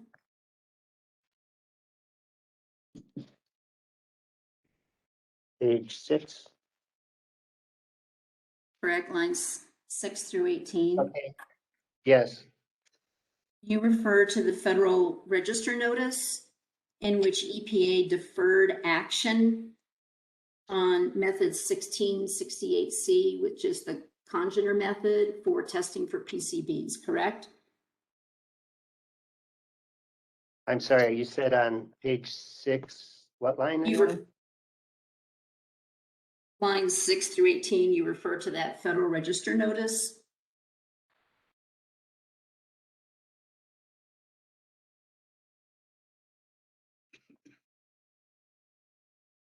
I have it up on the screen for you. I'm just, okay, so CFR 122.44. It's the Federal Register notice. Yes, okay. I'm just confirming that that's the same Federal Register notice. Is the Federal Register notice I put up, is that? I'm sorry, I'm looking for the Federal Register notice in the paragraph. All I'm seeing is 40 CFR, 40 CFR, 40 CFR.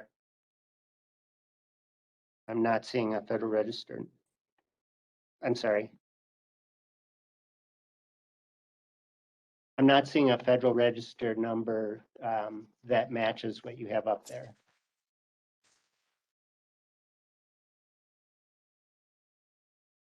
And maybe I have the wrong page now.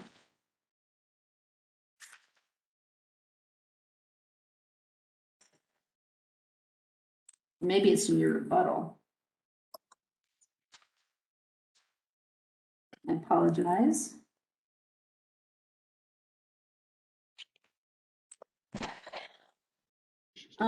Dr. Toll, are you familiar with their Federal Register notice that I have put up on the screen?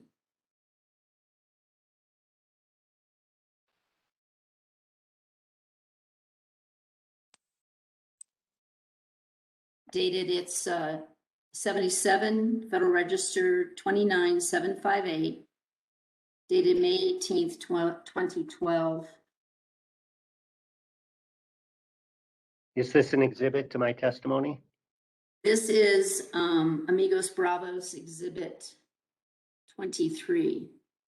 But are you familiar with this register? You know, it looks generally familiar to me, but if I haven't cited it in my testimony, then I can't say for certain when I last saw it or if I've seen it. Oh, here it is on, I apologize, I had the page number wrong. Okay. You refer to it on page 8 of your direct testimony, beginning at line 8.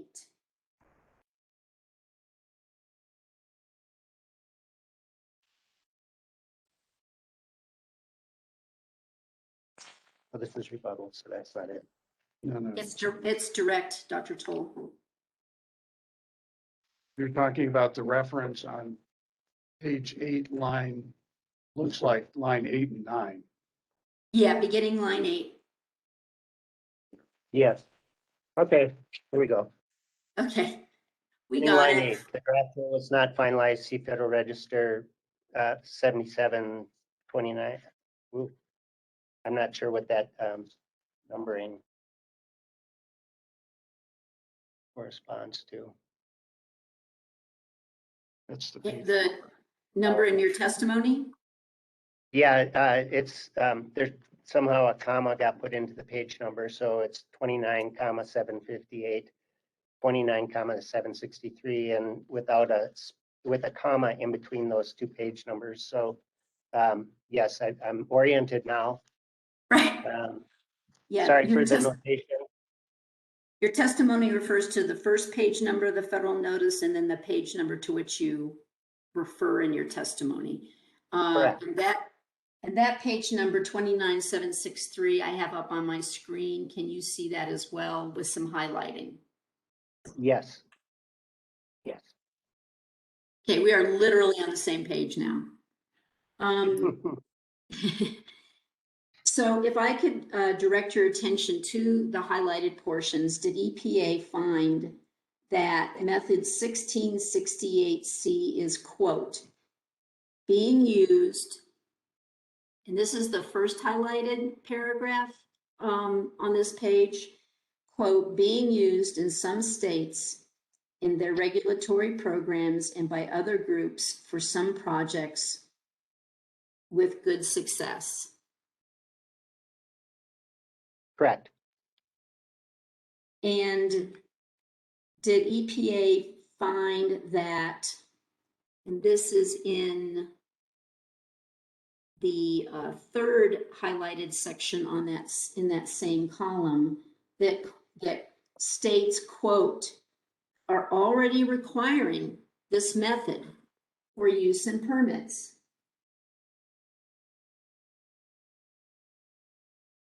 Yes. And did EPA expressly state that it's deferral?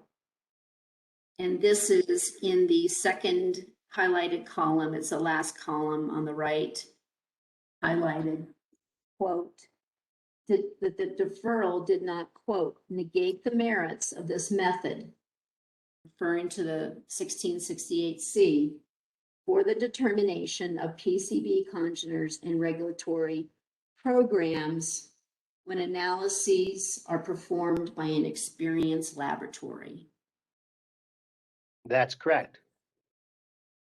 And Dr. Toll, I did not see from your resume, and you can correct me about this, you have not ever managed a laboratory that tests for PCBs, have you? No.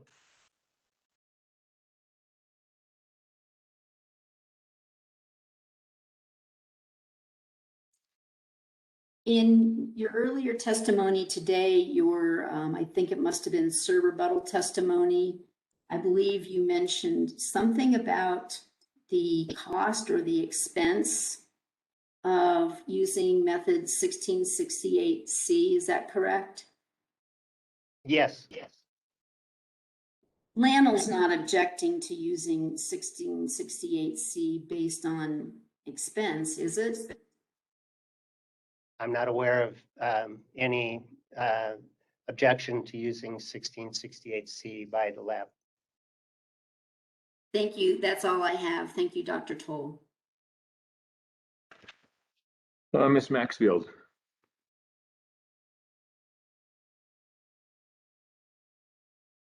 Thank you, Mr. Hearing Officer. Good morning, Dr. Toll. Good morning. So does DOE and Triad recognize that New Mexico may condition NPDES permits based on state regulations?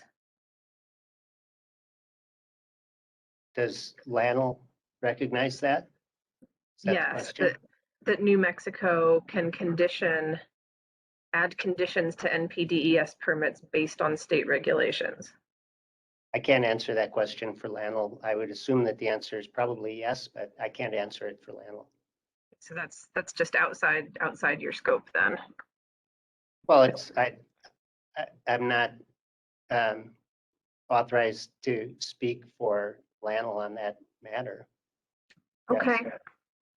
All right. And from reading and listening to your testimony really doesn't address the question about whether sampling and analytical methods listed in 40 CFR 136 will always be sensitive enough to ensure compliance with state water quality standards, does it?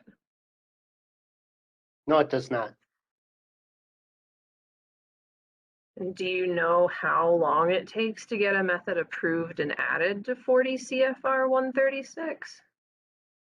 I don't know what the range is on that. I would say that, with 1668C, it's been 11 years so far, and it's been backburnered. And the reasons why it's been backburnered wouldn't apply to other chemicals necessarily. So in the case that we've been talking about mostly, 1668C, it's been 11 years and 3 method update rule cycles, and it's still not approved. And they're developing a new PCB congener method that is intended to solve some problems that EPA sees with method 1668C. Okay. So your position is that New Mexico should wait until EPA approves a new method and gets it added to 40 CFR 136? Or an appropriate action might be to, this new method has been through round robin testing already, and the information is publicly available about the new method. And one might think that NMED could look at that new method and file an ATP application to use it. Okay. I would suspect that will not be approved until the method update rule, and those generally, 2010, 2017, and 2021 are the last 3, so it could be a while. But the method's out there. Okay, and just to build on and perhaps clarify a question asked by Ms. Fox, is it your testimony that LANL Triad DOE opposes the use of sufficiently sensitive analytical methods, like methods that would ensure compliance with state water quality standards, in part because it takes a high-end lab to perform those analyses and it's expensive? No, I didn't say that that's why LANL would object to those standards. I simply noted that it is expensive and does require a high-end lab, and that those are factors that are matters of fact. I am not going to speculate about how that affects the decision about whether to include 1668C into the method update rule. There's information out in the public records from EPA that could lead a reasonable person to speculate about that. But I don't say that, I'm not saying that that would be a factor for LANL's consideration. I'm saying that maybe it's part of the reason, and now I am speculating, I guess, so I'll stop there. So that was just an extra bit of detail that you provided rather than stating a reason that DOE or Triad would oppose those sufficiently sensitive analytical methods. Right. You could say that it was perhaps providing a little context that would be helpful to people scratching their head and trying to figure out why 1668 has gone through 3 method update rules without being approved. Okay, so why do Triad and DOE want to limit the department to the use of methods that might not be sufficiently sensitive to detect all contaminants? I think that's an overgeneralization, and the laboratory isn't opposed to the use of sensitive PCB methods or methods for other analytes that aren't on the Part 136 list for purposes other than enforcement. For example, in November 2020, LANL published a report on background threshold values for a number of constituents, including PCBs, and that was based on data that the lab has collected over a long period of time on PCB concentrations on the Pajarito Plateau, and those are congener data. So it's useful to understand the PCB problem, and I haven't heard any indication that LANL objects to the use of the method for that kind of a purpose. Okay, thanks, Dr. Toll. I have no further questions for this witness at this time. And now we will move on to Mr. DeSalen. Thank you, Mr. Hearing Officer. Good morning, Dr. Toll. I just have a few questions. Most of what I had has already been covered. So, Dr. Toll, the laboratory, Los Alamos National Laboratory, has been testing for PCBs using the congener method for quite a few years now. Is that correct? Yes. Do you know for how long? I don't know when they started. It's not a number that I have in my head. Okay. And do you know how much it costs for the laboratory to do the testing? No, I only know what it costs me to get samples analyzed when it's, other places where I'm responsible for that. Okay. Now you testified, I believe, that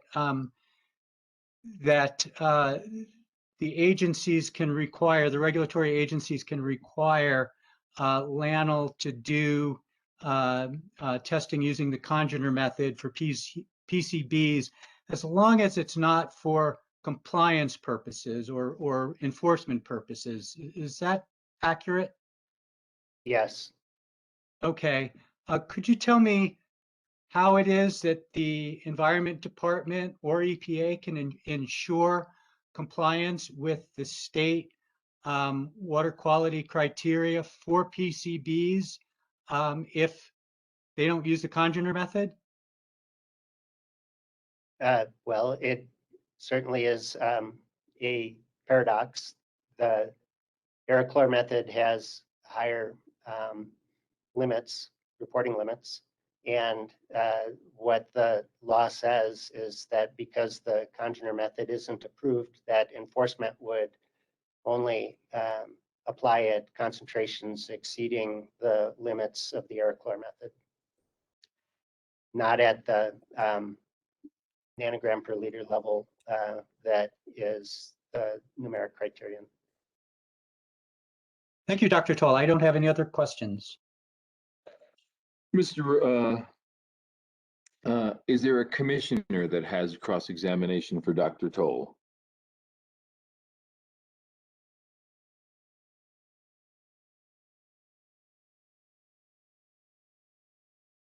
Is there a member of the public that has cross-examination for Dr. Toll? Mr. Rose, are there any redirect questions for Dr. Toll? Yeah, just a couple. Dr. Toll, in your cross-examination, you talked about, particularly with PCBs, Part 136 approved methods and the sensitivity. Is it your understanding that the language you've proposed is required by federal law? Yes. And are you merely trying to include in the rules what you believe is already applicable? Yes. I have no further questions. Do you want to call your next witness? We can do that. He's here, and we have to switch out here shortly, but if you'll give us a minute, we can certainly do that. got pages that were taken out that Just leave it. just leave it. Good. Ms. Jones, do we have any members of the public who would like to make a comment? No, sir. Thank you.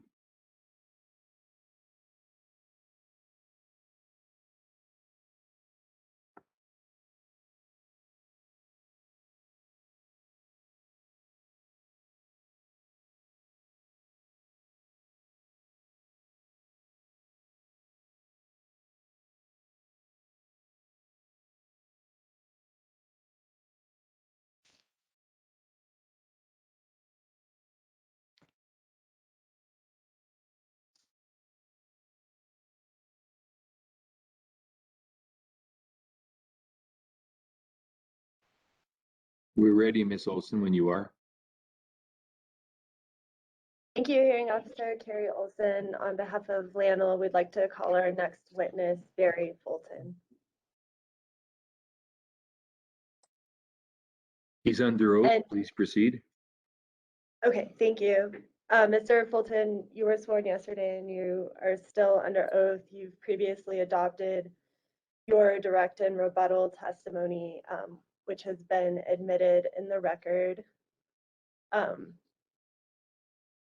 And I believe you've reserved your summary on remaining issues covered in your testimony. Can you please briefly summarize your testimony related to applicability of the human health organism only criteria for persistent toxic pollutants? Yes, excuse me. Yes, my direct testimony filed as Lanel Exhibit 6 and my rebuttal testimony filed as Lanel Exhibit 62 addresses the application of the human health organism only criteria, or HHOO criteria, for persistent toxic pollutants to all tributaries with an aquatic life use designation.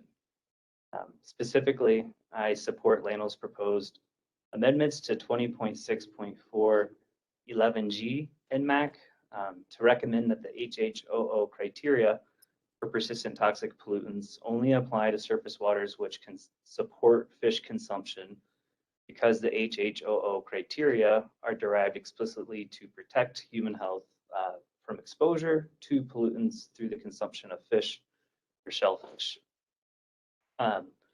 Lanel's recommendation would ensure the protection of human health and the environment and provide for reasonable and defensible flexibility in the implementation of the water quality standards. Thank you for that summary. Based on rebuttal testimony, I have a few questions for you on rebuttal. I believe you've previously testified that you've reviewed the direct and rebuttal testimony of other parties, and I want to confirm that you have reviewed rebuttal testimony responding to Lanel's proposed amendment to 20.6.4.11G. Is that correct? That is correct. What was the response to your recommendation to restrict the application of human health only criteria for persistent toxic pollutants to water bodies that support a fish consumption use? The proposed amendment from Lanel was objected to by Mr. Chris Barrios. His rebuttal testimony filed as NMED Exhibit 107, as well as by Ms. Pamela Homer, and her rebuttal testimony filed as CCW GRIP Exhibit 5. And I believe Ms. Homer has not yet testified in this proceeding on that issue, but were you present earlier today for Mr. Barrios's presentation and cross-examination on his testimony? Yes, I was. Do you have a response to the objections raised by other parties in rebuttal and testimony that we've heard today? Yes, so after reviewing the testimony from Mr. Barrios and hearing Mr. Barrios's oral testimony earlier this morning, as well as the pre-filed testimony by Ms. Homer, I think it's clear our proposal did not accomplish our objective, which was to allow reasonable flexibility in the implementation of the HHO criteria, while importantly still ensuring the protection to human health and the environment. And so one point that I'd like to clarify, which was brought up by both Mr. Barrios and Ms. Homer, is fish consumption as a designated use.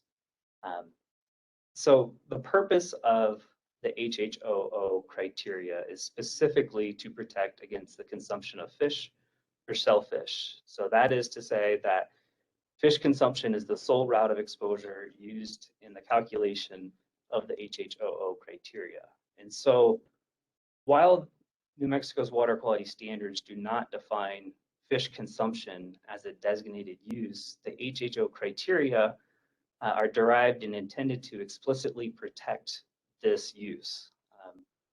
However, many surface waters across the state of New Mexico are fishless or may support only a very limited population of fish due to natural low flow, ephemeral, or intermittent conditions, or potentially other habitat factors.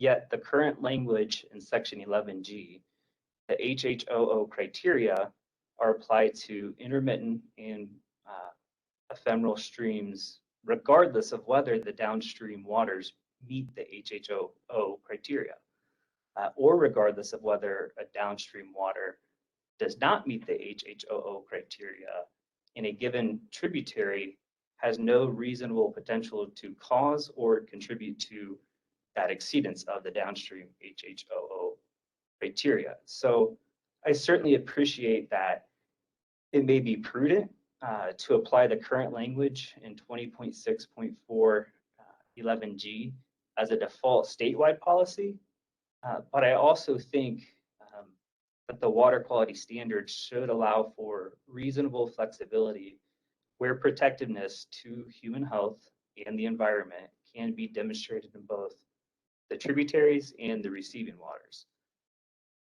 With the current language in Section 11G, the HHOO criteria are applied to ephemeral and intermittent streams that cannot support fish and therefore do not support a use for which the criteria are intended to protect.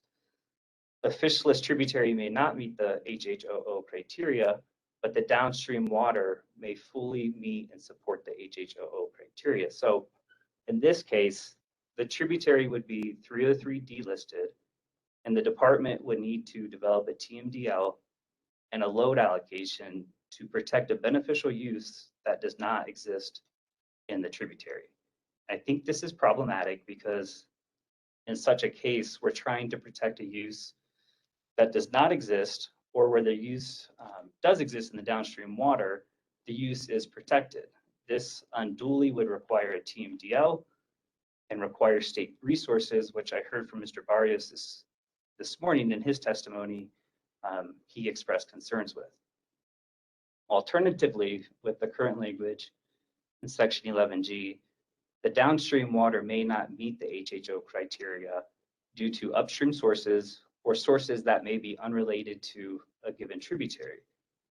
Yet that tributary may have no reasonable potential to cause or contribute to this exceedance. And so again, this particular tributary would be 303 delisted and targeted for a load allocation or a TMDL to mitigate a non-existing source or a source that does not contribute to a downstream exceedance of the HHOO criteria.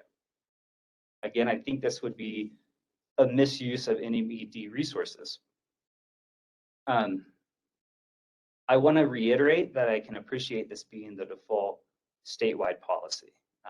But I would also like to recommend the Commission adopt language in the water quality standards that would allow exceptions to this on a site-specific basis if a demonstration could be made to the satisfaction of the Commission and following review from the department and the public that all actual, existing, or attainable uses are protected in both the tributary and the downstream waters.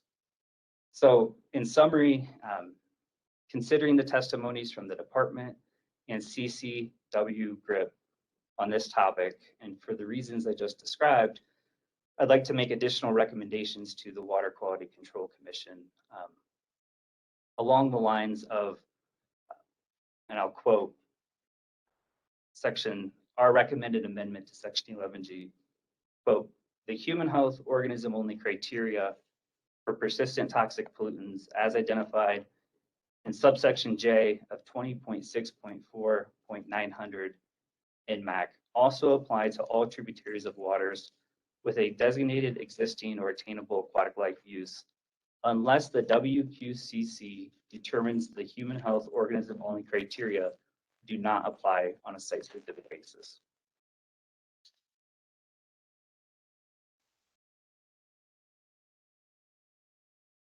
Thank you, Mr. Fulton. I have no further questions, and we tender the witness for cross-examination. May I see a show of hands which parties would like to cross-examine this witness?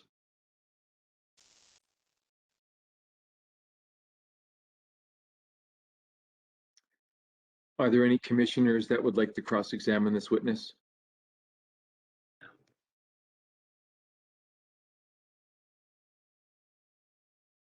Are there any members of the public that would like to cross-examine this witness?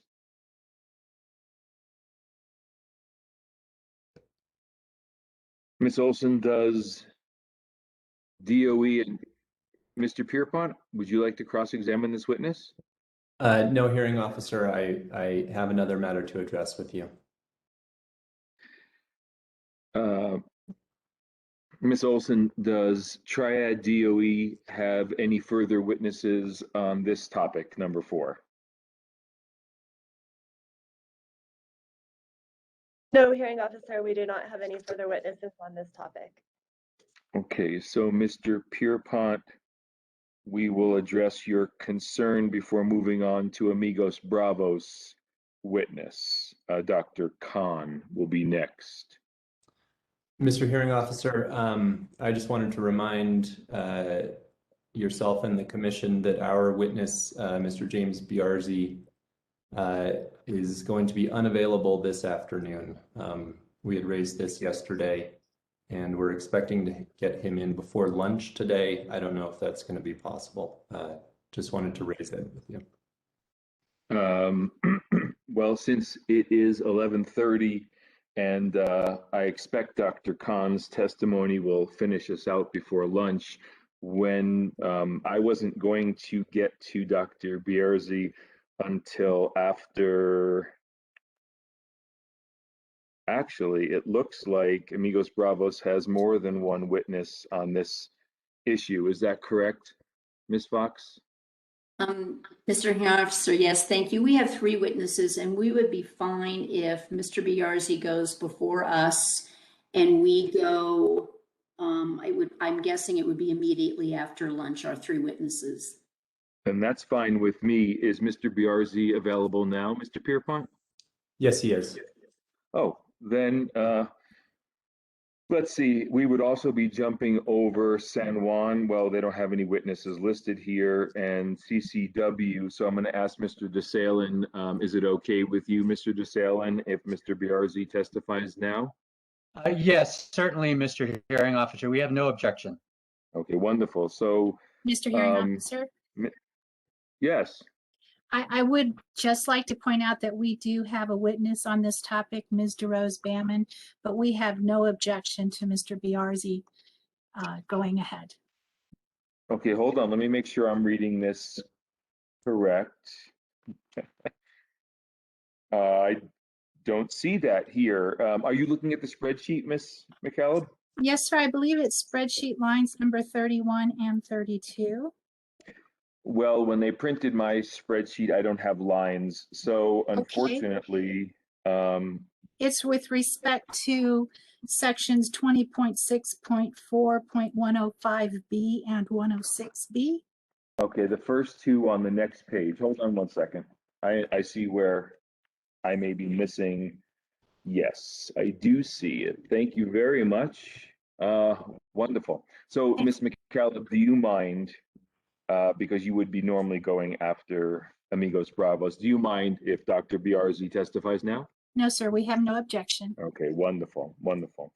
Then after lunch, we will come back to Amigos Bravos and their witnesses, and then we will hear from San Juan.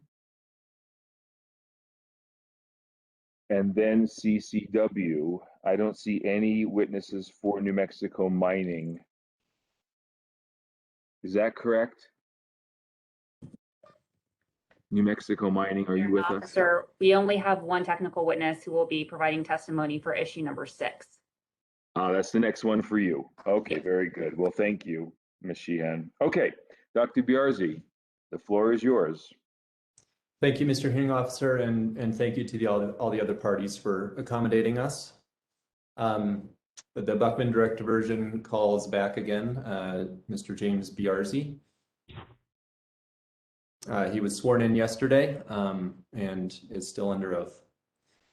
Good morning, Mr. Biarzi. Did you file written testimony in response to DOE and Triad's proposed amendment to 20.6.4.12.E Nmac, which would limit analytical methods to those specified in 40 CFR 136?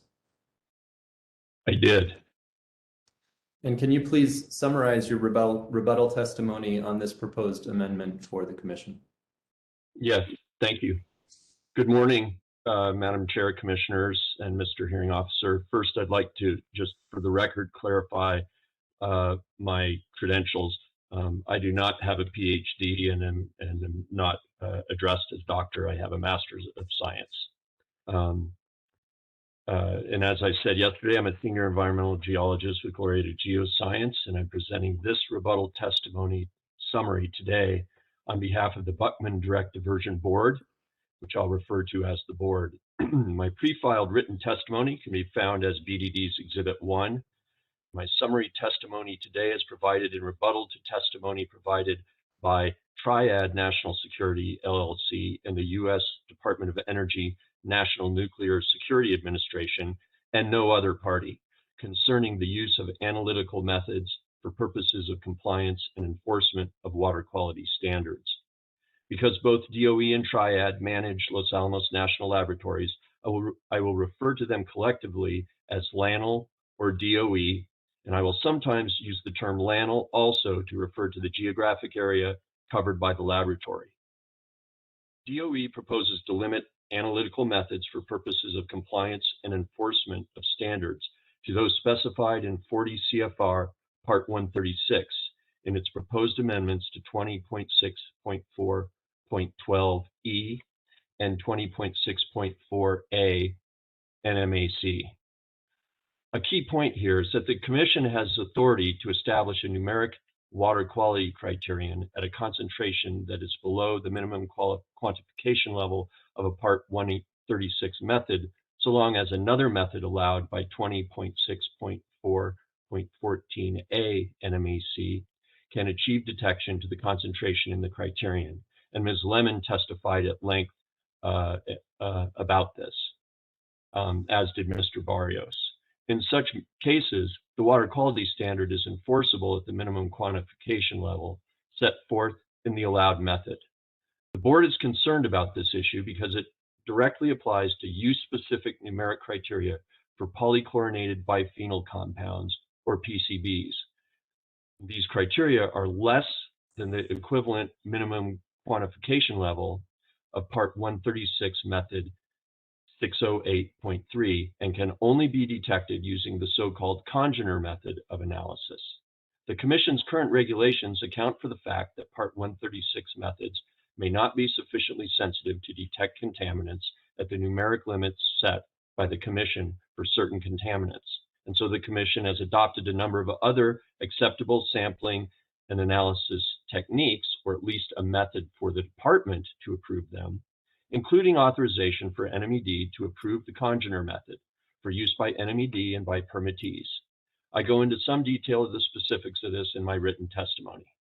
DOE has previously pointed out that LANL is the only facility in New Mexico where use of the congener method is required to determine compliance with an NPDES permit limit. While this is true, the board points out in concurrence with NMED that LANL is also the only facility whose discharge has been shown to have a reasonable potential to exceed state water quality standards for PCBs. The practical effect of DOE's proposal to limit analytical methods to Part 136 methods is that contaminants like PCBs in landfill surface and stormwaters that are detectable and enforceable under current rules in effect today would be, in many cases, undetectable and unenforceable going forward.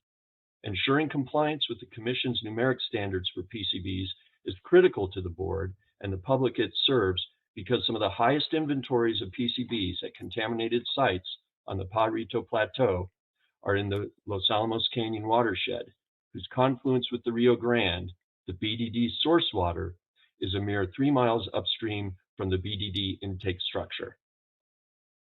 I note that 6 of the 17 NPDES individual permit site monitoring areas where automated samplers collected compliant stormwater samples in 2019 are in the Los Alamos Canyon watershed. In 2019, every stormwater or base flow result for total PCBs measured by LANL exceeded the human health organism-only water quality standard. I repeat, every result exceeded the standard. DOE's proposal would make many of these exceedances invisible because the minimum detection limits or method limits for Part 136 methods are not sufficiently sensitive. In other words, DOE's proposal ensures that it would be impossible to see these exceedances.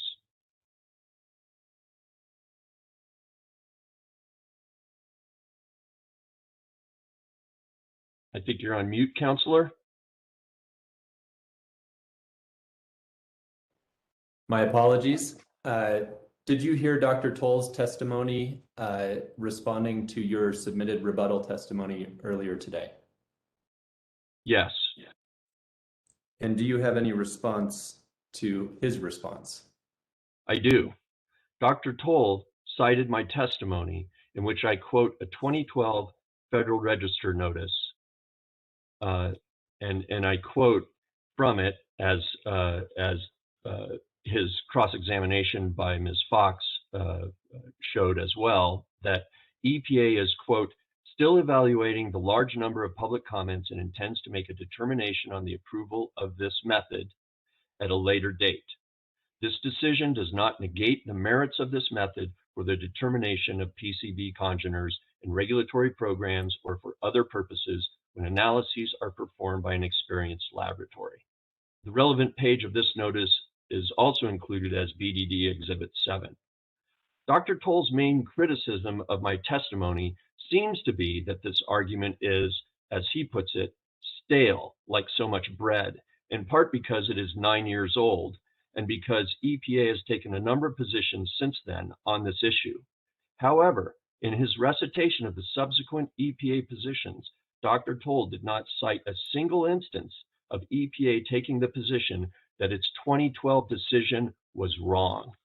In fact, certification of LANL's NPDES permit NM0028355, which is BDD Exhibit 6, for example, NMED correctly cited this Federal Register notice, which is fundamental to this issue in response to LANL's assertion that NMED may only include reference methods that are approved by EPA under 40 CFR Part 136 for determining compliance with effluent limitations. Thank you. What actions does the Buckman Direct Diversion Board recommend that the Commission take with respect to this issue of Part 136 methods? I'll not opine on DOE's motivation for this proposal, but by any measure, it would roll back current protections the BDD and the public rely upon to protect its source waters. Limiting sampling methods for purposes of permit compliance to Part 136 methods would result in diminution of New Mexico's water quality, adversely affect the BDD's ability to provide safe and reliable drinking water to its customers, and undermine NMED's ability to monitor and enforce New Mexico's water quality standards. The board urges the Commission to reject DOE's proposal and maintain the current regulations which provide authority for NMED to enforce the Commission's water quality standards and which have been fully heard, considered, and approved by the Commission in previous triennial reviews. This concludes my testimony on this issue. Thank you, Mr. Biarzi. Mr. Hearing Officer, I tender the witness for cross-examination. Are there any may I see a show of hands of any parties? Yes, Mr. Rose, I see you. Are there any other, and Mr. DeSalen, okay. Are there any other parties besides those two that wish to cross-examine Dr., I won't say doctor, Mr. Biarzi? Okay, no, I don't see that. Mr. Rose, please proceed. Thank you, Mr. Hearing Officer, Mr. Biarzi. I guess it's still morning. Good morning. Good morning. I have a couple questions for you. With respect to your testimony about Lannel's testing for PCBs, and correct me if I'm wrong, but I understood your testimony to say it's the only NPDES permittee where the receiving water exceeds the state's PCB limit, the standard?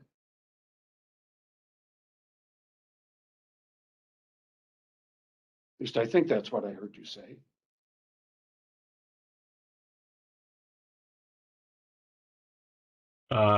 What I think I said, and I'm trying to find it, is that it's the only facility in which there's a reasonable potential that the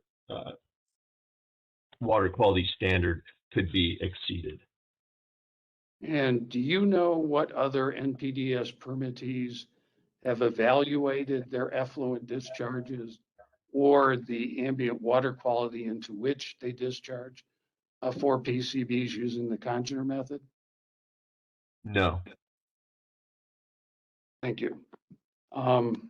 With respect to your response to Dr. Toll, you indicated that you believe the commission has authority to adopt procedures and require their implementation even if they're not Part 136 approved. Is that correct?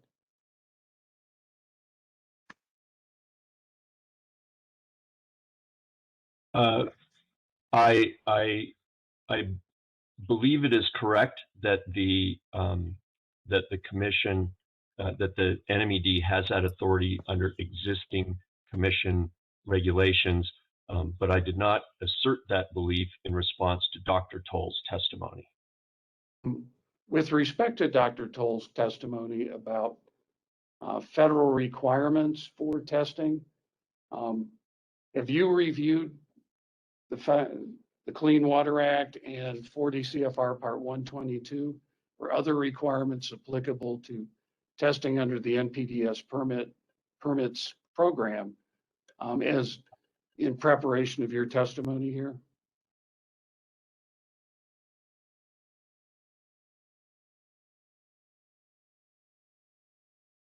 Not recently and not in great detail. I would not call myself an expert in that particular regulatory provision. Okay, thank you, Mr. Biarzi. I have no further questions. We're going to move now to Mr. DeSalen. Thank you, Mr. Hearing Officer. And I will keep this brief, Mr. Biarzi. I know you have to leave quickly. You testified regarding Los Alamos Canyon and the PCBs that are discharged into Los Alamos Canyon. Is that correct? Yes, generally. Okay, and Los Alamos Canyon is receiving water under the NPDES permit for Los Alamos National Laboratory. Is that correct? It is one of the receiving waters. Okay, and then Los Alamos Canyon flows from west to east across the Pajarito Plateau to the Rio Grande. Is that correct? That is correct. And as it goes across the Pajarito Plateau, it crosses San Ildefonso land. Is that correct? That is correct. And the next canyon north of Los Alamos Canyon, I believe, is Rendia Canyon.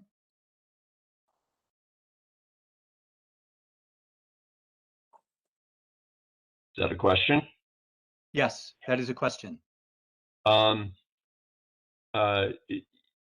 Yes, it is. I'll also note that some people call Wahe Canyon, which is between Rendija and Pueblo Los Alamos Canyon, as a separate canyon. However, Wahe Canyon has a confluence with Los Alamos Canyon just a mile or so upstream from its confluence with the Rio Grande. But generally, you're correct. Okay, thank you for that clarification. And Rendija Canyon is also a receiving water for Los Alamos discharges? Not for industrial discharges. If I may take a look at my exhibit 4. Sure. And I'm not certain if Los Alamos has any stormwater monitoring locations under their stormwater permit in Rendija Canyon. So I'm not certain of that. Okay. I do know that there are solid waste management units that are in Rendija Canyon. Okay. Do you know if it's a receiving water under the stormwater permit? I don't know. Okay. Thank you, Mr. Biarzi. I have no more questions. Thank you. Okay, are there any commissioners with cross-examination questions for Mr. Biarzi? Are there any public members?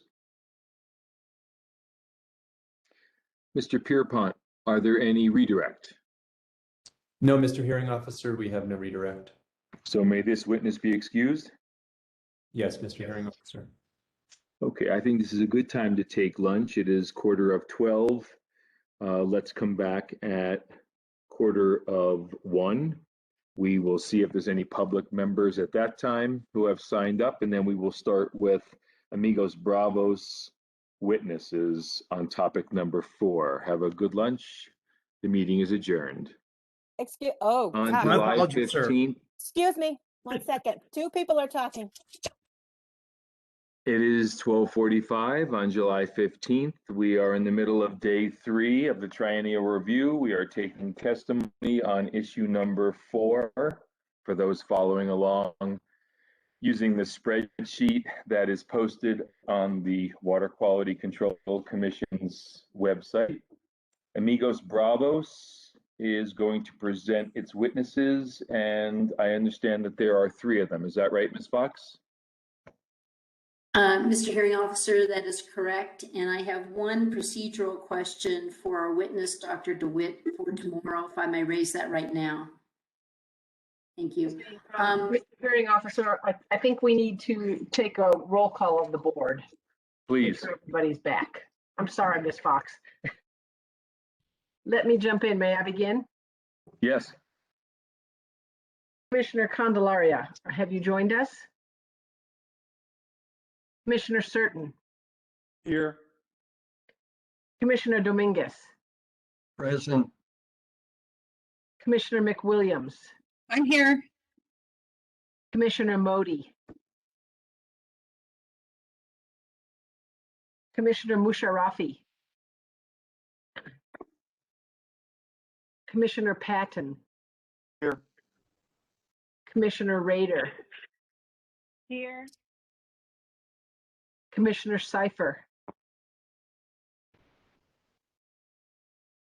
Commissioner Thompson. Here. Commissioner Timmons.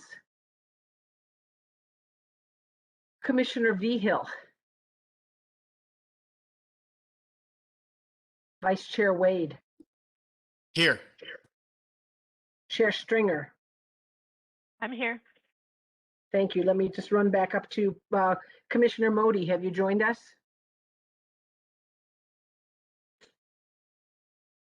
Commissioner Cipher, have you joined us?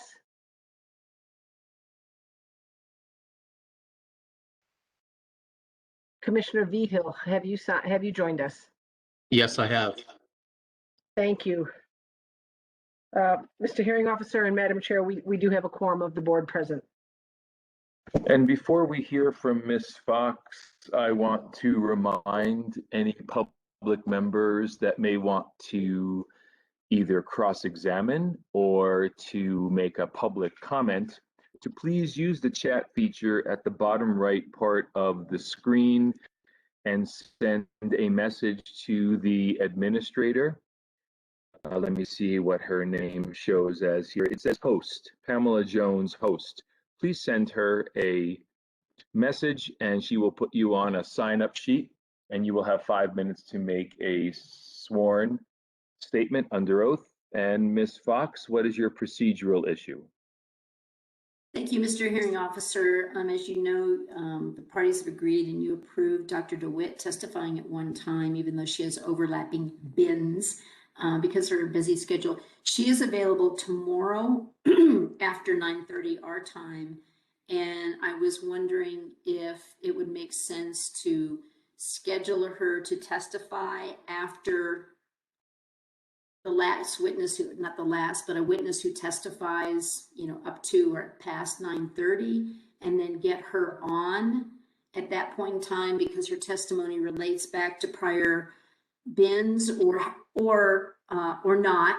She is available all day tomorrow post 9:30, but I thought that might make sense because she'll be addressing issues that we've already discussed. It's my understanding that Dr. DeWitt has multiple issues besides. What issues is she testifying on? She's in bins 2 and 3. I see her in 4 as well. Oh, that could be, yeah. Rachel's shaking her head. She's testifying on CECs, she's testifying on toxic pollutants, and she's testifying on Part 136 methods.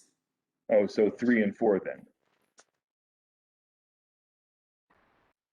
But not 5, 6, 7, or 8. That is correct. Okay, we will play it by ear. After 9:30 our time tomorrow, we will see as we can work her in. So would you like to present your witnesses on issue number 4? Yes, thank you, Mr. Yes, oh. So we have a procedural issue as well before Ms. Fox starts. Our witness, Barry Fulton, is scheduled hopefully for later today on item 5. We get there. He's only available through today, and we're hoping that we can get him up. He's scheduled for item 5 and item 6. And so if possible, we'd like to get him up sometime today before the end of the day and complete his testimony. I'm confident, maybe I shouldn't be, that we'll get to item 5 today, but to bin 5, but that's our expectation. It's mine as well. We will, when we address item 5 today, we will get his testimony in today on 5, 6, and 7. We'll make it happen. Ms. Fox, let's proceed. Thank you very much, Mr. Hearing Officer. Rachel Kahn, who is already sworn in, is going to continue with her PowerPoint presentation to discuss Land's proposal with regard to Part 136 methods.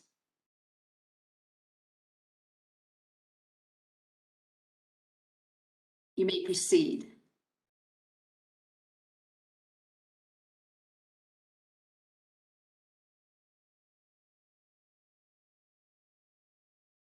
Cannot hear you.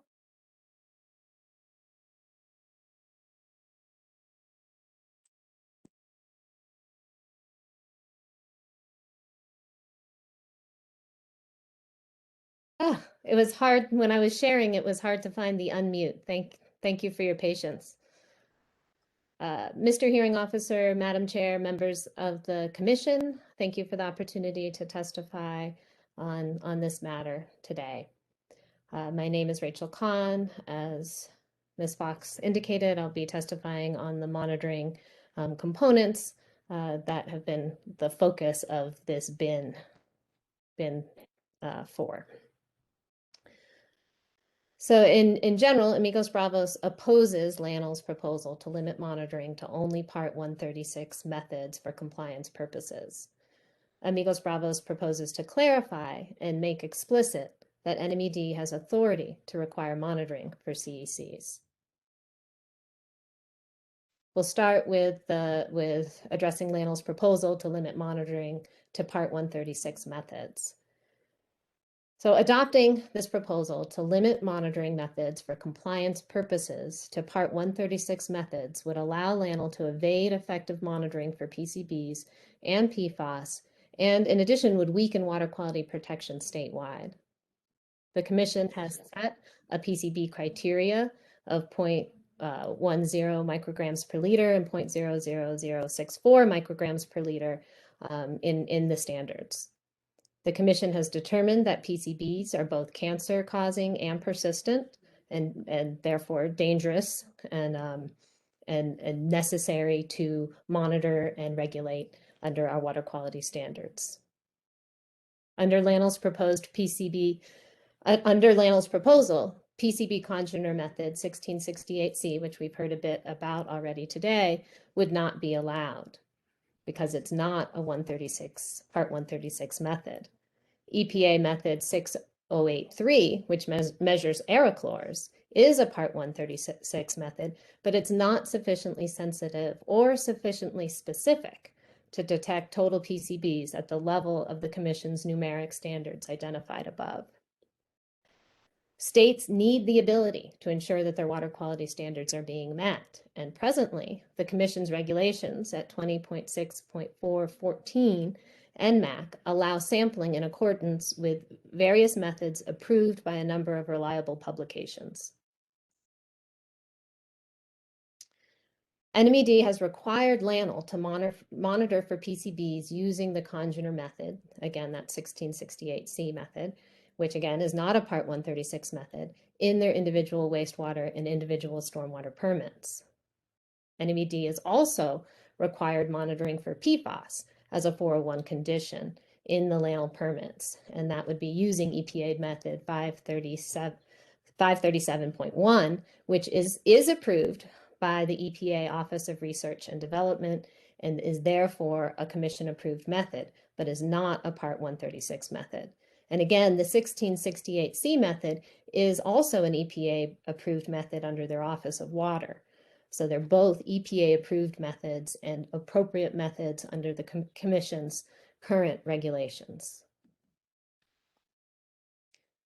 But we have a situation where at the end of last year, where LANL appealed NMED's 401 conditions that require the congener method for PCBs and that required PFAS monitoring in their discharges. Now, in this proceeding, LANL proposes amendments to the state water quality standards that would buttress its appeal, and it would take away critical protections, not only for LANL surface waters, but for all surface waters of the state.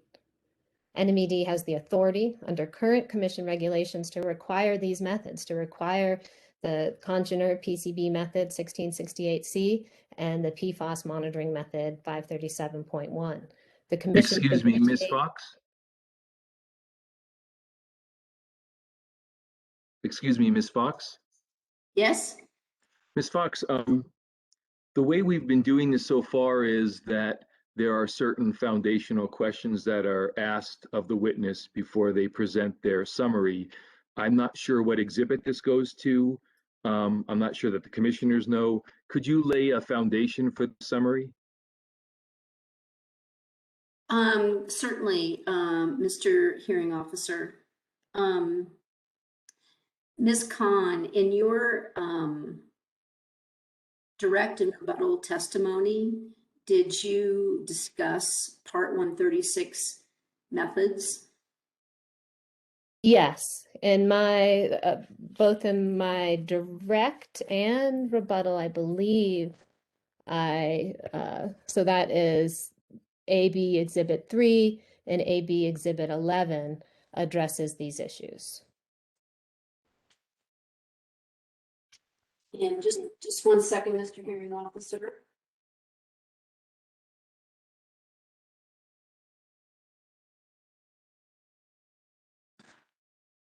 And in your direct testimony, Ms. Khan, did you supply exhibits in support for these issues, Part 136 or CEC monitoring, USGS NMED PFAS sampling results as NMED as Amigos Bravos Exhibit 4?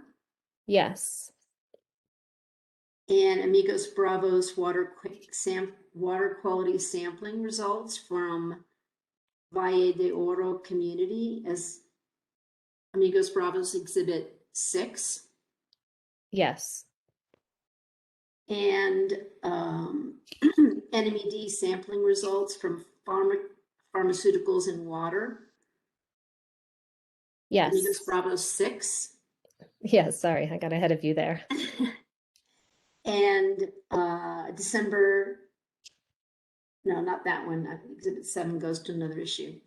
And then, Ms. Khan, in your rebuttal testimony, did you supply both the draft EPA permits for LANL, both the wastewater and stormwater, and NMED's draft certifications for each of those permits as exhibits 12 through 15?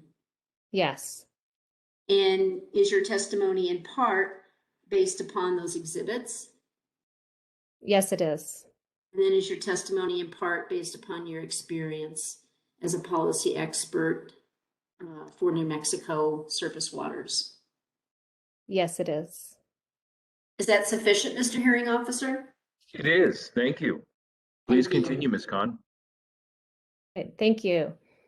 So as I was saying, there's these appeals out there of LANL's permits for both their wastewater and stormwater and their individual stormwater permit, appealing the state certification requirements to require the congener method or the 1668 method and require monitoring for PFAS. We believe that I think it's clear that NMED has the authority under current commission regulations to require these methods, and the commission should retain this authority.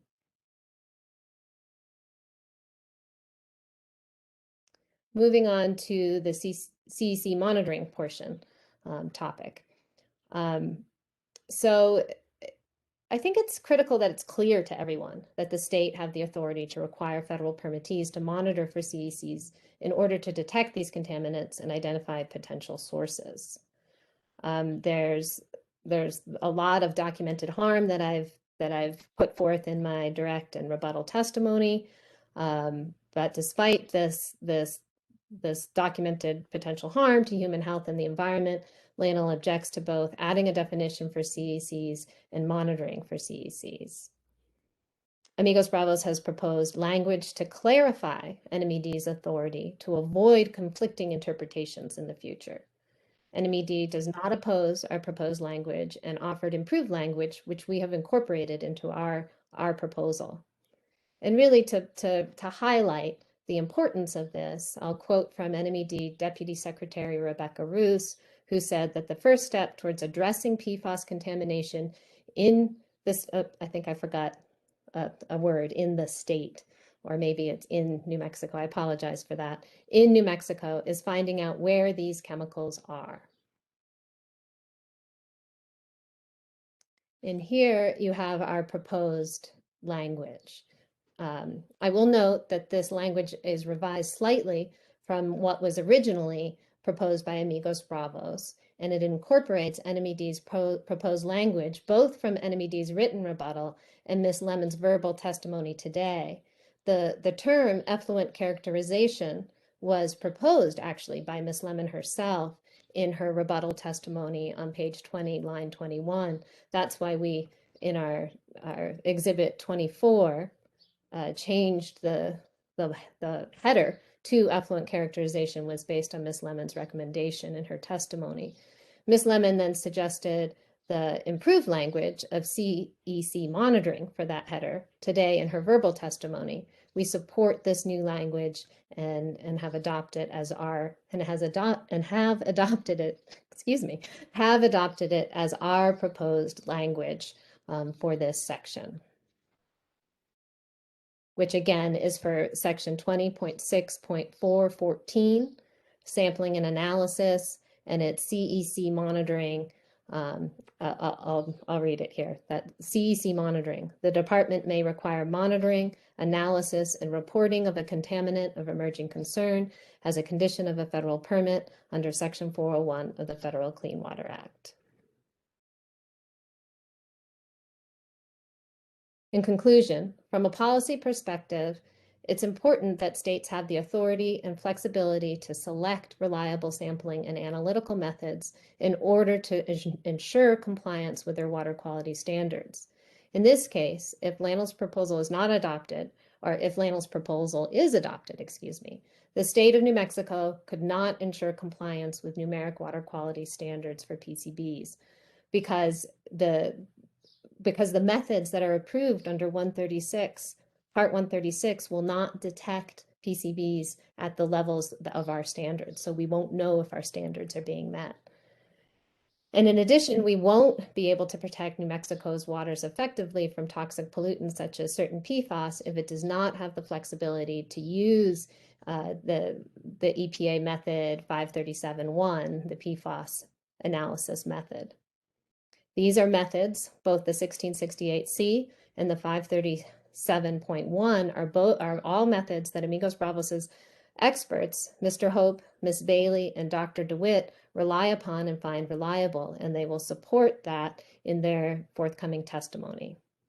Therefore, LANL's proposal to limit monitoring to Part 136 methods should be rejected. In addition, given the appeals by LANL, which imply that there is some alternate interpretations of the current regulations, the Commission should clarify NMED's authority to monitor for CECs. This concludes my testimony on this portion of the standards. Ms. Khan stands for cross-examination. Ms. Fox, would you like since you're presenting 3 witnesses, would you like them to stand as a panel? That is a good question, Mr. Hearing Officer. We could do that. We could put on Mr. Hope and then Ms. Bailey and have them stand as a panel, and that might be more efficient. I think it would. That's why I asked. Great. Please proceed. Then Amigos Bravos will call Mr. David Hope to testify. Has he been sworn in, Ms. Fox? No, he is not. Neither he nor Ms. Bailey. Ms. Bailey is on too if you want to swear them in at the same time. Let's do this. Let's do them at the same time. Okay, Ms. Bailey, if you could also turn on your video and you'll be sworn. Thank you. Ms. Edegin? Yes. Would you both please raise your right hands? Do you and each of you solemnly swear or affirm the testimony you're about to give will be the truth, the whole truth, and nothing but the truth? I do. I do. Thank you.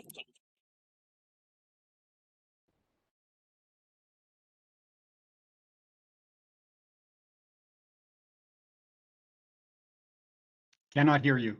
And I saw that. Okay. We'll begin then. Please state your name. David Hope. Mr. Hope, what is your educational background? I have a Bachelor of Chemistry or a Bachelor of Science with a major in chemistry from the University of Victoria, which I received in 1980. And would you please describe for the Commission and the hearing officer your professional experience? Certainly.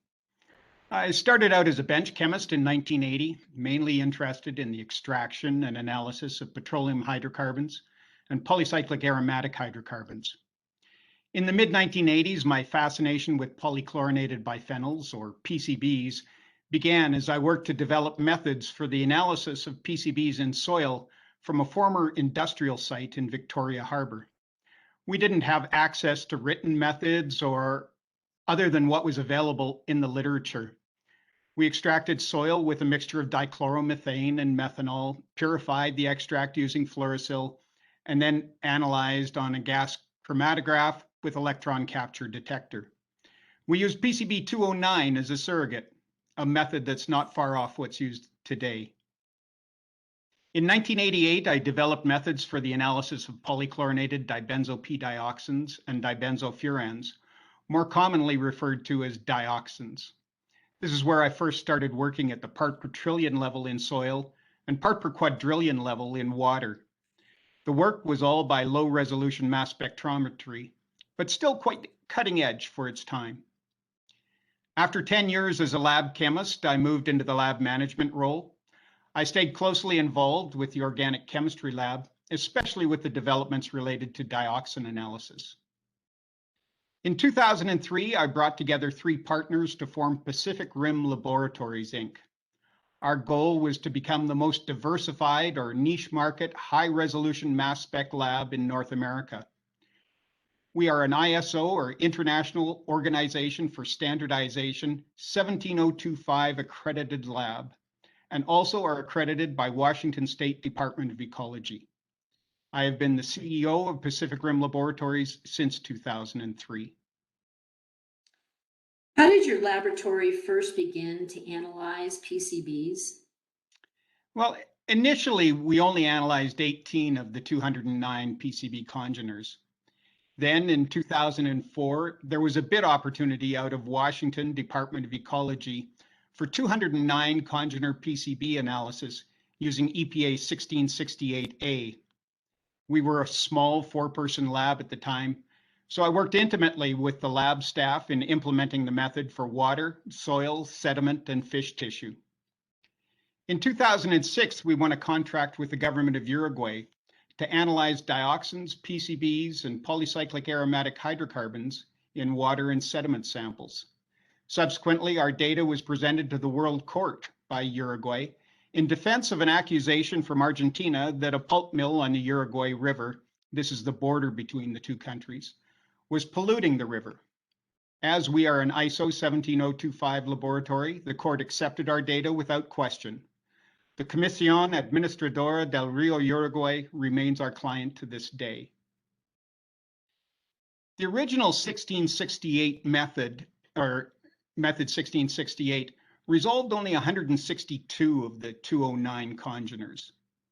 Now, in 2007, at the Dioxin Conference in Tokyo, a colleague told us of this amazing gas chromatography column that could separate all 209 PCB congeners. He had only been using it on GC with electron capture detector and wanted to see if we could get similar results on a high-resolution mass spectrometer. Some months later, we received the GC column and subsequently published a poster at the 2009 Dioxin Conference titled Improved PCB Congener-Specific Analysis by HRGC HRMS, or High-Resolution Chromatography, Gas Chromatography, coupled with high-resolution mass spectrometry. We were able to resolve 192 out of the 209 congeners. To this date, no one has published a method for separation of more than 192 congeners by HRMS. Is Amigos Bravos Exhibit 18 an accurate copy of your curriculum vitae? Yes. Mr. Hope, you submitted rebuttal testimony on behalf of Amigos Bravos in this proceeding, which is Exhibit 19. Is that correct? Yes. And is that testimony accurate to the best of your knowledge? My testimony is accurate, except that on page 6, I stated that the minimum level for method 608.3 is 0.095 micrograms per liter. This is incorrect and was based on a typographical error in EPA's publication of the method. I've subsequently learned the minimum level for the method 608.3 is actually 0.195 micrograms per liter, or 195 nanograms per liter. Mr. Hope, would you please summarize the expert opinions you will provide in your testimony? Yes. I will describe the methodology of 2 U.S. Environmental Protection Agency methods for sampling and analyzing PCBs. EPA method 608.3, testing for aerochlors, and EPA Method 1668C, testing for congeners. I will testify that, in my opinion, EPA 608.3 is not sufficiently sensitive to detect PCBs at the Commission's numeric water quality standards for wildlife habitat and for chronic and human health organism-only standards for aquatic life, and that EPA Method 1668C is able to detect PCBs at the state's numeric levels.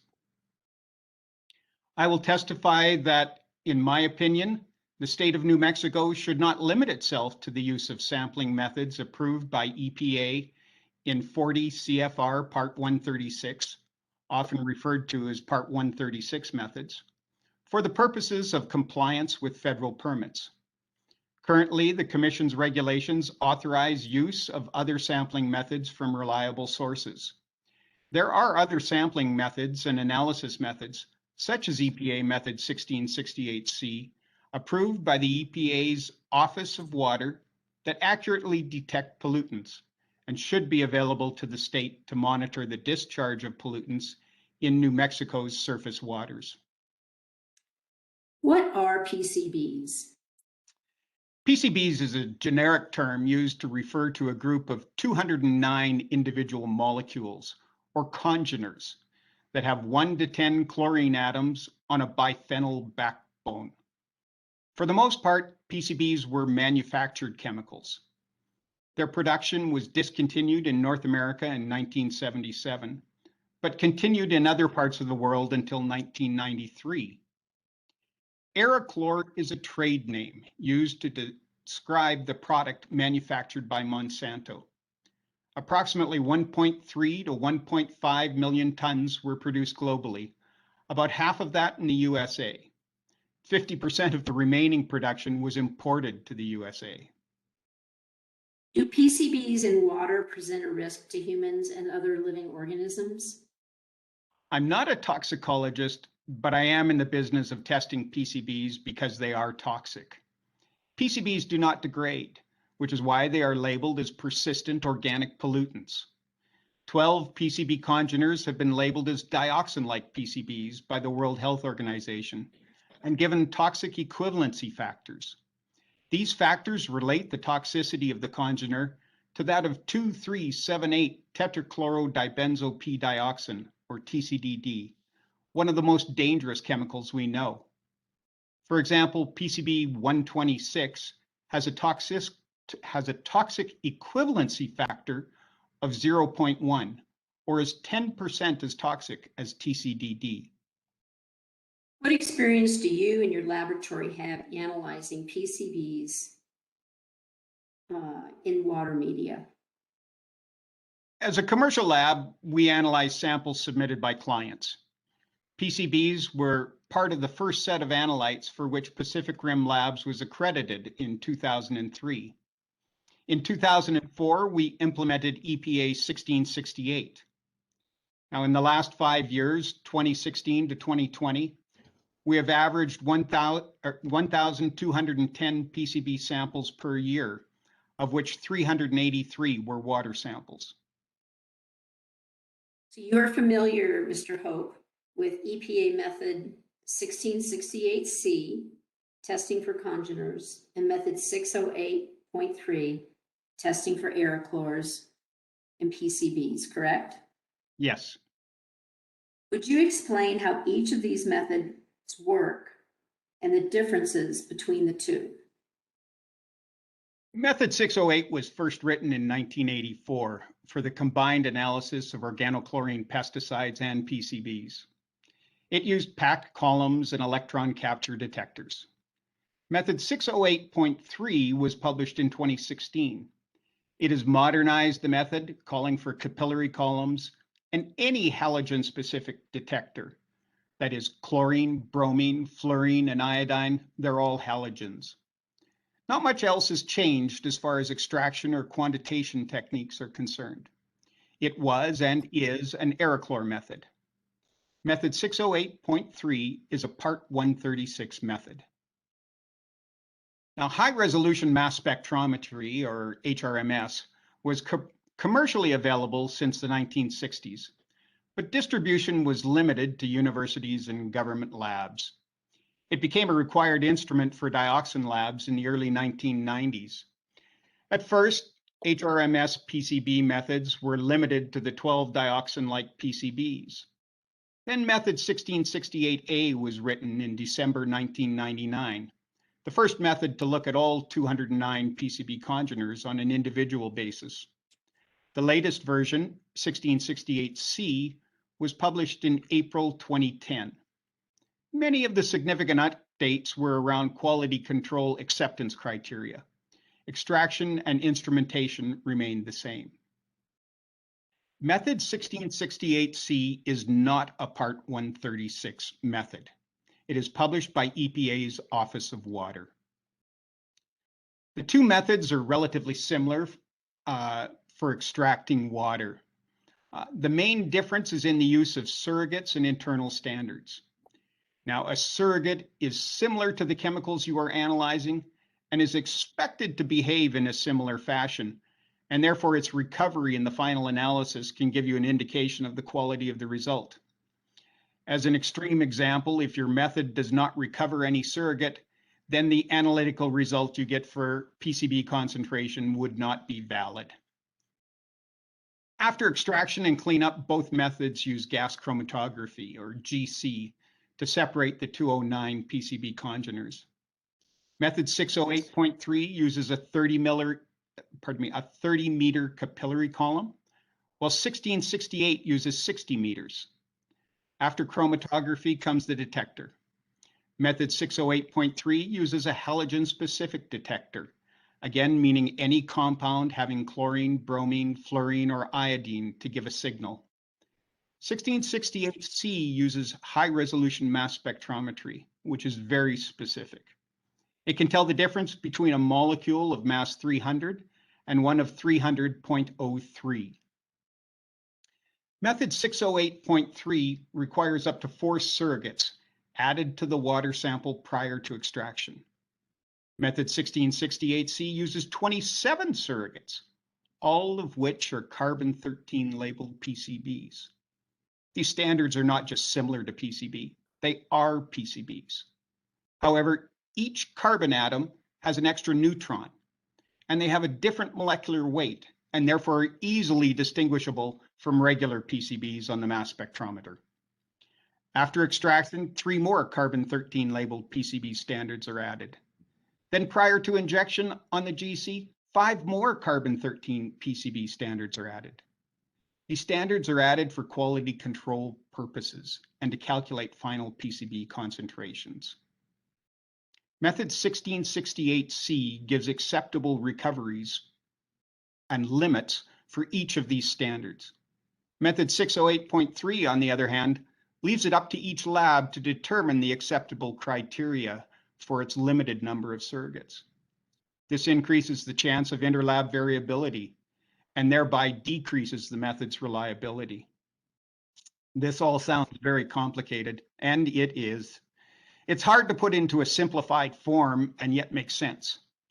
What should be recognized is that 1668C has a very sophisticated quality assurance program written into it, and this increases that confidence of the end result.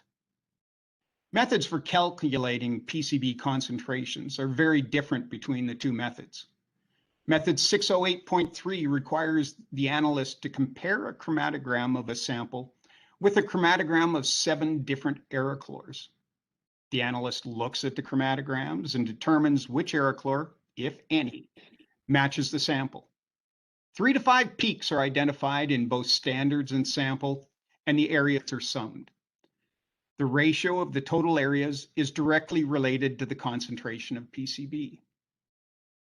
But what happens when the sample chromatogram does not exactly match the standard chromatogram, as is often the case?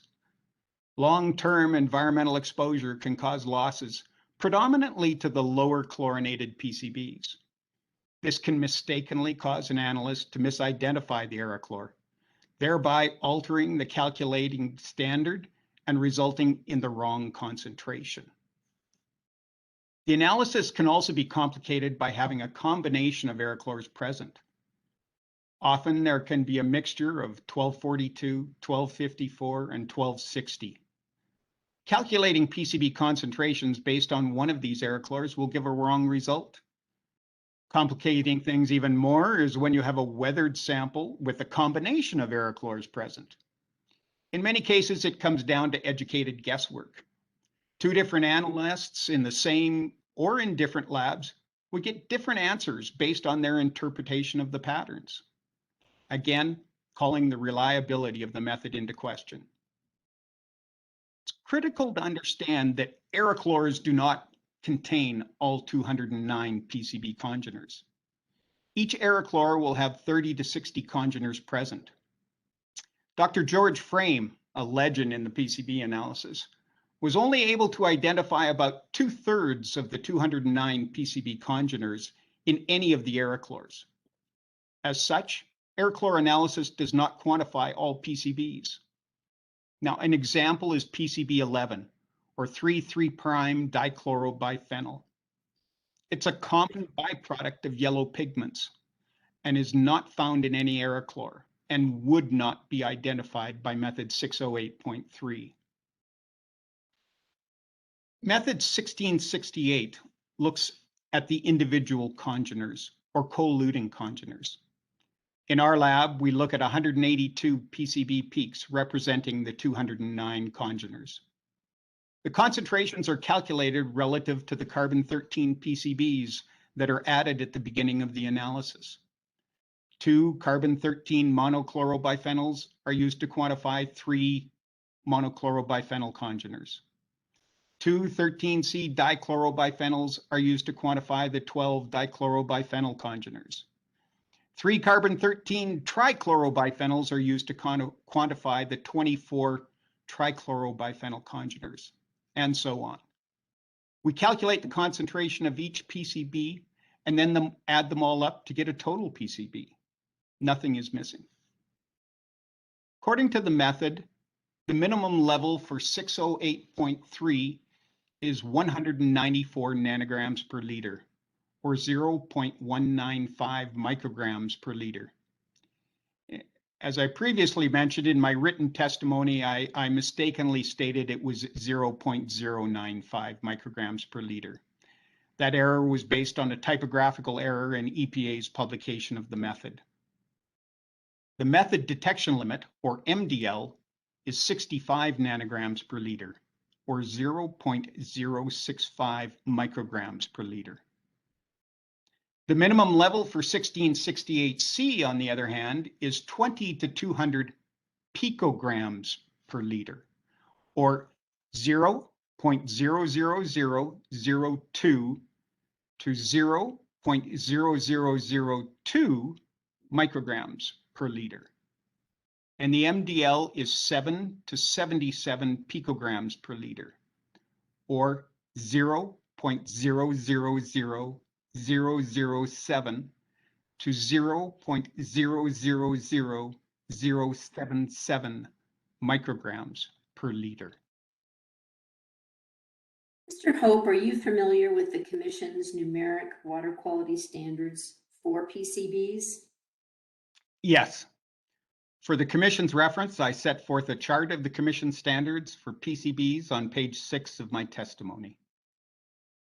Those numeric standards are set forth at 20.6.4.900.J Nmac, correct? Yes, that is my understanding. Can EPA method 608.3 testing for air chlors detect PCBs at the numeric levels of all the Commission's standards? No. The method detection limit for method 608.3 is 0.065 micrograms per liter. Therefore, that method cannot detect PCBs at 3 of the Commission's PCB standards. Firstly, wildlife habitat. The standard is 0.014 micrograms per liter. Second, the aquatic life chronic standard, which is also at 0.014 micrograms per liter. And lastly, the Aquatic Life Human Health Organism Only standard, which is 0.00064 micrograms per liter. Method 608.3 is acceptable for domestic water supply or aquatic life acute testing. Can EPA method 1668C, testing for congeners, detect PCBs at all the numeric levels of the Commission standards, including the 3 that you identified that method 608.3 cannot be used for? Yes. To what extent does your laboratory use EPA method 1668C when analyzing for PCBs? We use 1668C exclusively for testing PCBs. Why is that?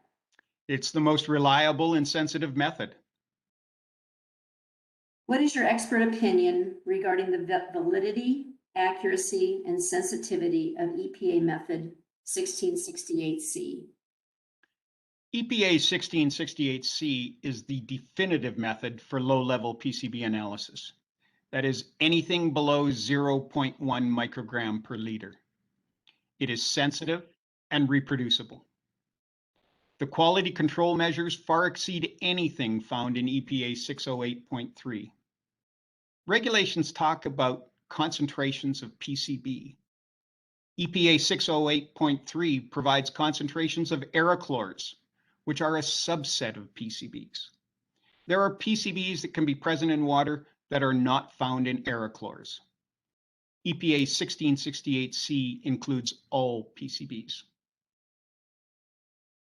You've testified, Mr. Hope, that EPA method 1668C is published by the EPA Office of Water, correct? Yes, the EPA Office of Water published the method in April 2010, entitled Method 1668C, Chlorinated Biphenyl Congeners in Water, Soil, Sediment, Biosolids, and Tissue by HRGC, HRMS.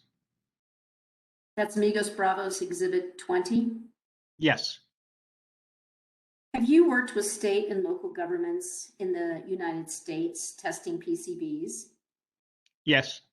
Our lab has done work for the state of Washington, city of Spokane, King County, which is Greater Seattle, Liberty Lake, Walla Walla, and the city of Pullman. Based on your knowledge and experience, including your experience with state and local governments, do you believe that states should have the flexibility to use sampling and analysis methods in addition to Part 136 methods? Yes. Part 136 is one source of acceptable methods for sampling and analyzing contaminants, but it's not the only source. EPA method 1668C, approved by EPA's Office of Water, is a good example of a highly reliable and sensitive method that is not a Part 136 method, but is the only method that can detect PCBs at the level of all the Commission's numeric standards for PCBs. Thank you, Mr. Hope. Mr. Hearing Officer, this concludes Mr. Hope's testimony, and we will call Ms. Ann Bailey, and then the 3 will stand for cross-examination. So thank you, Mr. Hope. You can turn off your video now, but do not go away.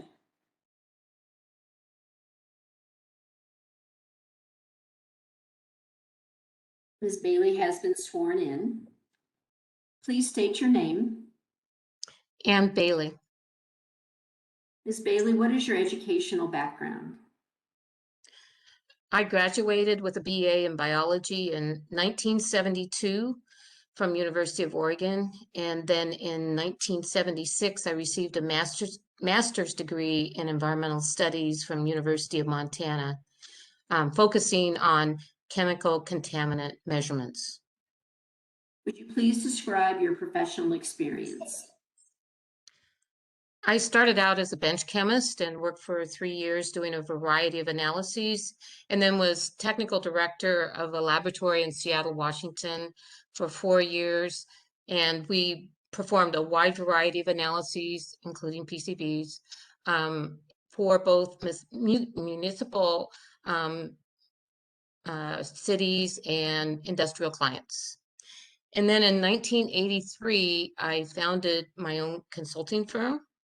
And the first thing that I did was start up a mobile PCB laboratory, and I performed analyses similar to Method 608 back in the 1980s. In the 1990s, I provided quality assurance oversight for a number of environmental investigations that performed PCBs by aerochlor analyses and also by congener analyses. And then in the 2000s and 2010s, I performed historical data review of analytical test results throughout the United States for a number of ecological assessments, including the Pecos mine in New Mexico. I also was quality assurance coordinator for a number of environmental investigations, including drafting a quality management plan for Los Alamos National Laboratory Natural Resource Damage Assessment. Is Amigos Bravos Exhibit 21 an accurate copy of your curriculum vitae? Yes. Ms. Bailey, you submitted testimony, rebuttal testimony in this matter, which is Amigos Bravos Exhibit 22, correct? Yes. Is that testimony accurate to the best of your knowledge? Yes, it is. Would you please summarize the expert opinions you will provide in your testimony? Yes. In my written testimony, I described the methodology for two EPA methods for analyzing PCBs. EPA method 608.3, which quantitates PCBs as aerochlors, and EPA method 1668C, which quantitates PCBs as congeners. Mr. Hope already explained to the Commission how each method works, and therefore I won't go into this in my testimony here, but the commissioners may refer to my written testimony on that topic. Today, I will provide testimony that, in my opinion, EPA method 608.3 is not sufficiently sensitive or sufficiently specific to detect total PCBs as required for the Commission's numeric water quality standards. And those are for wildlife or for the chronic and human health organism only aquatic life standards. While EPA method 1668C can detect PCBs at the Commission's limits.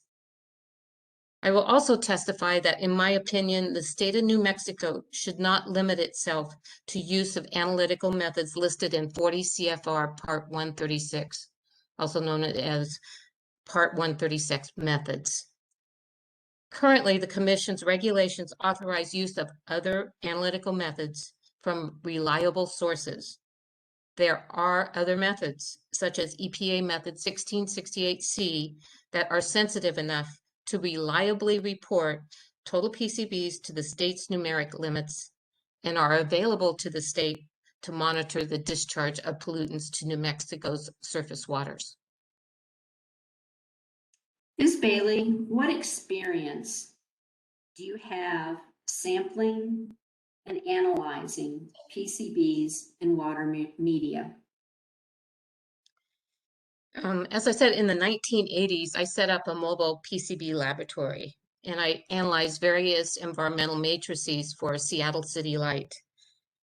Also, while working at Scott Paper Company, I oversaw the sampling and analysis of wastewater and stormwater for PCBs. In the 1990s through the 2010s, I developed and reviewed sampling and analysis plans for PCBs for a number of remedial investigations, as well as for natural resource damage assessments. In your written testimony, you described how EPA method 608.3 quantitates PCBs as aerochlors, and how method 1668C quantitates PCBs as congeners. What difference does this make when calculating total PCBs to compare to the Commission's numeric water quality standards? EPA method 608.3 only quantitates any presence of PCBs if the instrument readout presents a pattern of concentrations that matches a particular aerochlor. This type of estimation is difficult if there are mixtures of PCBs present or if aerochlors are weathered or otherwise degraded, as the patterns will not be distinct. If the patterns are not distinct, the laboratory most likely will not include the PCBs within the total PCB result. In addition, PCB congeners are present in some materials not as aerochlors, such as some dyes contain one individual PCB, and thus these PCBs would not be quantitated by 608. In contrast, EPA method 1668C quantitates PCB concentrations based on the presence of individual PCB congeners, then summing these individual concentrations to obtain a total PCB concentration. This quantitation of individual congeners is critical for determining a total PCB value. As stated by EPA and Federal Register in 1999, and I will quote, EPA offered a different approach for expressing human health criteria for PCBs. Human health criteria would no longer be based on individual aerochlors, but rather on total PCB concentrations. In the environment, PCBs occur as mixture of congeners, but these are different in composition than commercial mixtures, that is aerochlors.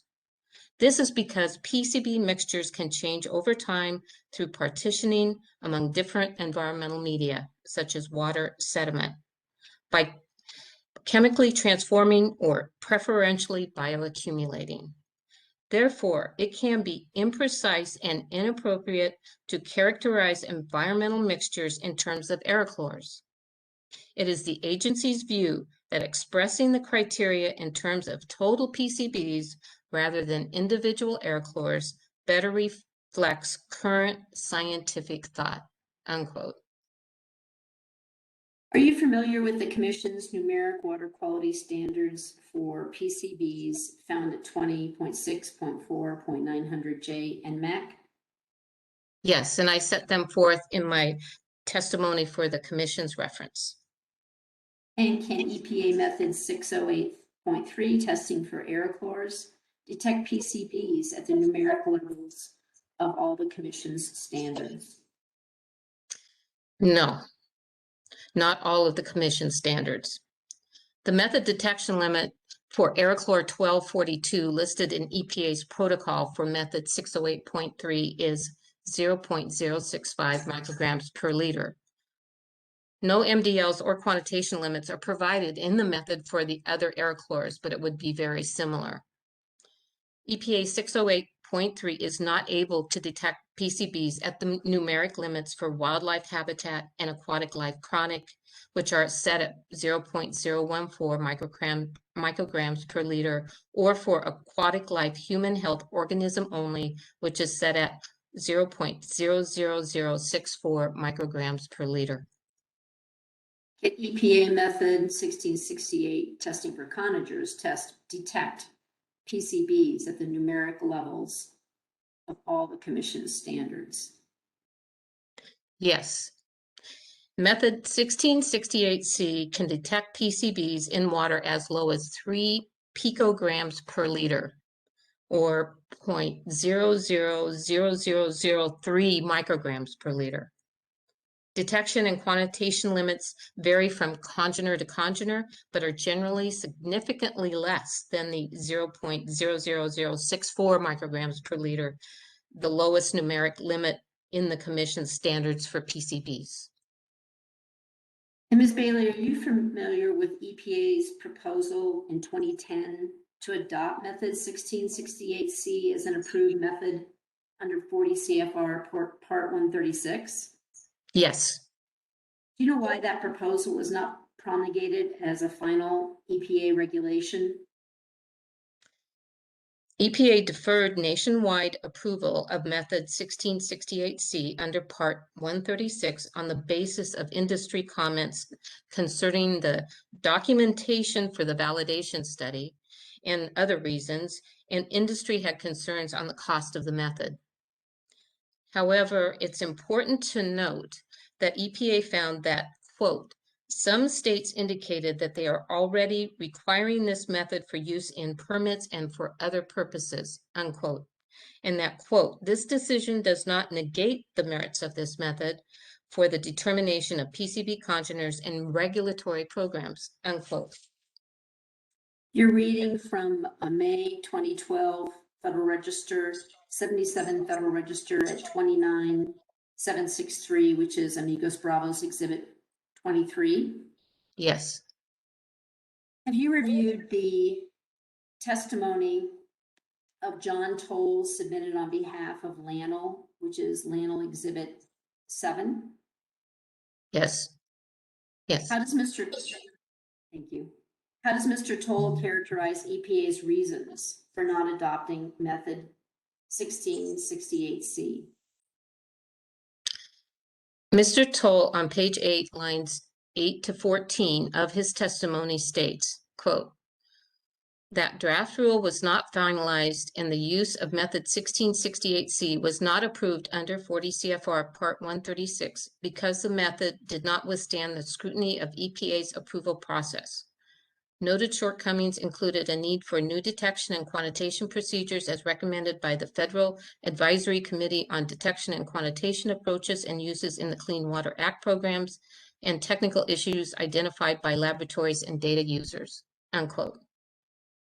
In your view, is Dr. Toll's, is this what Dr. Toll said, a fair characterization of EPA's reasons for not adopting method 1668C? No. I should add as a Part 136 method. No, from my reading, it is not. Mr. Toll implies that EPA found that 1668C had the, quote, noted shortcomings, unquote, when in fact EPA only recited the criticisms of industry, but did not adopt them as EPA findings or conclusions.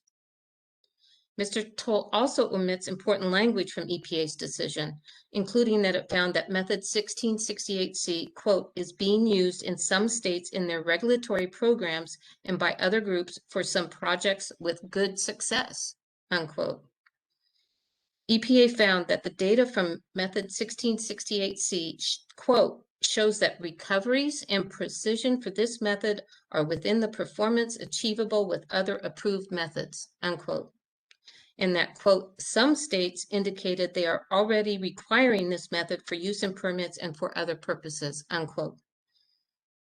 And critical to the deliberations of the commission, I think EPA states, and this is a quote, this decision does not negate the merits of this method for the determination of PCB congeners in regulatory programs or for other purposes when analyses are performed by an experienced laboratory, unquote. EPA therefore expressly acknowledged the merits of the use of method 1668C for purposes of regulatory programs like the state of New Mexico's. In his testimony, Dr. Toll refers to EPA developing an alternative method for detecting PCBs to, quote, overcome the problems with 1668C, end quote. And he says the alternative method is currently being evaluated in a step that is part of EPA's 136 approval process. What do you know about the development of this so-called alternative method? I recently spoke to a colleague at SGS Access Analytical Services, previously Access Analytical Services. It's one of the laboratories that helped develop 1668A through C. And I talked to them about if there was another method that they knew under development to detect PCBs. And they said EPA has a validation study underway for a PCB method using gas chromatography and mass spectrometry. Access was not aware of any method number associated with that method. But this method would not replace EPA method 1668C. It is simply another method that could possibly be used for PCB congener determination. It would be more sensitive than 608.3 and more specific, but less sensitive than 1668C. And you're aware,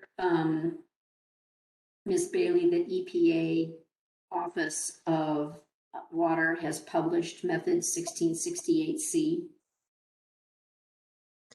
Yes, in April 2010, the EPA Office of Water published the method 1668C, entitled Method 1668C, Chlorinated Biphenyl Congeners in Water, Soil, Sediment, Biosolids, and Tissue by HRGC/HRMS, which is Amigos Bravos Exhibit 20.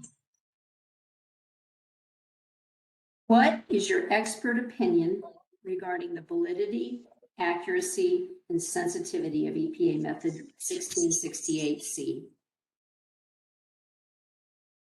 Having reviewed results and the associated quality control information from EPA 1668C for numerous environmental investigations over several years and from a variety of laboratories, I find the method to be accurate and sensitive for the determination of PCB congeners. The method for quantitation and identification is more specific than the methods used by EPA method 608.3. And finally, Ms. Bailey, based on your knowledge and experience, including your experience working with states and local governments, do you believe that states should have the flexibility to use sampling and analysis methods in addition to Part 136 methods? Yes, I agree with EPA's position that if there are concerns about specific chemicals, there should be the ability for a regulator to use reliable methods to assess the concentration of those chemicals at the concentration of concern. Thank you. This concludes Ms. Bailey's testimony. And now if I can call up, in addition to Ms. Bailey, Ms. Khan and Mr. Hope for cross-examination. May I see a show of hands of what parties want to cross-examine these three witnesses?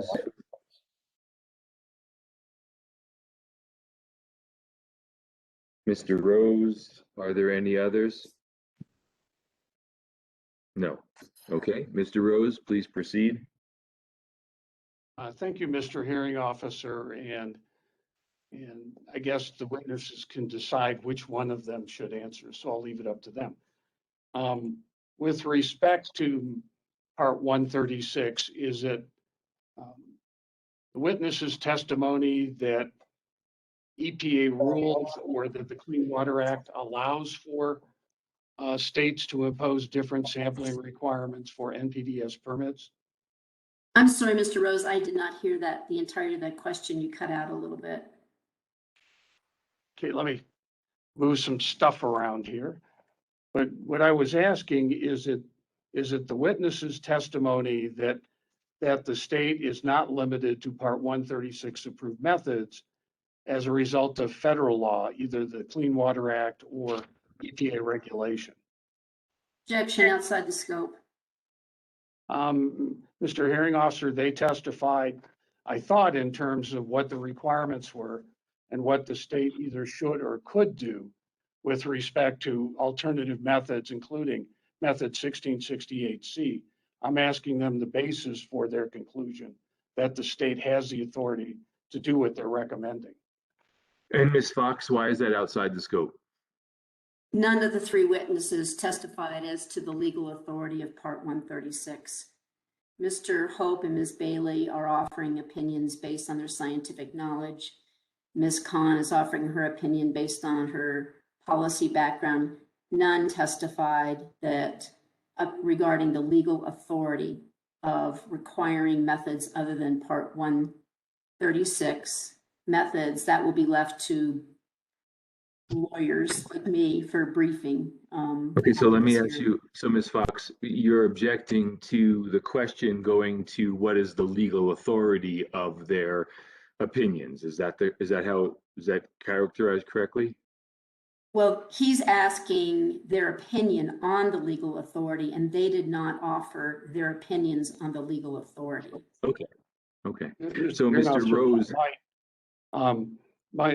the point is that they're recommending the commission adopt proposals, and I assume they're recommending them based on their assumption that the commission has authority to adopt their proposal.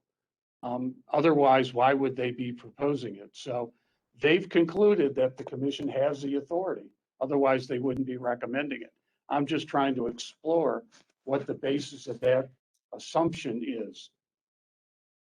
okay. Objection outside the scope for the same reasons I just gave, but the issue will be briefed by the lawyers. Right. So Ms. Fox, I believe that Mr. Rose is within the scope of the direct testimony of the witnesses. I agree with you that they did not specifically testify to whether or not the commission has the authority to do so, but it is inherent in the suggestion that they should do so, that they have the authority to do so. So I'm going to allow the question. Thank you. If I might, could I get an answer to the question? No, not yet. Okay. Mr. Rose, will you, what is the specific question that would help clarify it for me if I could hear it again? Do you believe, or is it your testimony, that the commission has authority under federal law to adopt and require the use of a test method that's not Part 136 approved? Well, my understanding is that, as Ms. Fox just indicated, that the attorneys will be briefing this in their post-hearing briefs. From my understanding, I'm not an attorney, that yes, we have heard today, both from the Permit Writers Manual as well as from the EPA November 2020 memo, that regulators can specify analytical methods other than Part 136 methods. And is it your understanding that the term permit writers, in both the context of the Permit Writers Manual and other requirements that were testified to this morning, refers to someone other than an EPA official in a state that isn't delegated NPDES authority? Well, the state has the authority for 401 certification requirements, which become part of a permit, the certification requirements. And so, that is contributing to the drafting of a permit through the 401 certification process. And is it your testimony that under New Mexico's regulations governing the 401 certification process, that the department has the authority to specify methods other than Part 136 approved methods? That is my understanding. And could you point me to what the basis of that understanding is? A specific regulation, if you know of one that you're referring to? Well, I think that so are you talking about the regulations that give the authority for 401 certification to the state? Because that is the authority that I'm referring to, that the state has the ability to set conditions to ensure that our state water quality standards are being met. And those would be the regulations I refer to, both the federal regulations, and then there's authority outlined, I believe, in 20.6.2 Nmac for 401 certification regulations. I'm just looking for clarification on what you based your opinion on. So whatever you think is appropriate. Is that your complete answer then? Yes, it is. Okay, thank you. Either for Mr. Hope or for Ms. Bailey, I believe both of you testified as to the use of method 1668 and I guess either A, B, or C in state permitting decisions. Is that correct? No, I said that I had worked with clients in the state of Washington and a number of cities. I don't know what I'm a chemist. I analyze samples. It's up to them to determine what they do with their data.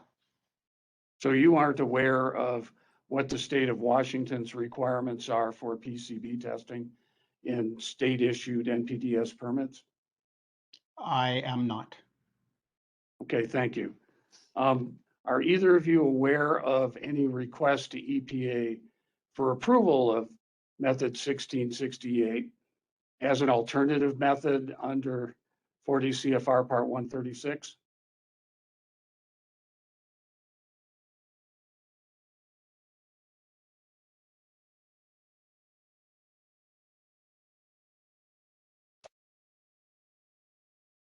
Are you talking about, can you restate that question? Because Okay. are you talking about the Federal Register that was applied for in 2012? That's the approval under 136. My understanding is the federal regs also provide a procedure for approval of an alternative method, which Dr. Toll testified to earlier today. And there's a separate procedure, my understanding is, in Part 136 for a specific application of a method and approval for it in a specific application as opposed to a general application. I think those are the Federal Register notices that you were referring to earlier. Question is, are you aware of anybody requesting alternative method approval for method 1668? No. Mr. Hope? No. Okay. Thank you. I have no further questions. As Mr. Rose was the only party that requested cross-examination, I'm going to turn to the commissioners. Are there any commissioners that would like to cross-examine any of these three witnesses? Mr. Hearing Officer, this is Commissioner Thompson. Yes, Commissioner Thompson, please proceed. Thank you. I appreciate the testimony. I've learned a lot about analytical procedures for PCBs. I would like to ask if either of the witnesses, Mr. Hope or Ms. Bailey, is aware of any analytical laboratories in New Mexico that can perform method 1668C. I'm certainly not aware of any. Ms. Bailey? No. Do either of you have an idea of the approximate number of analytical labs in North America, including Canadian labs, of course? Thank you. Number of analytical labs that can do these procedures? I would say it's somewhere, commercial labs would be somewhere around 20. Rough guess. That's fine. Thank you very much. That's all I have to ask. Commissioner Cipher? Yes, Mr. Hearing Officer, I can't help my curiosity. There's been several points made about the cost of these tests. Mr. Hope, is there any way you could tell us the cost of these two different methods that we've been debating for tests? I'd like to get an idea of what it is we're talking about and why it continues to be brought up. Well, obviously the costs will vary from lab to lab, and they also vary depending on the number of samples you submit. But in broad brush terms, 1668C will be anywhere between $500 and $700, and it can go as high as $1,000. Depends on the circumstances. And 608.3 and somewhere below $200. I don't know where exactly, but it would for sure be below $200.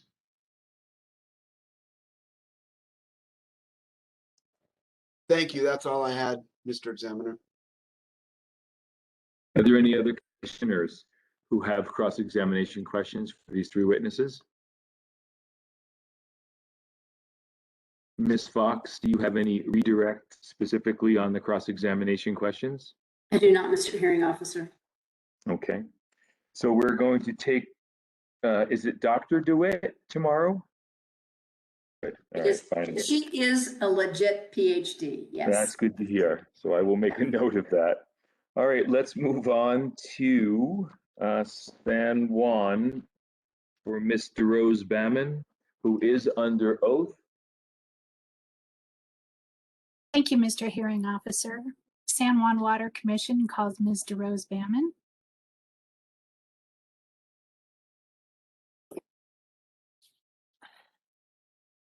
Good afternoon, Ms. DeRose Baman. Good afternoon. With respect to topic 4 that is being addressed this afternoon,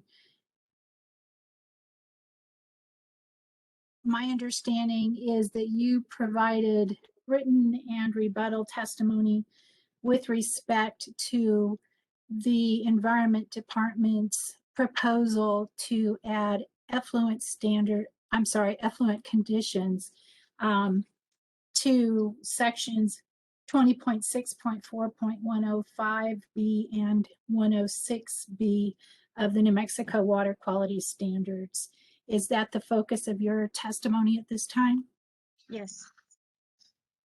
So would you please provide the commission with a brief description of your understanding of the department's proposal to add effluent conditions to the water quality criteria for those two segments on the Rio Grande? Yes. Sections 20.6.4101 through 20.6.4899 Nmac define the classified waters of the state. Each section identifies the designated uses and water quality criteria applicable to that particular segment. And NMED proposes to include effluent conditions for community sewerage systems in the water quality criteria for sections 105 and 106. And basically section 105 is the Rio Grande from the Alameda Bridge to Corrales to Elephant Butte. Section 106 is the Rio Grande from the Angostura Diversion Works to the Alameda Bridge. And what are the effluent conditions that the department proposes to add to the water quality standards for these sections? Their effluent limits established in 20.6.2.2102 New Mexico Administrative Code, which is the ground and surface water protection rules. They are temporary limits that only apply after a community sewage system violates its NPDES permit conditions for more than 30 days and receives a notice of violation. And the temporary limits would no longer apply after the community sewage system comes back into compliance with the NPDES permit. In your opinion, how do these effluent conditions relate to the surface water quality standards? They don't. The effluent conditions are not water quality standards under Section 303 of the Clean Water Act. So Section 303D requires states to develop water quality standards, that's designated uses, criteria to protect those uses, and an anti-degradation policy for all waters of the United States within the jurisdiction. Effluent limitations are restrictions on the amount, meaning the concentration and the load of pollutant that can be in a discharge from a point source. The US EPA regulations require that permit limitations meet water quality based requirements. Although under certain circumstances, they may be very close or the same. Typically, the effluent permit limits do not equal water quality criteria. In your opinion, could these effluent conditions be considered to be surface water quality standards criteria if the Water Quality Control Commission adopts the department's proposal? Yes, I believe so, because if they're added under those sections 105 and 106, the subsection B, it is titled criteria. And how would permittees implement these new criteria? This is unclear. 20.6.2, 2102 Nmac sets limits on biochemical oxygen demand, or BOD, chemical oxygen demand, COD, or settable solids, fecal coliform, and pH. Currently, NPDES permits do not routinely require dischargers to monitor for COD or settable solids. COD, some of them do choose to monitor for COD, but it's not required in all permits. Permittees are required to monitor for E. coli instead of fecal coliform. And the pH range differs. In 20.6.2.2102 Nmac, it's more stringent. It's 6.6 to 8.6, whereas in 20.6.4.900H, for marginal warm water aquatic life, at least the range is for the criteria are 6.6 to 9.0. Furthermore, another difference is for continuous dischargers, 20.6.2.2102 Nmac requires composite samples of the effluent instead of grab samples. Ms. Lemon mentioned that earlier, that they can just take another grab sample. Well, the actual rule in this ground and surface water protection rule requires composite samples for most types of discharges. And they may require a collection of data for 30 days in order to determine the compliance because of the particular provisions there. Not all dischargers on the NPDES permit side are required to monitor for these parameters daily. Sometimes it's weekly, depending on the size of the discharge. And so again, it's kind of inconsistent with a typical permittee and how these additional requirements under the groundwater rule would actually be applied. So I think there are enough differences between the effluent conditions in the section 2102 under the ground and surface water rules and what's included in the NPDES permit program that the expectations are just not clear. Plus, I mentioned earlier, and Ms. Lemon mentioned the term, I questioned the term community sewage system, and it's not defined. And she, in rebuttal testimony as well as today, clarified or continued to say that although community sewage system isn't defined, sewage system is a defined term in the ground and surface water rules. And I do agree with that. I do see that. However, the term sewage system is used several times in the groundwater rule, the ground and surface water protection rule. And so it's clearer how that's applied, but then modifying it with the word community for these two provisions, it's not as clear what really, it remains unclear what really is the intent. So these problems show it's inappropriate to apply the effluent conditions into the water quality standards, especially because of the conflicts between pH requirements in 2102 and the applicable water quality standards. So, and I almost want to say that, especially because of the pH, as well as for mentioning fecal coliform, these criteria, these conditions may just very well be out of date. Ms. Rose-Bamman, in your opinion, what need has the department identified for incorporating the effluent conditions into the surface water quality standards? None. The effluent conditions in 2102 Nmac, 20.6.2, 2102 Nmac have existed for many years, and at least from the revision history of the rule since 2001. So, and it didn't hear in testimony or even oral testimony today why they really feel that those provisions need to be cited under the surface water quality standards now. Could you please sum up your position concerning the department's proposal to incorporate the effluent conditions in 20.6.2.2102 into the water quality standards for Rio Grande sections 105 and 106? The water quality should reject New Mexico Environment Department's proposal In her testimony today, Ms. Lemon cited wanting to reference the effluent conditions in the 401 certification process for the NPDES permit. She did not explain why she couldn't include that reference currently in the process for 401 certification. And the effluent conditions are not water quality standards. And in fact, the pH limit conflicts with what's in the water quality standards.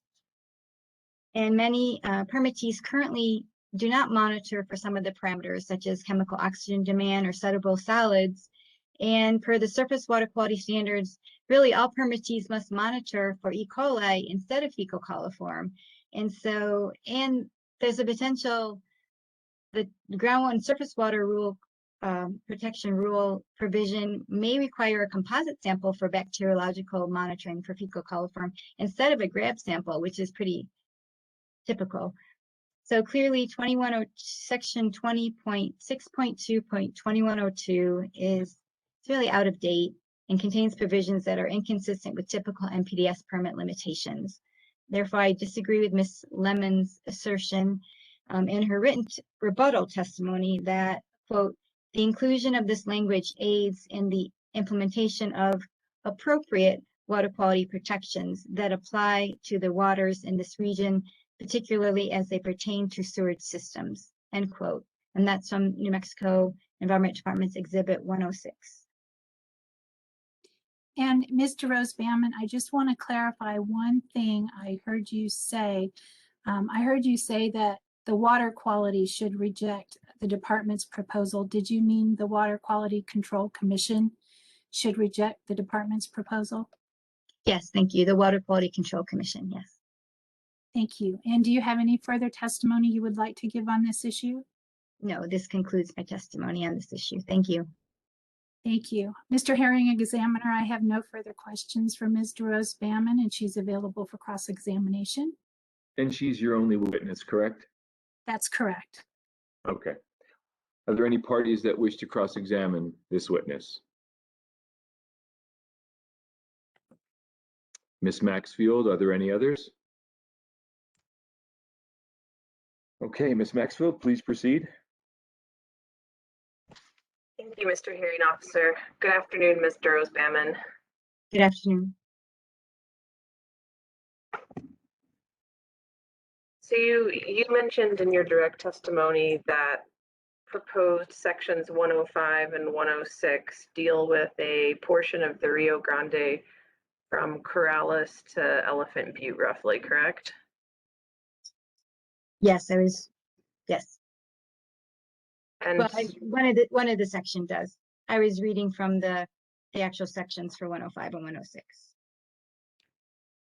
And are any of these sections in 105 and 106 in San Juan County? No. Would you agree that a purpose of 20.6.4 Nmac is to protect surface water quality? Say that one more time. Would you agree that a purpose of 20.6.4 Nmac is to protect surface water quality? Certainly. Are effluent requirements meant to protect surface water quality?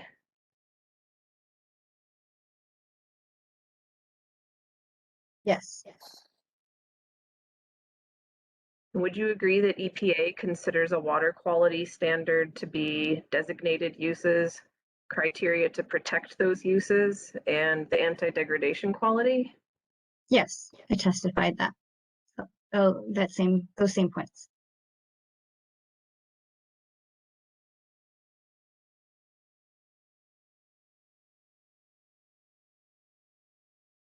Now, regarding 20.6.2 Nmac, since there was some discussion about that, would you also agree that the requirements in 20.6.2 Nmac are applicable to permittees in the specifically delineated geographical area? Yes. And now, will those regulations in 20.6.2.2100 Nmac, will they not be applicable if the commission doesn't adopt references in section 105 and 106? I agree that they will still be applicable, and that's my point. It just wasn't clear why it needed to be incorporated into the surface water quality standards.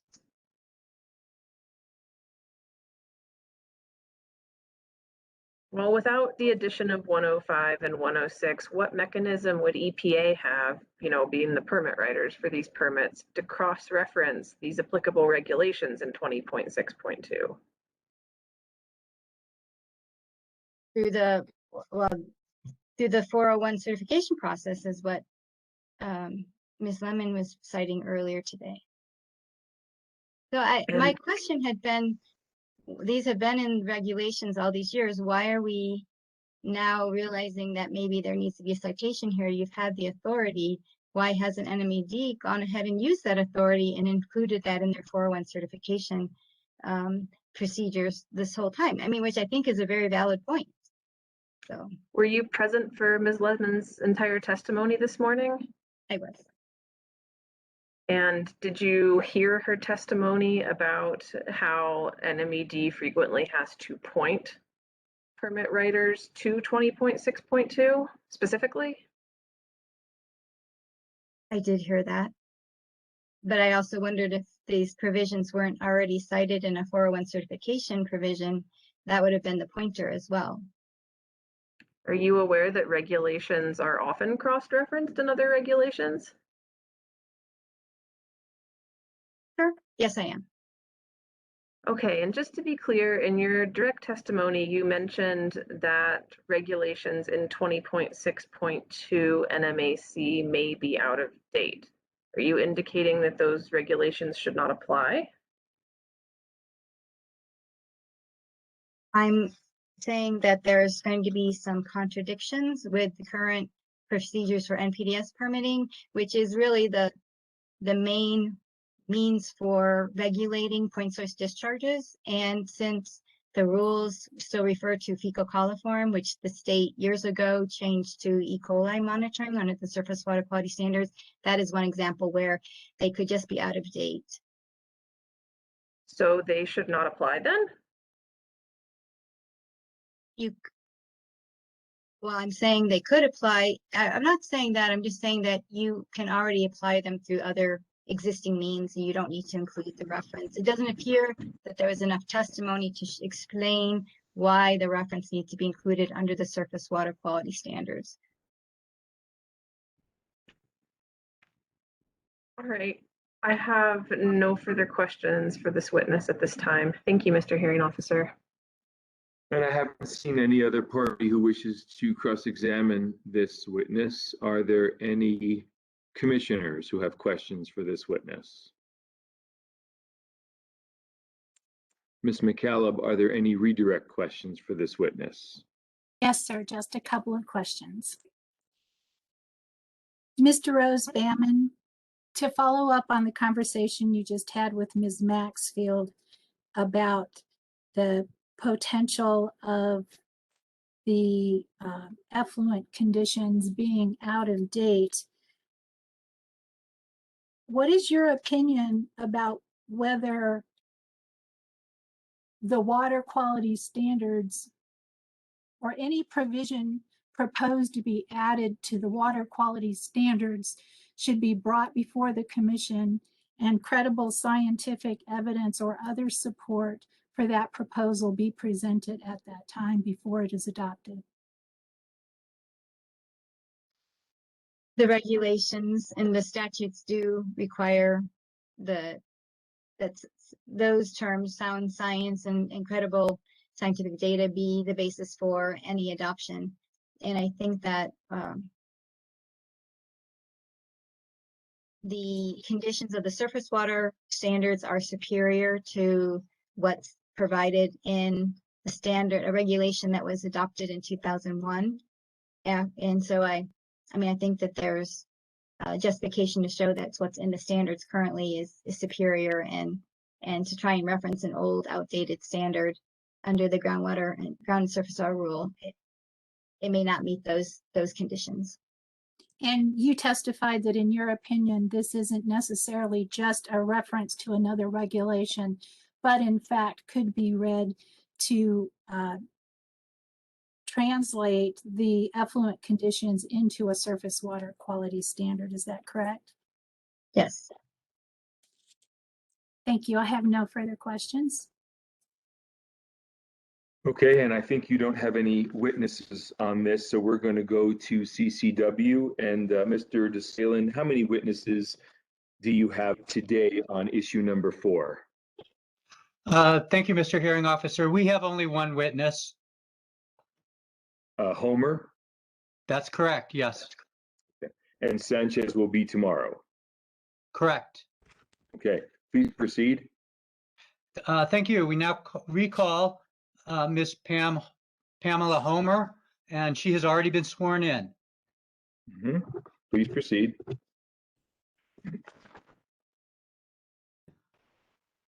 Okay, Ms. Homer,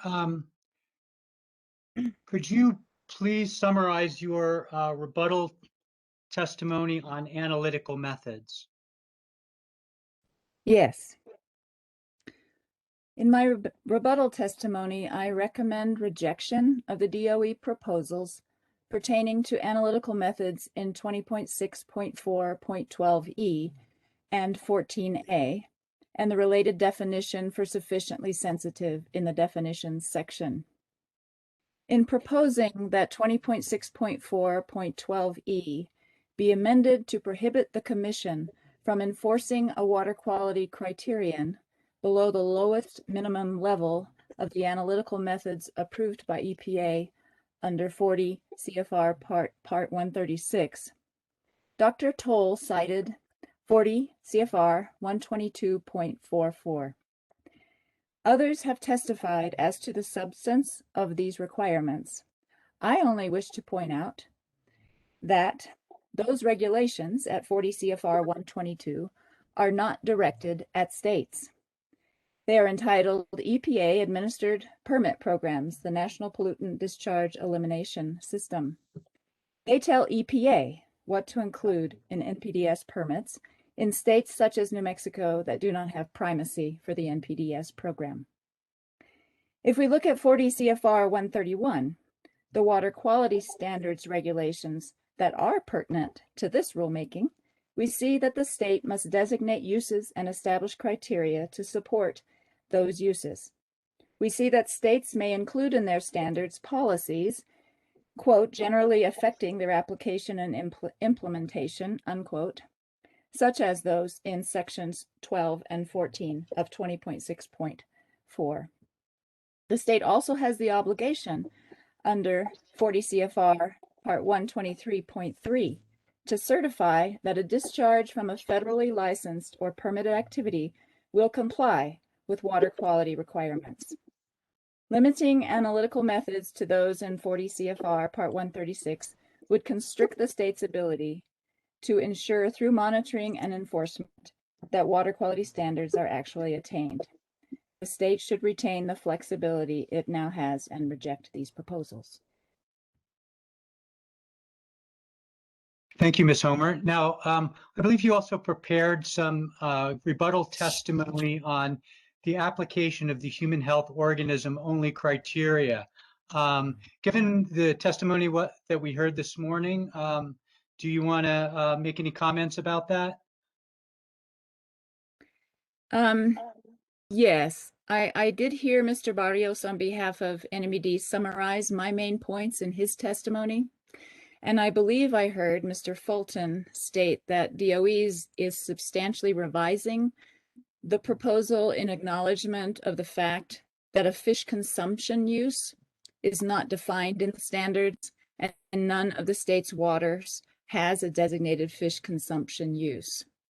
So this is with respect to DOE's proposal at 20.6.4 is it 13G? I think that's correct. 11G, 20.6.4, 11G. So in light, we appreciate DOE's acknowledgement. And if I'm correct about that the meat of their proposal is being withdrawn, then I think I need not provide for a further summary of my rebuttal testimony now.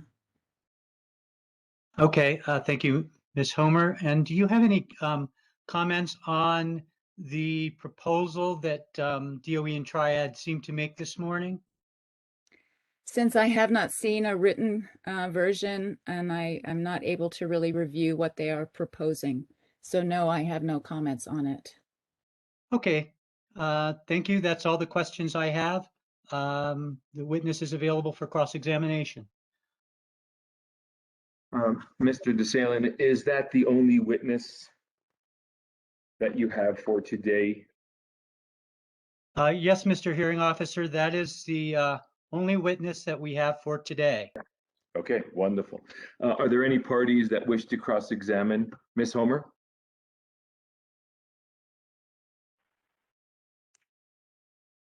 Are there any commissioners who wish to cross-examine Ms. Homer?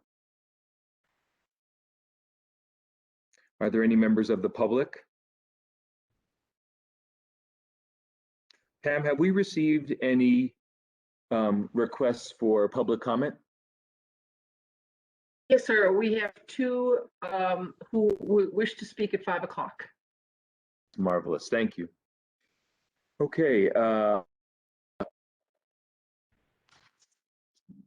I think that concludes issue number 4. Are there any parties that disagree with that assessment? Let's move on Mr. Hearing Officer, just with a caveat. Yes. Mr. Hearing Officer, Yes, just with the caveat that Ms. Cassie Sanchez will be testifying on this issue tomorrow. Yes, sir. I have a list of all the witnesses who weren't available today. Thank you, sir. Now we're going to go on to issue number 5. And this looks like it might be called,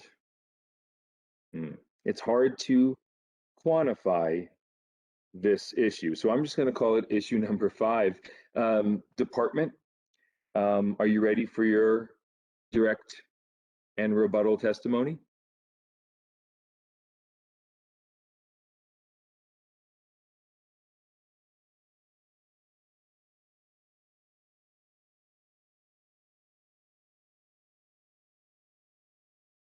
Cannot hear you, Ms. Maxfield. Oh no, I'm talking with the mute button on again. My apologies. So what was your answer to the question? The department is ready to proceed with topic number 5. And how many witnesses do you have? We have 3 witnesses to present on this topic. We plan to start with Shelley Lemon. I see her video is already off there. And then just like we did with topic 4, we propose to call Shelley Lemon, then Jennifer Fulham, and then Deanna Aranda right in a row and have them all respond to questions on direct and then sit for cross-examination as a panel. Okay, please proceed. They've all been sworn in, so you can start.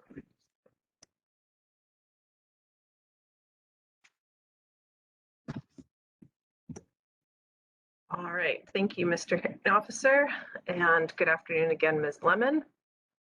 Good afternoon. And we're in topic 5, and I'm going to direct your attention to proposals to amend 20.6.11B1 Nmac. Can you please describe the department's proposed amendments to and I misstated that just a minute ago, to 20.6.4.11B1 Nmac regarding harmonic mean flow? Yes, the department proposes to remove the language in 20.6.4.11B as in boy 1 Nmac and move it to 20.6.4.7 Nmac as I discussed earlier. Can you briefly describe the reasoning behind that proposed amendment? Based on the proposed amendment in 20.6.4.7 H Nmac, the language in 20.6.4.11 B1 Nmac is no longer necessary. Did any party object to these proposed amendments? No.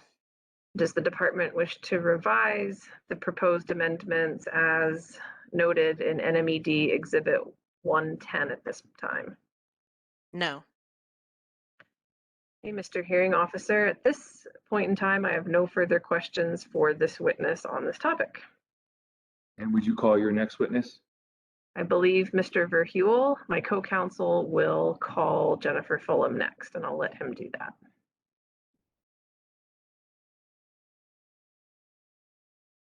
Thank you, Ms. Maxfield. Good afternoon. The New Mexico Environment Department calls Jennifer Fulham. Ms. Fulham, are you ready?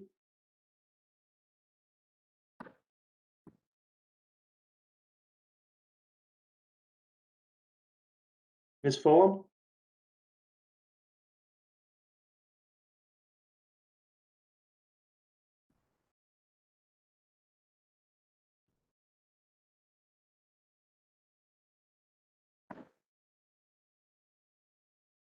Mr. Hearing Officer, I apologize. Ms. Fulham had indicated earlier in the day that there was some background process slowing her computer. She may be slow in responding. If she doesn't come on here in the next few seconds, I may instead call Ms. Aranda, if that's all right.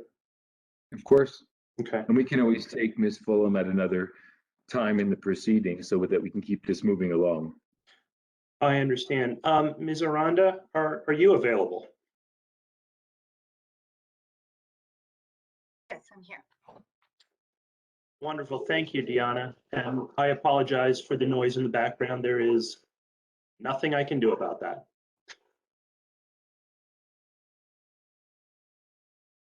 Okay. Good afternoon, Ms. Aranda. And you've been sworn in previously, is that right? That's correct. Can you briefly describe the department's proposed amendments to 20.6.4.101 through 899 Nmac regarding several sections of non-perennial reaches? Yes, the department proposed several amendments to certain sections to remove non-perennial reaches of tributaries from the listed classified perennial sections and establish the highest attainable use as intermittent waters pursuant to 20.6.4.98 Nmac. Can you hear me, everybody okay? I can hear you just fine, Ms. Aranda. Thank you. And can you briefly describe the department's reasoning behind those proposed amendments? Yes, currently some of the sections for classified waters contain non-perennial waters under perennial designated uses. So since non-perennial waters cannot attain the designated uses that perennial waters have, their designated uses need to be evaluated. So the department conducted a use attainability analysis, or UAA, to provide the evidence and justification for a designated use revision that would change the designated uses of these non-perennial waters to a less stringent use. And Ms. Aranda, did the department create a technical document to support this amendment? Yes, NMED created a use attainability analysis for select non-perennial reaches in classified waters 20.6.4.101 through 20.6.4 899 Nmac, and it's filed as NMED Exhibit 59. And Ms. Aranda, has the department received any feedback on that UAA from EPA Region 6? Yes, we have. On July 9th, 2021, we received a letter from Russell Nelson, the Regional Water Quality Standards Coordinator for Region 6. We have provided that letter to the Commission Administrator and all council marked as NMED Exhibit 139. Mr. Hearing Officer, at this point, I'd like to draw your attention. We're introducing NMED Exhibit 109 through this witness. 139. Yes, 139. So let me just ask a few more questions, Ms. Aranda. Mr. Verheuel, hold on one second. This may be a little faster. Maybe the other parties will stipulate to that letter.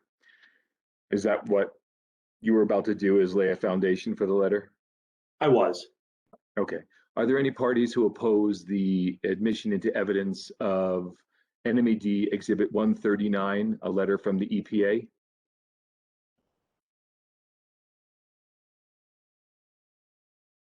I don't hear a objection, so it's admitted into evidence. Thank you, Mr. Hearing Officer. Ms. Aranda, can you summarize briefly the contents of that letter? The letter concludes that the UAA that we're talking about here, and I quote, appears to support the Bureau's conclusion that current designated uses in the defined segments are not attainable, and that the highest attainable use recommended here are appropriate given the conditions in these individual waters, end quote. Wonderful. Thank you, Ms. Aranda. Has a similar type of amendment for non-perennial waters been adopted by the WQCC?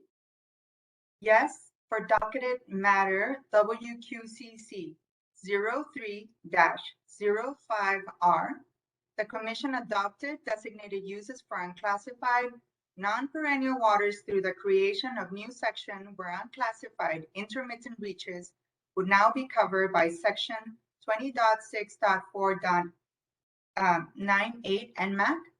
And a further description of the history can be found in the UAA and NMED Exhibit 59, Section A, 3A, and appendices A and B. And in your review of historical documents, did you find any rationale as to why the sections being proposed today were not included in that action? I did not find any indication or languages as to why these water bodies were not included. I'm thinking perhaps they were somehow overlooked. And by that docket number, WQCC 0305, I guess we could conclude that matter took place somewhere around 2003. Is that right? 05. The reason I put just the docket number is because I get confused by the dates, so I just address, but I'll take your word for it. Certainly the first two digits of that docket number indicate when a rulemaking petition would have been filed. Is that your understanding? Yes. Okay. So why are we proposing those amendments now, today, at this triennial review? We want to maintain consistency throughout the non-perennial portions of all segments and maintain the same language within all of the standards when it applies to this issue. And why are these waters believed to be unable to attain the designated uses? So as established by the Commission in the past, intermittent waters can't achieve the hydrological, physical, chemical, and biological needs of perennial systems. These systems have the appropriate designations under 20.6.4.98 Nmac or on segment-specific basis under 20.6.4.101 through 899 Nmac. Have the proposed waters been assessed? Yes, sorry. The proposed waters have not been assessed by the department, not these waters. And the amendments proposed through the UAA would downgrade uses. In general, how can this be accomplished?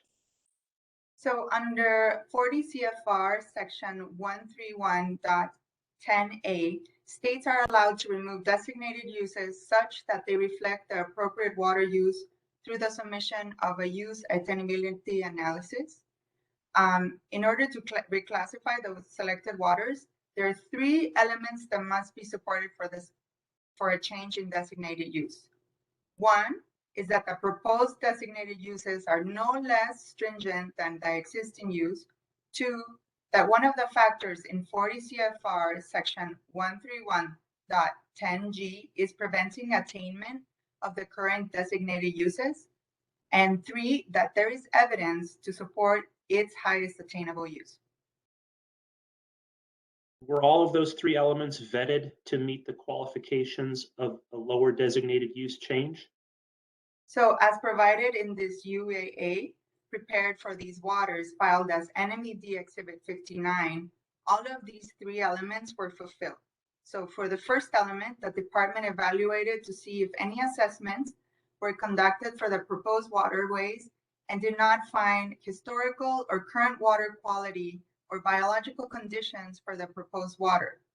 However, the data provided through the National Hydrography Dataset, or NHD, indicate that there is a pattern and a frequency of intermittent waters within the sections under review, indicating that an intermittent designation would not be less stringent than an existing use.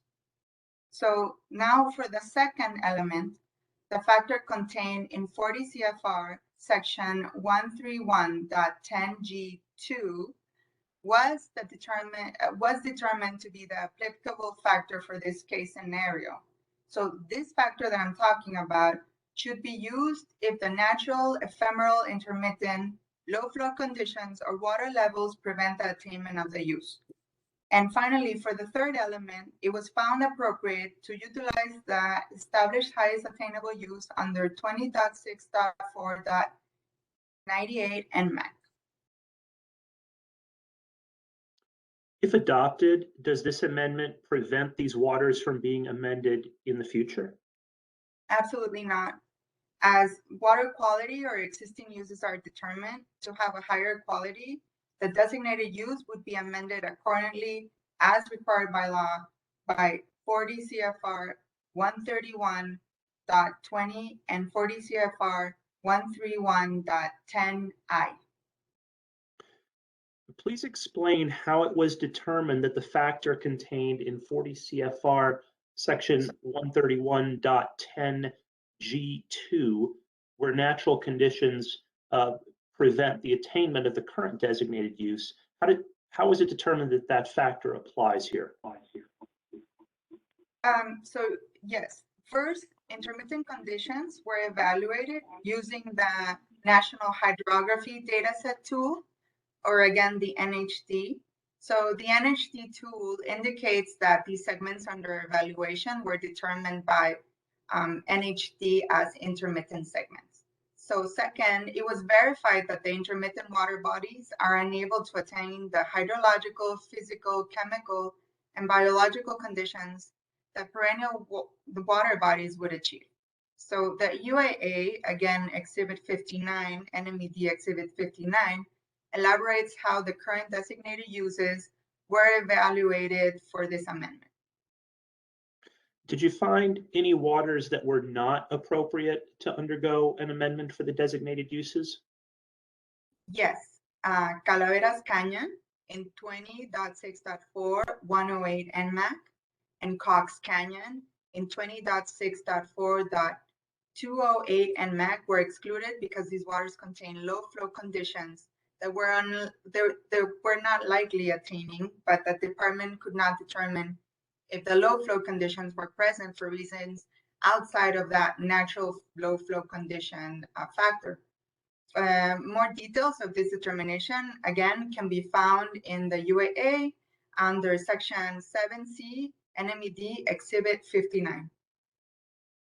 How was the highest attainable use established?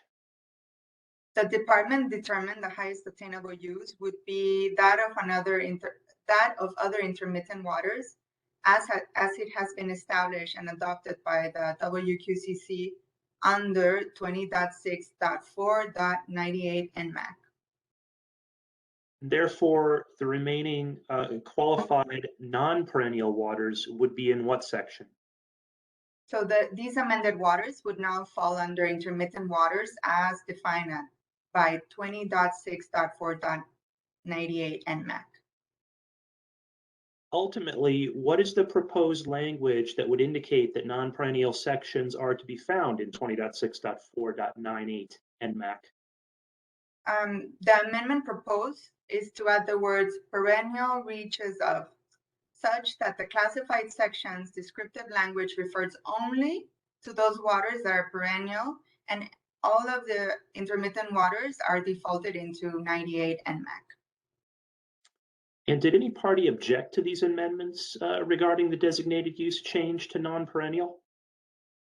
Yes, Amigos Bravos filed rebuttal testimony of Rachel Kahn, Amigos Bravos Exhibit 1, which raised objections to the amendment. What were some of those concerns? They are concerned that the department is not specifically delineating these non-perennial waters individually and defaulting them into the 20.6.498 Nmac, and that this amendment is being conducted without sufficient evidence. And how do you respond to that?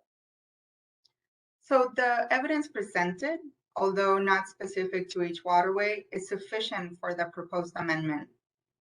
The NHD database indicated that there are many intermittent waterways for the segments under review. Therefore, it would be inaccurate to state that all of the encompassing waters in general for these segment reaches are perennial. The NHD tool is it's at the moment considered the best data available for generally indicating the presence of intermittent waterways. And can we utilize that application in all the waters of the state using only NHD data? What's the distinction here? Well, first, the Commission has already reclassified intermittent waters and established the highest attainable use under 20.6.4.98 Nmac. Second, for this application, we're talking about all the intermittent waters of the state and not specific segments of water. In the case of New Mexico, surface waters, it is known that all intermittent waters are extremely common. That is, approximately 88% of the surface waters of the state are non-perennial. Therefore, the chances of non-perennial tributaries existing within any segment are extremely high. Was that intermittency that you're talking about delineated in the waters under review? This amendment did not specify, nor did it delineate upstream and downstream limits of intermittency within the waterways. If intermittent water bodies are present, they should be protected appropriately. So, in your opinion, is the department proceeding with proposing this amendment with a lack of data? I don't believe so. The department is proceeding with the best data available, and that would be the NHD, the National Hydrography Dataset. The UAA NMED Exhibit 59 contains the details of the limitations of how it's used and the limitations of utilizing this tool. Amigos Bravos expressed concern regarding the conditions other than natural conditions with which the amendment is taking place. What is your response to that? As stated in the UAA, this amendment applies only to natural causing flows and naturally caused intermittency in accordance to 40 CFR Section 13110 G2. Any other factor is not a part of this analysis and would need a different UAA premise. So, for example, human caused conditions or dams and diversions. Those can be amended according to a different factor under a different proposal. This amendment only applies to natural causing conditions. One of the concerns is that climate change would affect intermittency. Can you respond to that? So yes, climate change is an unprecedented challenge and a real concern and threat to all surface waters. All of our surface waters are in peril, and water managers are and will be challenged by the changes that come about due to climate change. Does the department wish to revise these amendments as proposed in NMED Exhibit 110 at this time? No. Okay. Ms. Aranda, we're going to shift a little bit here. I'm going to draw your attention to Mr. Virgil. Yes. Before you shift, I think the commissioners are getting a bit antsy and would like a 15-minute break. So it is now 2:52. Let's say it's 2:55. At 3:10, we will recommence and continue the direct. Thank you, Mr. Hearing Officer. Thank you.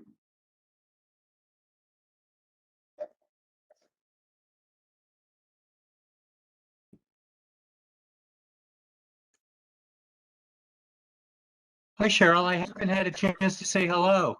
Yeah, hey Charlie, it's good to see you. Yeah, nice to see you. It has Even been a while. It has, even though Yeah, we're not really seeing each other. right. Virtual seeing. It is Uh-huh. 3:10 p.m. and we're back from break on the third day of the Triennial review. Mr. Verheuel is doing a direct and rebuttal examination of Mr. Randa. And I see we also have Ms. Fulham back as well. So Mr. Verheuel, would you like to continue? I would. Mr. Hearing Officer, if I could, before Mr. Verheuel starts. Yes, Just Mr. to Rose. remind the hearing officer that we have a witness who's only available through the rest of the day today. And so we just need to keep that in mind to try to make sure we can get him up, testified, and cross-examination before 6 if possible. So, Mr. Rose, let's see here. I think you're talking about Mr. Fulton. That's correct. And I show that Mr. Fulton testified on issue 4 and that he is going to testify on 5. And he, I think, goes next after the department's witnesses. Is that your understanding? That's my understanding, and I'm not sure. I don't believe that the rest of the department's direct will probably take long. I'm not sure about cross-examination in terms of timing. I just wanted to alert the hearing officer that we still have that issue we raised earlier. Mm-hmm. And we're going to take some public comment at 5. How long do you anticipate Mr. Fulton's testimony on issue number 5? It's both 5 and 6 and 8, and I would expect 10, 15 minutes tops. Okay, that all will three happen. combined. Okay, Mr. Verheuel, would you like to continue? I'm leaving a pause here. Yes, I would, Mr. Hearing Officer. Thank you. Okay, Ms. Aranda, when we left off, we were switching topics. The next topic within this bin I'd like to talk to you about is the EUA for secondary contact. Can you briefly describe the department's proposed amendments to certain sections within sections 101 to 899 Nmac regarding secondary contact uses? Yes, can you hear me clearly? I can, yes. The department proposes to amend the recreational contact designated use for selected water bodies from secondary contact to primary contact. And can you briefly describe the reasoning behind those proposed amendments? There are several water bodies classified in 20.6.4, 101, 899 Nmac that have a designated secondary contact recreational use. These water bodies had verifiable evidence that the existing recreational use for these waters is more stringent than the current designated use. For that reason, the department conducted a review analysis in accordance to 40 CFR 131.10I and 20.6.4 10B Nmac. Was a technical document submitted to explain these proposed amendments? Yes, NMED submitted a technical document called Existing Use Analysis of Recreational Use for Classified Waters 20.6.4 101 through 20.6.4 899 Nmac as NMED Exhibit 56. And under what federal regulation is this designated use change allowed? For this analysis, the appropriate regulation is pursuant to 40 CFR section 13110I, NMED Exhibit 22. It states that if the existing uses are higher than their current uses, then the state shall revise its standards to reflect the uses actually being attained. Under this regulation, states are required to revise the standards such that they reflect the highest attainable use, which in turn is their existing use, whether or not it is currently being attained. And what was the conclusion of this existing use analysis? That the water bodies in question should be amended from secondary contact to primary contact. Can you please explain existing uses? An existing use is defined equally across 40 CFR and 20.6.4 Nmac as those uses actually attained in the surface water on or after November 28, 1975, whether or not it is a designated use and whether or not it is currently being attained. Can you summarize what the federal regulations are for existing uses? Under federal regulations in general, the state may not remove an existing use. Existing uses shall be maintained and protected, and the state shall assure water quality is adequate to protecting existing uses fully. Please elaborate on what federal regulations protect those existing uses. So specifically, 40 CFR 13110 reflects the management goals for the state in Clean Water Act Section 101A2. Under this regulation, the state may not remove a designated use if it is an existing use. Then there's 40 CFR 131.11. This is the regulation that establishes the need for criteria to be created to protect those uses. Criteria shall be adopted in accordance to the Clean Water Act Section 304A guidance, where water quality criteria accurately reflects the latest scientific knowledge.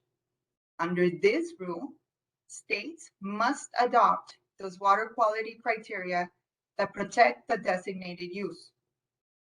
Such criteria must be based on sound scientific rationale. The criteria must contain sufficient parameters or constituents to protect the designated use, and for waters with multiple use designation, the criteria shall support the most sensitive use. Then there's 40 CFR 131.12. It is the anti-degradation policy and implementation methods that protect existing uses. Under this regulation, existing uses shall be maintained and protected, and the state shall assure water quality is adequate to fully protect existing uses. There is also 40 CFR 131.20 that states that if new information indicates that the use is attainable, such as the information used to determine an existing use, the state shall revise its standards accordingly. Under this regulation, a designated use may not be less stringent than an existing use. If such is the case, existing uses must first be established to determine the appropriate stringency of the designated use. And that is the more detailed aspect of the federal code. Great, thank you. So 40 CFR 131.20 that you just talked about, it mentions new information, such as the information used to determine an existing use. Can you tell us or explain what is meant by new information? Ultimately, new information is that which the department, the commission, and the public have not seen before. How does the department apply this new information? The department presents new information under a particular proposal to amend 20.6.4 Nmac. In this case, a proposal in accordance with 40 CFR section 131.10I. In general, how are new criteria implemented? That is through the Clean Water Act 304A criteria regulation, which requires federal, state, and interested parties to publish criteria recommendations that are based on sound scientific rationale and accurately reflect the latest scientific knowledge. And for recreational use, what is the latest Clean Water Act Section 304A criteria?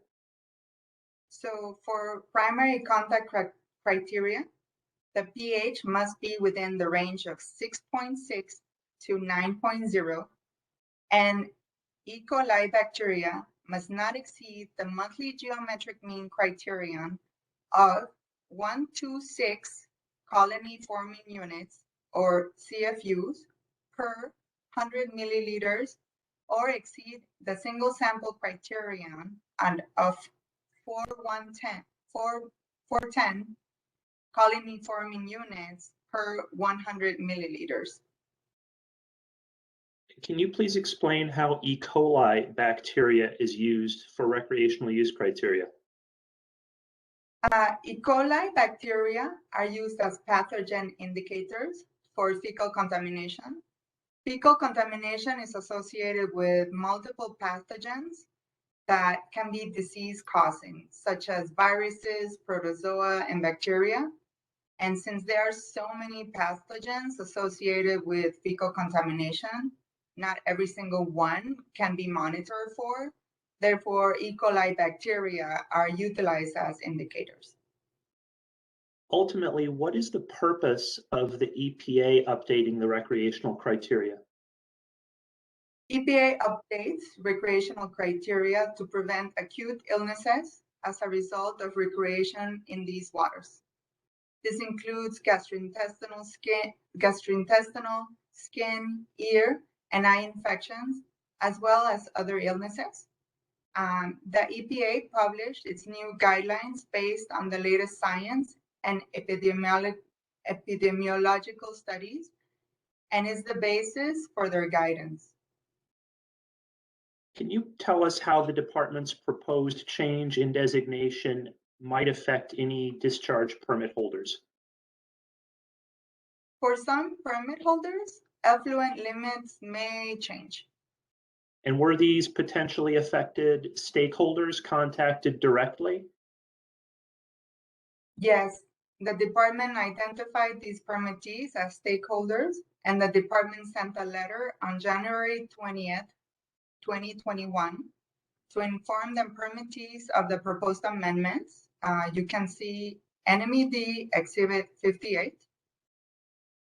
The department received a phone call from Mayor Luis Gallegos on behalf of the Village of Fort Sumner wastewater treatment plant to get more information regarding the proposed changes to the recreational use designation. The department did not receive any other communications from permittees regarding the proposed amendment. Did the department discuss anything else with Mayor Gallegos on the phone? During this phone call, I offered to set up a meeting with the department's permitting and standard groups to further discuss the amendment and the Village of Fort Sumner's permit, but Mayor Luis Gallegos did not deem it necessary. Did you find any waters that contained exemptions and therefore no amendments were proposed due to that finding? Yes, the department is not proposing a change in the designated recreational use for the following segments because there was not an existing use data set at the time of the review. So that applies to the Rio Felix. That would be 20.6.4.206 Nmec. Then we have perennial reaches of tributaries to the Rio Hondo downstream of Pawnee Canyon, excluding North Spring River, and that would be 20.6.4206 Nmac. And last, perennial reaches of tributaries to the Rio Grande in Sierra and Socorro counties, including Rio Salado, Percha Creek, Alamosa Creek, Abo Arroyo, Las Animas Creek, and Palomas Creek, which are in 20.6.4103.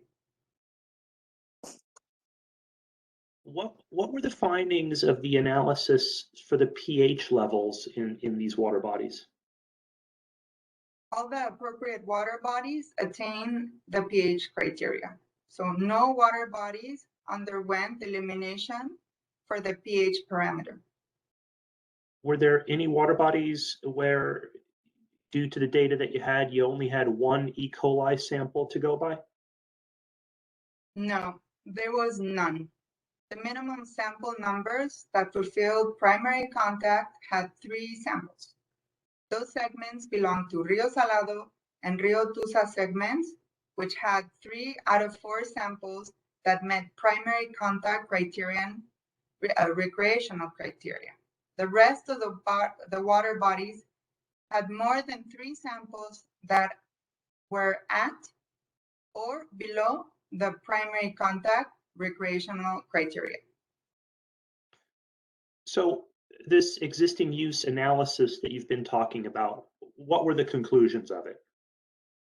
That all of the remaining water bodies were within a pH range of 6.6 to 9.0, and all contain more than 3 E. coli samples at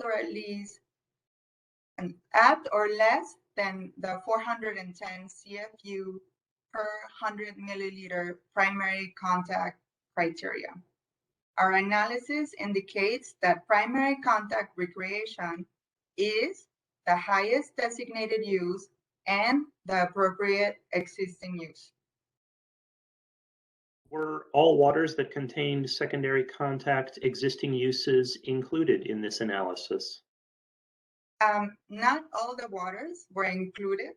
The analysis premise needed to be focused. If the approach was to determine existing uses, data analysis methods had to be consistent throughout the analysis. The remaining waters of the analysis are lakes, site-specific water bodies, and water bodies that are currently undergoing a separate existing use analysis. These water bodies are in the to-do list for the next triennial, and separate existing use analysis are part of Ms. Fulham's testimony. Ultimately, what is the premise for this analysis, this existing use analysis?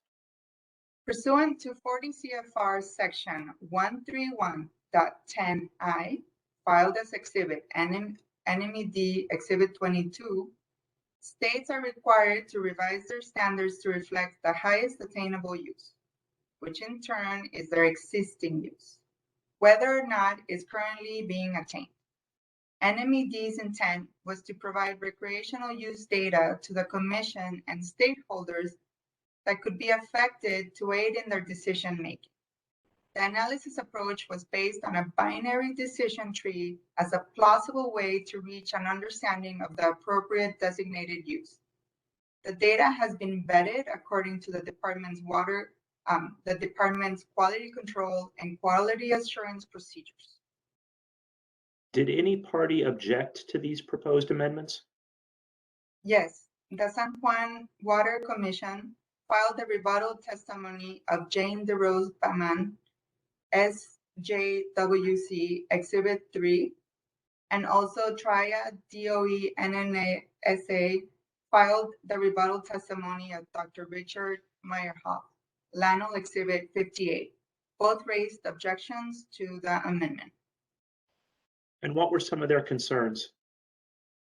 Both were concerned with the appropriateness of the data analysis, and that secondary contact was not thoroughly analyzed or evaluated according to the narrative definition. And do you believe the department has provided credible and sufficient data to support amending the appropriate designated uses to primary contact? Yes, the department used defensible validated data as explained in Section 7 of the EUA, filed as Exhibit NMED Exhibit 56. Therefore, the data is credible. The samples that met the primary contact criteria for each water body range from a minimum of 3 samples to a maximum of 36 samples. Only 2 water bodies had a 3 minimum sample, and the rest of the water bodies all had more than 3 samples. Therefore, the data was sufficient for the analysis to support this proposal. Are there any regulations that specify the methodologies that are supposed to be used for an existing use determination? There are no regulations prescribing how a state determines existing uses. The state, however, is required by federal regulation to maintain, protect, and assure that water quality is adequate to protect existing uses fully. Is there a Clean Water Act Section 305A criteria for secondary contact? No. The 2012 EPA Recreational Water Quality Criteria Guidance, filed as LANL Exhibit 68, states that there is no longer different criteria recommendations for different use intensities. The recommended guidance is only for primary contact. And that EPA document you just referred to, what else is important to note from the 2012 EPA guidance? So according to the EPA Recreational Water Quality Criteria Guidance, children aged 10 years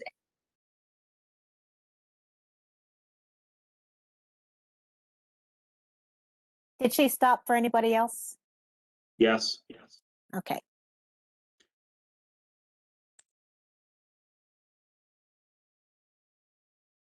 Do I repeat that again? I think you should, Ms. Aranda. Thanks. Oh, I got cut off. Yep.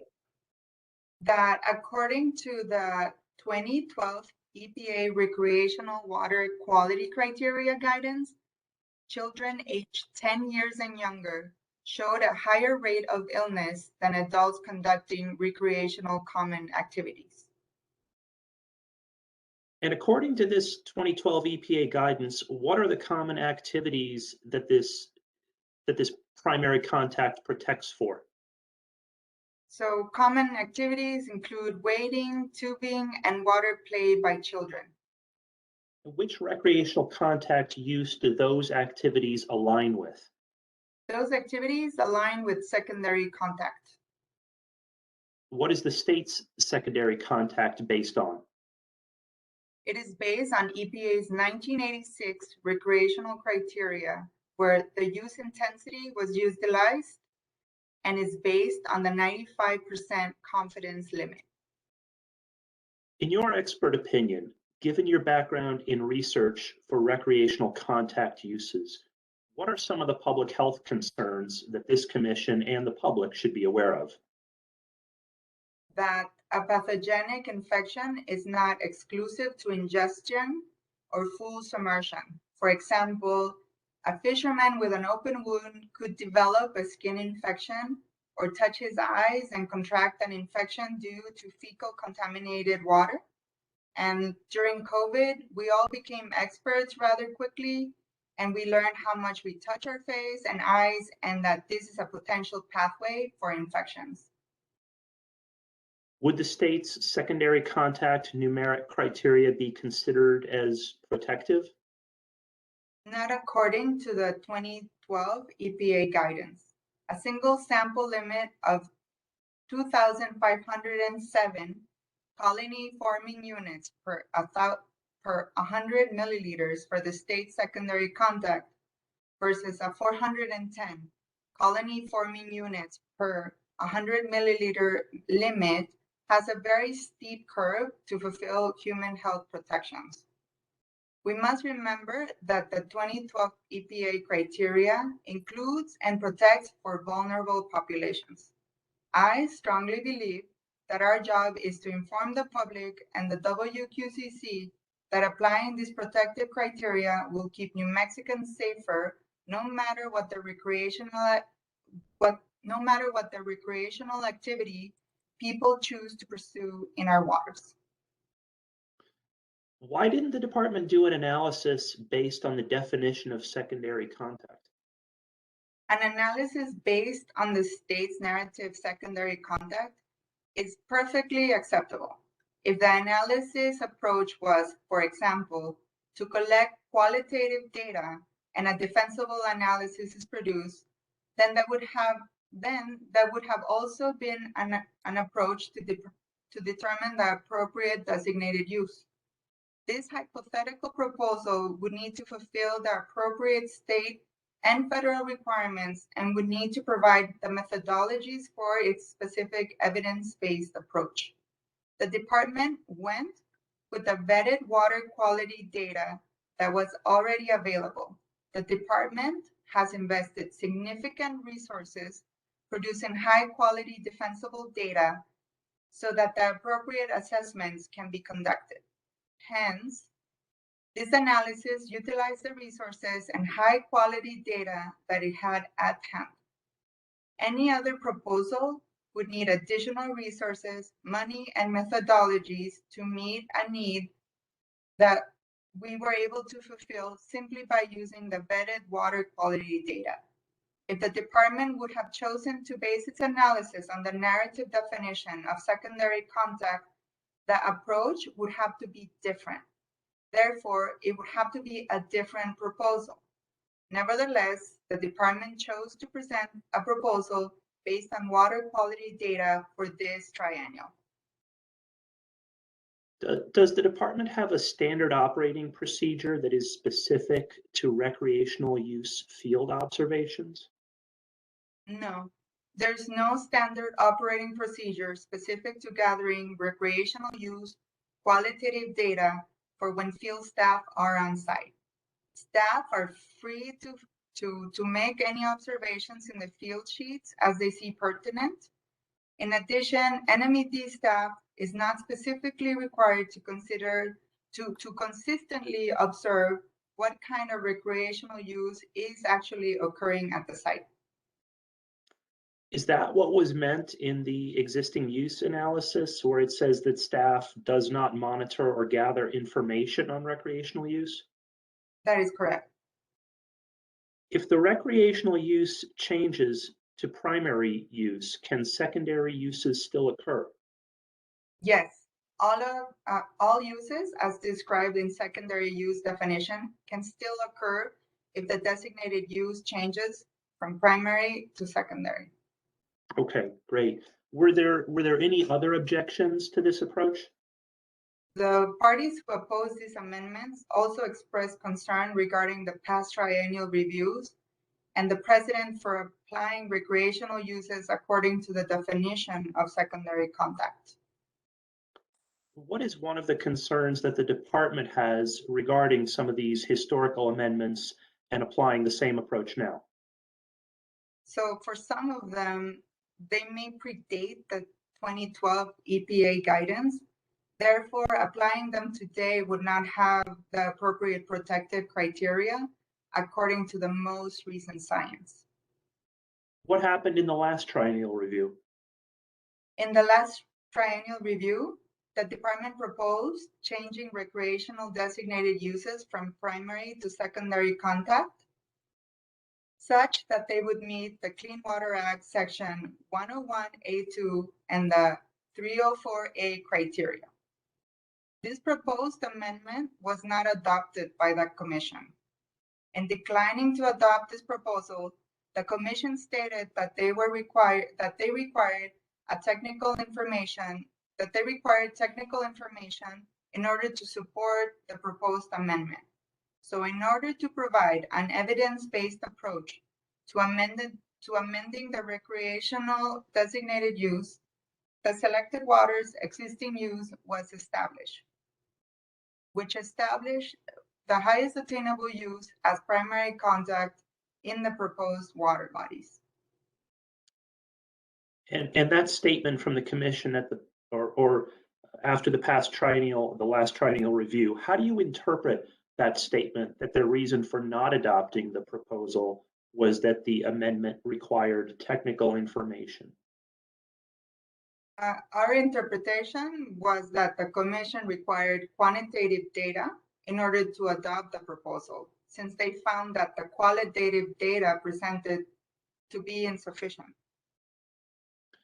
You mentioned new data before. Is new data being presented here today? Yes, the department's proposal is based on data that was not considered in the last triennial review. New data is not equivalent to the date stamp on the sample because that sample reflects an existing use as long as it's on or after November 28, 1975, and this is according to the law. Mr. Verheugen? Yes. Excuse me for interrupting you. Can you give me an idea of where you are in Ms. Aranda's testimony? How much longer you think it'll go? 90 seconds. Please proceed. Thank you. Ms. Aranda, in your opinion, did the department fulfill the requirements of 40 CFR 131.10I? Yes, the data speaks for itself and reflects the highest attainable use as primary contact. Does the department wish to revise the amendments as proposed in NMED Exhibit 110 at this time? No. Okay, those are all the questions I have for this witness in topic 5 at this time. The department would now like to call Ms. Jennifer Fulham. Please proceed. Good afternoon. I'm here. Okay, thank you. I couldn't see you. And Ms. Fulham, you've been sworn in, is that right? Yes, that's correct. Can you briefly describe the department's proposed amendments to 20.6.4.10, B as in boy through D as in David, Nmac regarding the review of standards? Yeah, the department's proposed several amendments to subsections B, C, and D in 20.6.4.10 Nmac regarding when a water quality standard is reviewed. And can you briefly describe the reasoning behind those proposed amendments? Well, as currently written, the various types of mechanisms for amending water quality standards are discussed in this section, but they're not in a referenceable or linear order. So the intent was to break out the various mechanisms that drive the review for water quality standards to provide clarity and consistency with implementation. So in order to do this, the department proposed to move and restructure language from subsection B and break that into 2 sections. One discussing a review of standards based on existing uses, and the other based on site-specific criteria studies. Additionally, the department proposed to add a new section to reference those review of standards that require a UAA. Were any new provisions added to this section that would impact the implementation of standards? No, the provisions for a triennial review, amending designated uses based on existing uses, and site-specific criteria studies are already in 20.6.4.10 Nmac, and the provision for a UAA is already in 20.6.4.15 Nmac. The language was really just to amend to provide clarity on the provisions. Did any party object to these proposed amendments? Yes, San Juan Water Commission and Triad and DOE both objected to the proposed revisions. And what was the basis for those objections? There were 2 major issues brought up by San Juan Water Commission and Triad DOE.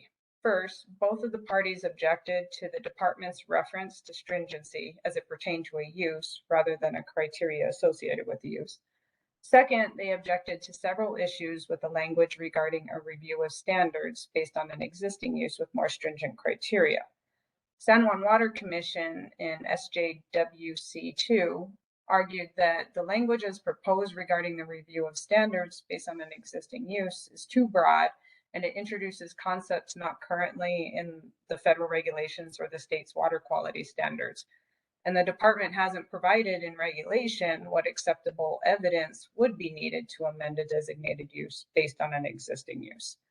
Triad and DOE somewhat mirror this sentiment by stating the language as proposed introduces a new process that the department seems to have unconstrained discretion to amend a designated use, and as such, a process must be developed and approved by the commission prior to implementing. Finally, Triad and DOE objected to the amended language in 20.6.4.10c Nmac, where the department amended the word will to may as it pertained to a site-specific criteria analysis. As a result, Triad and DOE recommended deleting that subsection in its entirety. Were the concerns regarding the application of stringency addressed in either your direct or rebuttal testimony? Yes, as far as the application of the term stringency, the department amended language to reflect that the stringency applies to the criteria associated with the use, not the use itself. And were the concerns regarding the process for an existing use addressed in your direct or rebuttal testimony? As it pertains to the concerns regarding additional studies based on an existing use, I provided clarification in my rebuttal testimony explaining that this was not a new provision. It has a process which requires sufficient evidence as determined by the commission based on the particular water body and available information to demonstrate that a designated use amendment is warranted. The process for rulemaking is clearly outlined in both federal and state regulations, as well as the state's approved water quality management plan and continuing planning process. In addition, this provision has already been implemented pursuant to 40 CFR 131.10I and 20.6.4.10b Nmac. So no new processes or provisions have been proposed. Was Triad and DOE's concern regarding the discretion for the department to amend a site-specific criterion addressed in your direct or rebuttal testimony? Yes, in my rebuttal testimony, NMED Exhibit 109, I elaborate more on the various circumstances in which the department would be unable to petition the commission for a site-specific criteria. This includes those amendments brought forth by other parties, findings that ended up being unsupportive of an amendment, or just insufficient information to petition. And does the department still hold on to that same reasoning? Yeah, yes. The reasoning for these amendments is still valid and applicable.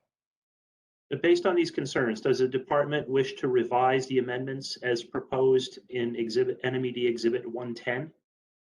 No, the department already amended the references for stringency as it applies to criteria, not uses. This was incorporated in the revised proposed amendments in NMED Exhibit 110, and the department opposes the alternative language proposed by Triad and DOE. Okay, I'm going to move your attention now to 20.6.4.10G, G as in Gary, Nmac. And this is the Triad and DOE proposal to include background for site-specific criteria. Can you briefly describe Triad and DOE's proposed amendments to 20.6.4.10 Nmac regarding site-specific criteria? Yeah, Triad and DOE proposed to remove the exclusion for site-specific criteria due to natural background conditions for designated uses associated with human health. Did the department at any time propose any amendments to the subsection titled site-specific criteria based on natural background? Nothing substantive. In this subsection, the department only proposed modifying the subsection letter from E to G, and that was based on proposed amendments to other parts of 20.6.10 Nmac. Are you aware of any public engagement regarding Triad and DOE's proposed amendment? No, I don't believe anyone would have been able to reasonably anticipate the commission adopting Triad and DOE's proposed change to 20.6.4.10G Nmac based on the department's petition and the public engagement that occurred prior to filing the petition. The first time we or anyone else that I'm aware of saw them was in DOE and Triad's NOI. Can you briefly describe Triad and DOE's reasoning behind those proposed amendments? Well, currently there is an exclusion for conducting a site-specific criteria analysis for uses associated with human health. This includes domestic water supply, primary or secondary contact, and human health organism only criteria. The amendment as proposed by Triad and DOE adds language to allow for a site-specific criteria analysis for these uses if it could protect natural background, if the use could be protected based off of natural background concentrations. And what evidence did Triad and DOE provide to support this proposed amendment? In Mr. Fulton's direct testimony filed as Lanel Exhibit 6, Triad and DOE state they object to the department's proposed amendments to this subsection, but the department did not propose any changes to this subsection. But based on this false presumption, Triad and DOE state that they oppose the department's proposal and propose new language to assert site-specific criteria for human health uses would be appropriate in cases where elevated concentrations are the result of natural background conditions. Triad and DOE go on to state that human health, even with elevated natural background conditions. I'm sorry, Ms. Fulham, I missed part of that answer. Did the court reporter get it all? No, I did not. Ms. Fulham, could you repeat the last sentence of your most recent answer? Yes, I can. Triad and DOE went on to state that human health uses could be supported and protected even with elevated natural background conditions. Perfect, thank you. Why is there currently an exclusion in this particular subsection of 20.6.4.10 Nmac? Site-specific criteria are allowable by EPA based on the understanding that some very specific conditions can still support certain uses, such as aquatic life. That may be specifically adapted to more extreme conditions. However, based on EPA's guidance as it pertains to uses where human health is concerned, site-specific criteria are not appropriate. The reason being is that the concentrations that have been established to protect human health are based on scientific evidence that higher concentration poses a higher risk to human health. What if the water has not been used for that use? Because a use must be protected whenever attainable, even in the absence of a use, the criteria must be maintained for that use. So regardless if the use is being applied at the time, such as in the absence of fish in particular waters, precluding the consumption of fish to which human health organism only criteria protect for. As explained in further detail in EPA's Memorandum on Natural Background, which we filed as NMED Exhibit 123, EPA explains that if a criterion associated with human health is unattainable, it's probably the use itself that's inappropriate, not the criteria protecting for that use. Did you address this concern in either your direct or rebuttal testimony? Because the department did not propose this amendment, we did not know about the proposed amendment until Triad and DOE presented it in their NOI to present direct technical testimony. Therefore, I only addressed it in my rebuttal testimony filed as NMED Exhibit 109. Does the language as proposed by Triad and DOE provide for the protection of human health uses? No. Based on the evidence presented in support of this amendment, does the department wish to revise the amendments as proposed in NMED Exhibit 110? No, the language as proposed by Triad and DOE runs counter to the protection of human health and to EPA's guidance on the matter. Water quality criteria related to human health are established at levels that protect human health.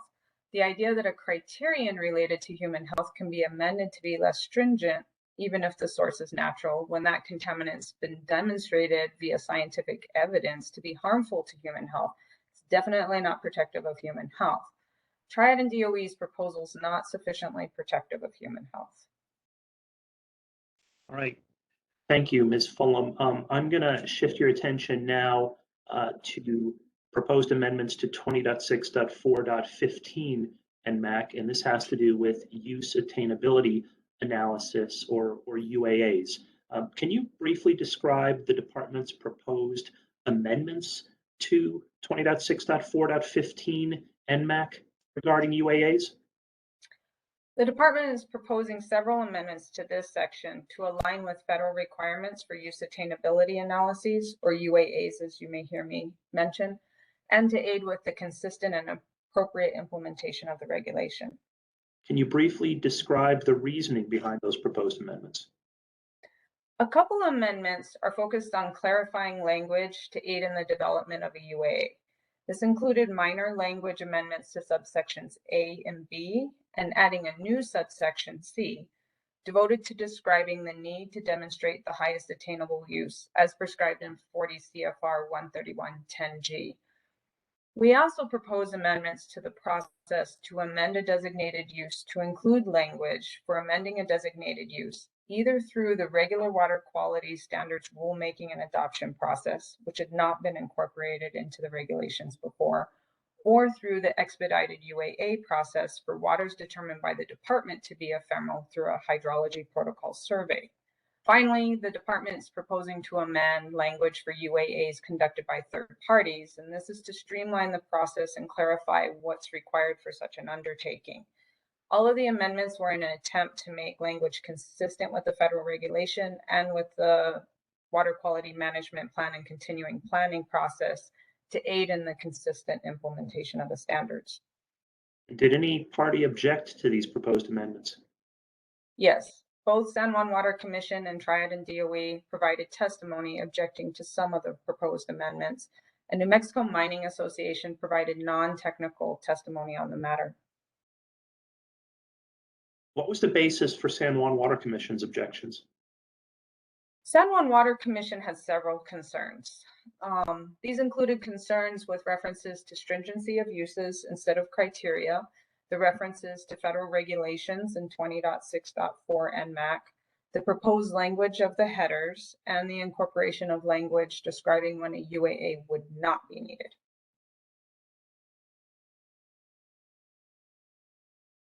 And was this concern addressed in either your direct or rebuttal testimony?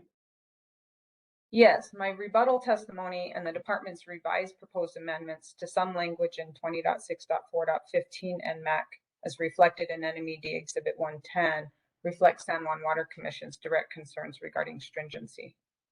Is it your understanding that San Juan Water Commission has since withdrawn the objections regarding the other concerns posed in their testimony? Yes. Okay. So moving on to Triad and DOE's objections, can you explain the basis for those? There were several objections presented by Mr. Fulton in his direct technical testimony filed as Lanel Exhibit 6 regarding the use of stringency in relation to a use and language referencing when a UAA is not required. Specifically, though, in Mr. Gallegos's direct technical testimony filed as Lanel Exhibit 3, Triad and DOE assert that NMED amended language to increase the department's discretion to amend water quality standards. Was there any other testimony on this matter from Triad and DOE?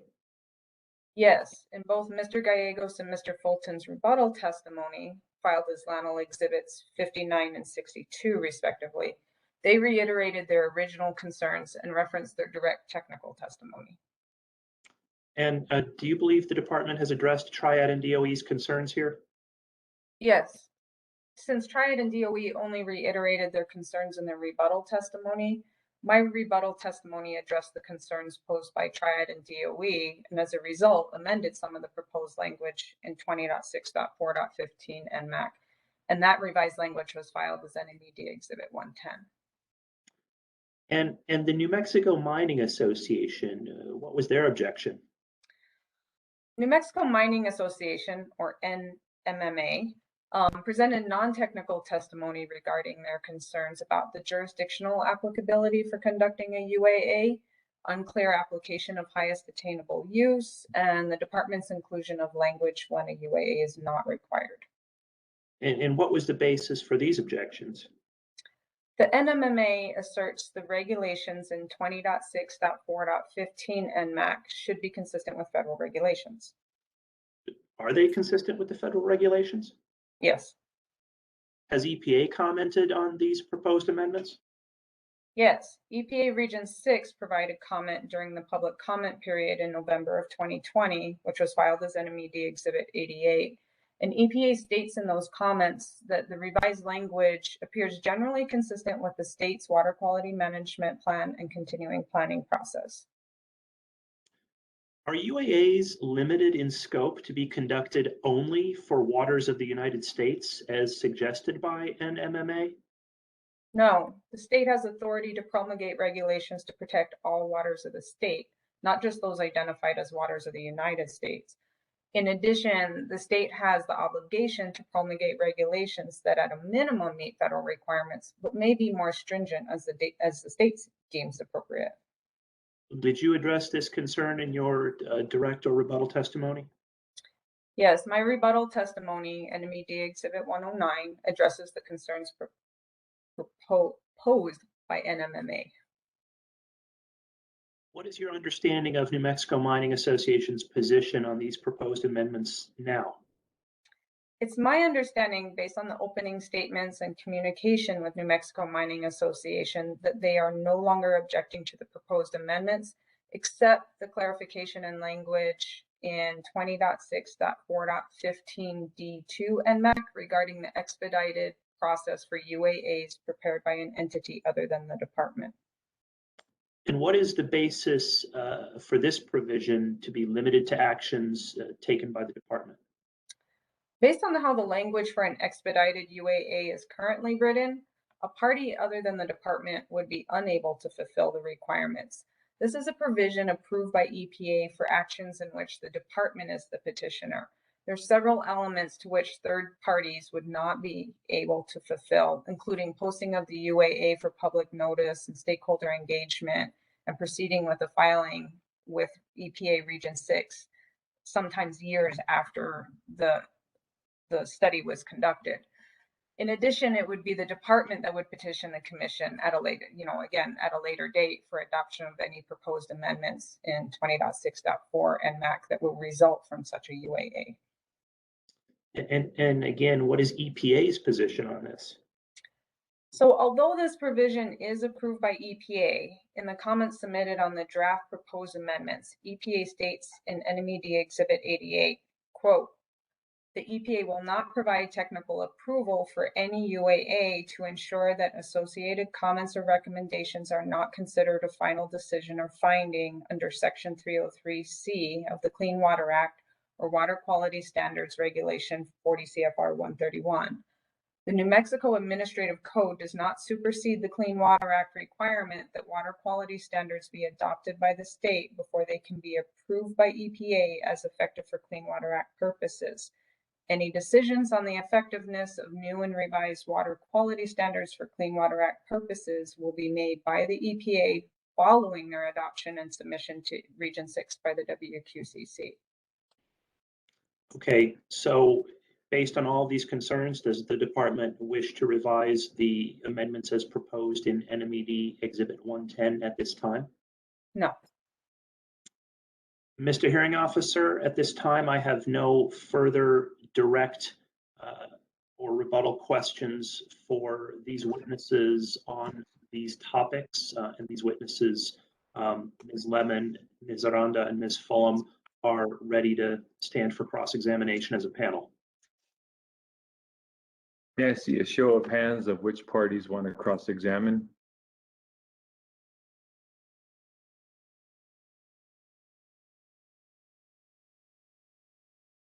I don't know if my screen isn't showing me or Ms. Mr. Hearing Officer. McCaleb. Yes. Yes, I see your hand. Ms. McCaleb. Ms. McCaleb, I think you're the only one so far. Is there anyone else besides San Juan? Okay, Ms. McCaleb. And Mr. Hearing Officer, I just want to clarify, I don't see Lannel on here, but I thought that they had a witness that would be testifying on this topic who had to testify Yes, this afternoon. Ms. McCaleb, I've already addressed that. So let's get to your cross-examination questions. Okay, thank you. Thank you. Good afternoon, everyone. I'd like to address my first round of questioning to Ms. Fulham. Ms. Fulham, the department proposes to add a new subsection 10B to 20.6.4.10 Nmac concerning existing uses. Would you agree that in layman's terms, that section addresses when a designated use has to be upgraded to protect an existing use? Can you rephrase that? I apologize. Sure. Would you agree that in layman's terms, that section addresses when a designated use has to be upgraded to meet the existing use? Yes, I could agree to that. Thank you. I'm going to pull up the department's exhibit 110 that has the language for that section.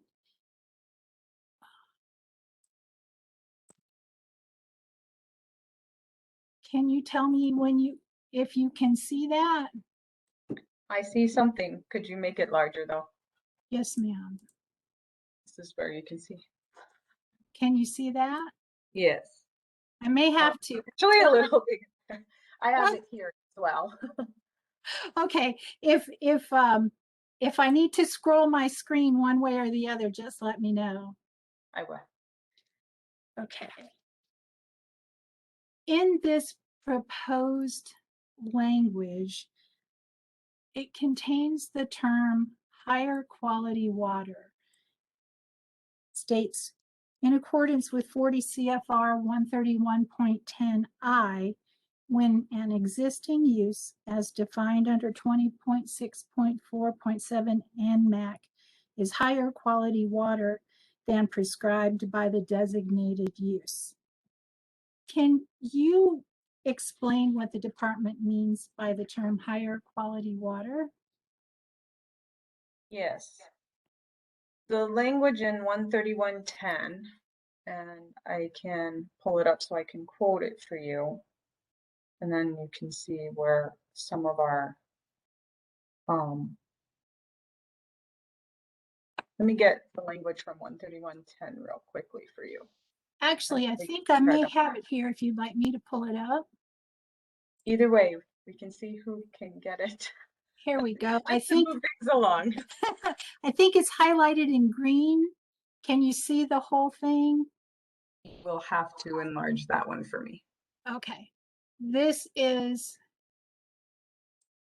how about that? Yes. This is, yeah. Okay. This is San Juan Water Commission Exhibit 2I. I believe the department had a corresponding exhibit, but I'm sorry, I don't remember the number of it.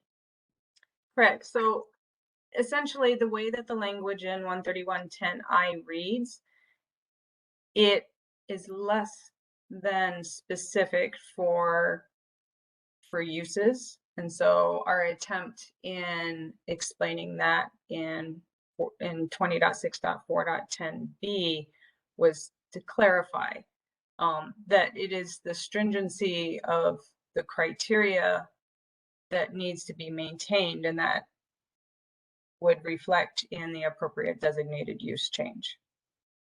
Does that make sense? So the water quality has to be at least as stringent as the existing use. And the existing use doesn't necessarily align perfectly with the designated uses in 900.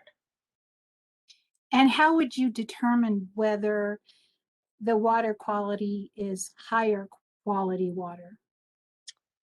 In general, you know, we refer back to EPA's handbook and the reference to the Smithy letter, which was filed as, I believe it's NMED Exhibit 72, perhaps.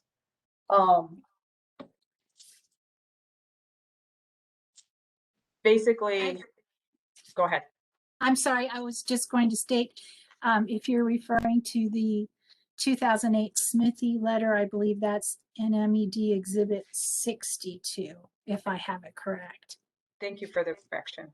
Yes, NMED Exhibit 62, EPA provides some guidance on existing use determinations, and water quality is a large component. It's not the only component, but it is a component of determining what the water quality is. And 13110I makes it clear that a designated use must be at least as stringent as the existing use. So that's what the language in 20.6.4.10b is capturing. So correct me if I'm wrong, but to paraphrase, to determine higher quality water or the appropriate action to take would be to refer to EPA guidance on existing uses. There are times in which referring to the federal regulations makes it clear. And sometimes there's times where the federal language is less than clear, and we try to be consistent with the federal language, but make it implementable. And we didn't want to leave something ambiguous or up to concern. So our language was proposed to be clearer about when and how that's implemented and when a review of standards is needed. And would you agree if there is still any ambiguity in the department's proposed language that EPA guidance in the EPA handbook and the Smithy letter would still apply? I think the language as we've proposed it is clear and implementable as written. What would the EPA handbook and the Smithy letter advise concerning what higher quality water is? The Smithy letter goes into some examples and details that would be too voluminous or verbose for a rule.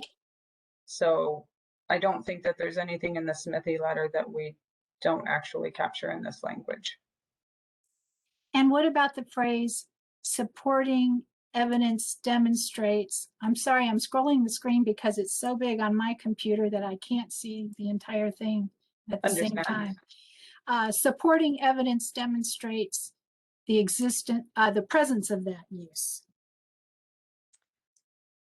Would you agree that I'm sorry? Go ahead.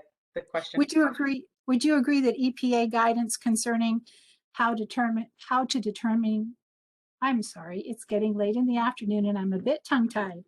Would you agree that EPA guidance concerning how to determine existing uses is applicable? Yes, I think the guidance as provided in Smithy is applicable. And also Chapter 4 of the EPA Water Quality Standards Handbook. Chapter 4 of the Water Quality Standards Handbook is very general, and they refer to Smithy for more specified examples because each water body must be evaluated more on a site-specific basis based on the uses that are, you know, the water is exhibiting the uses as Ms. Randa discussed in her testimony and the water quality. So that's where Smithy gets more detailed. So then the supporting evidence that would be required is the type of evidence discussed in the Smithy letter then? Those provide some examples of what may be required. Would you agree that the Smithy letter outlines the various ways in which an existing use should be evaluated and determined? It gives some examples and guidance, yes.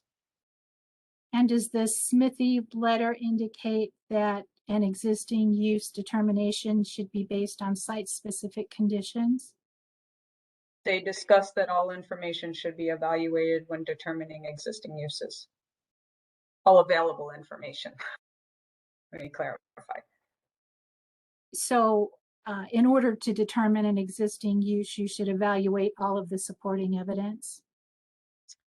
All the evidence that's available and that is defensible. And I believe that the Smithy letter does talk about the quality of the data that's used in order to determine existing uses as well. And would you agree that an existing use is actually attained where both the use itself and the water quality necessary to support the use have been achieved in the water body since November 28th, 1975? Did you say and? I did. No, it can be or. Give me just a moment, please.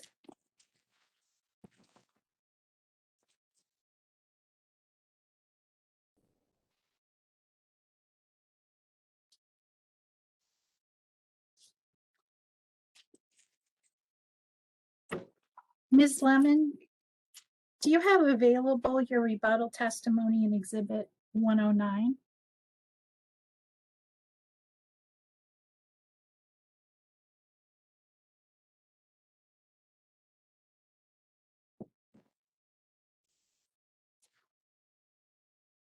Miss Lemon or Miss Fulham? Oh, I'm so sorry, Ms. Fulham. I apologize. Thank you. Thank you for correcting me. I am so sorry. Yes, Ms. Lady or Fulham. Miss Lemon? Yes, I Ms. have. Fulham in exhibit. Okay.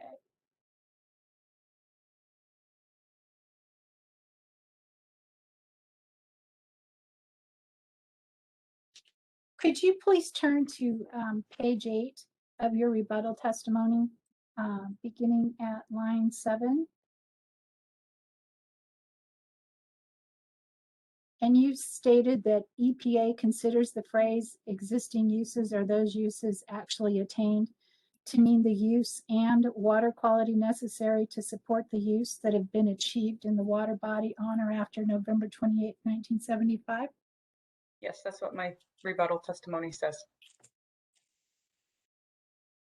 So is it fair to conclude that the supporting evidence to establish an existing use under the department's proposed section 20.6.4.10b is evidence of both use and water quality supporting the use?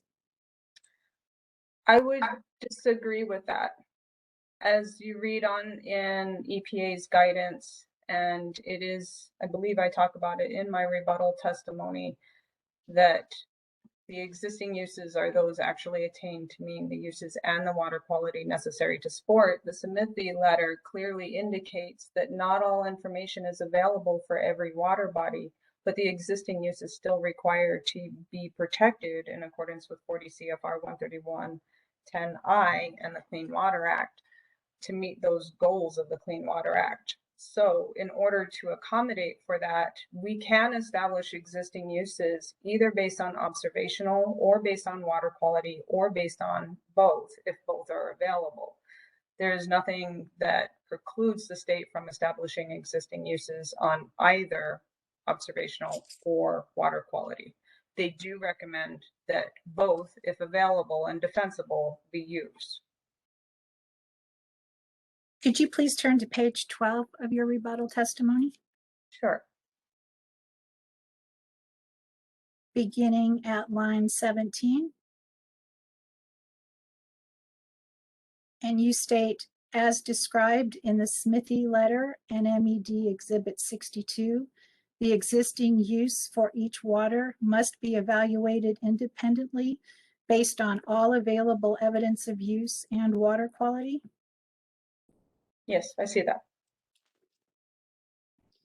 So is it your position that an existing use can be determined simply because the department has decided not to look for evidence of use versus water quality data?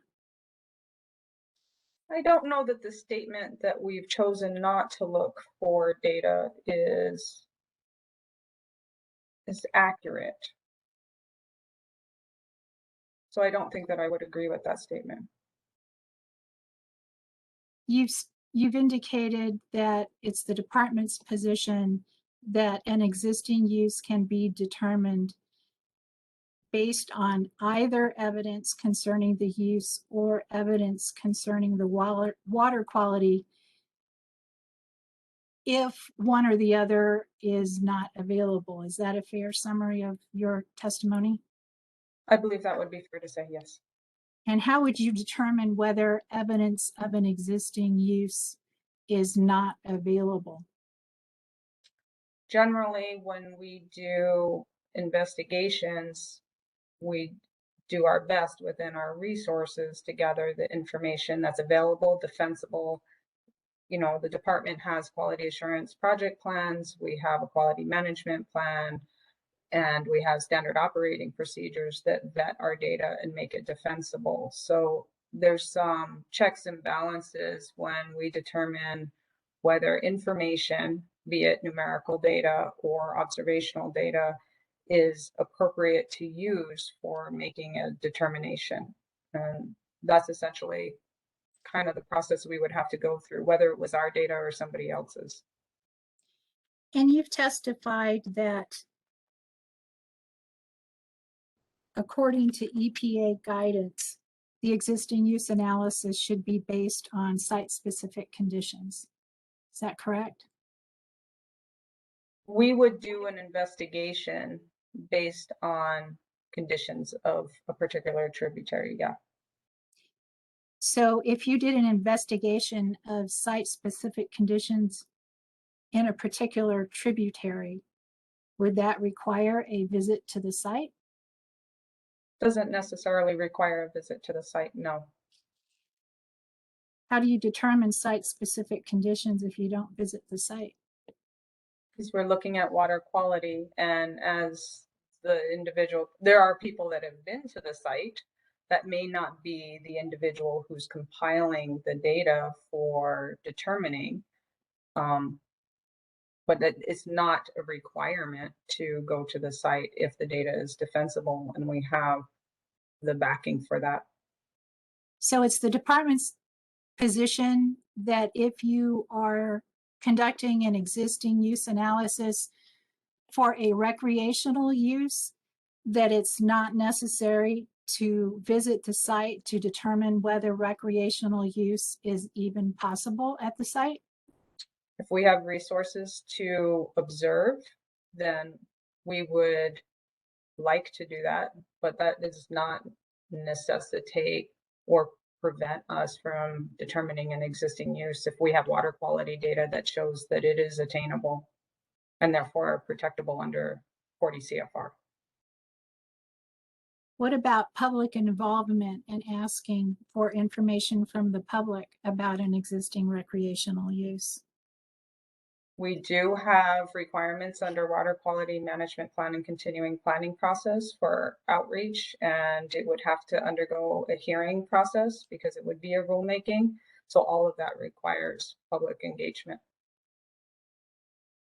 Wouldn't you require public information concerning site-specific conditions before you even finalize an existing use analysis? We generally try to, yes. One other question concerning the meaning of the phrase supporting evidence demonstrates the presence of that use in the language proposed for section 10B. Would you agree that the amendment of a designated use requires an assessment of new information showing that the existing use has changed? Could you rephrase that or make that shorter? It is the end of the day. Sorry. I understand. I understand. Would you agree that the amendment of a designated use requires the assessment of new information showing that the existing use has changed? New information as in information that has not been evaluated before, that would be a fair statement. And what's your support for your position that new information simply means data that has not been analyzed by the department before? It goes back somewhat to the definition of an existing use, which is the water quality. It's essentially the highest water quality that's been attained anytime after November 28th, 1975.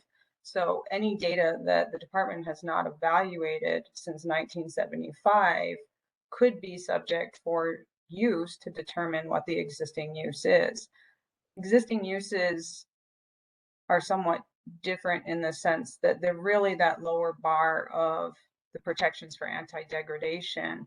And so if the water quality, because we're trying to get continual improvement, if we meet a certain water quality, we have to always protect for that water quality under the anti-degradation policy. So new data is not temporal in scope. Has the department been collecting water quality data since 1975? 5? I do not have the answer to that question.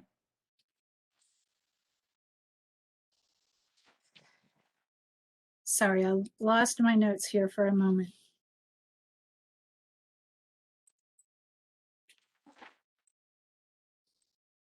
You've stated in your written rebuttal testimony that the department opposes a process to establish the required elements of an existing use analysis. Do you agree that a change to a designated use based on an EUA must be supported by credible scientific data and other evidence appropriate under the Water Quality Act? I do not recall saying that the department opposed. Do you have the citation in my rebuttal? Yes, let me look.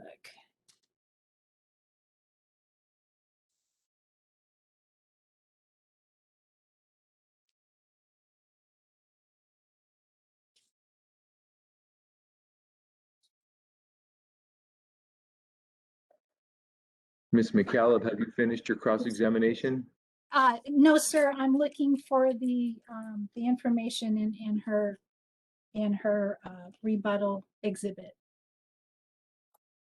Okay, why don't She we asked- take a public, would you like to take a public comment now while I give you about 5 minutes to look? Thank you, Mr. Hearing Officer. Yes. Hey, Ms. Jones, do you have a public member who's ready? Neither of the ones who have identified themselves as wishing to speak are on the call. But let me call out their names in the event I've missed them. The first person who wanted to speak was Teresa Seamster. And she had wanted to speak at 5. And the second one is Brooke Zanatel. And I don't see her either, Mr. Hearing Officer, so we might need to wait until 5 o'clock. Okay. Is there any other housekeeping we can do at this point while Ms. Allen looks for her information? Mr. Hearing Officer, I'm fine. I can move on to my next Okay. question. Thank you. Thank you. I appreciate your accommodation. Ms. Fulham, would the department object to a process involving the public to establish what might be called the framework for an existing use analysis that would identify the types of evidence that would be required to establish an existing use? I guess I'm unsure why the water quality plan and continuing planning process is not satisfactorily identify public involvement for any standards amendment, including something that would be based off an existing use. So I don't know that there isn't a process. Well, for the 2 existing use analyses that have been submitted in this triennial review, the one for the recreational uses and the one for the Lannel waters, isn't it true that Lannel and San Juan Water Commission have objected on the grounds that there's concern that the EUAs do not contain the appropriate information that should be required to prove the existence of an existing use? I do recall that San Juan Water Commission and Triad and DOE expressed concerns that they felt that there was not a process for amending a designated use based on an existing use.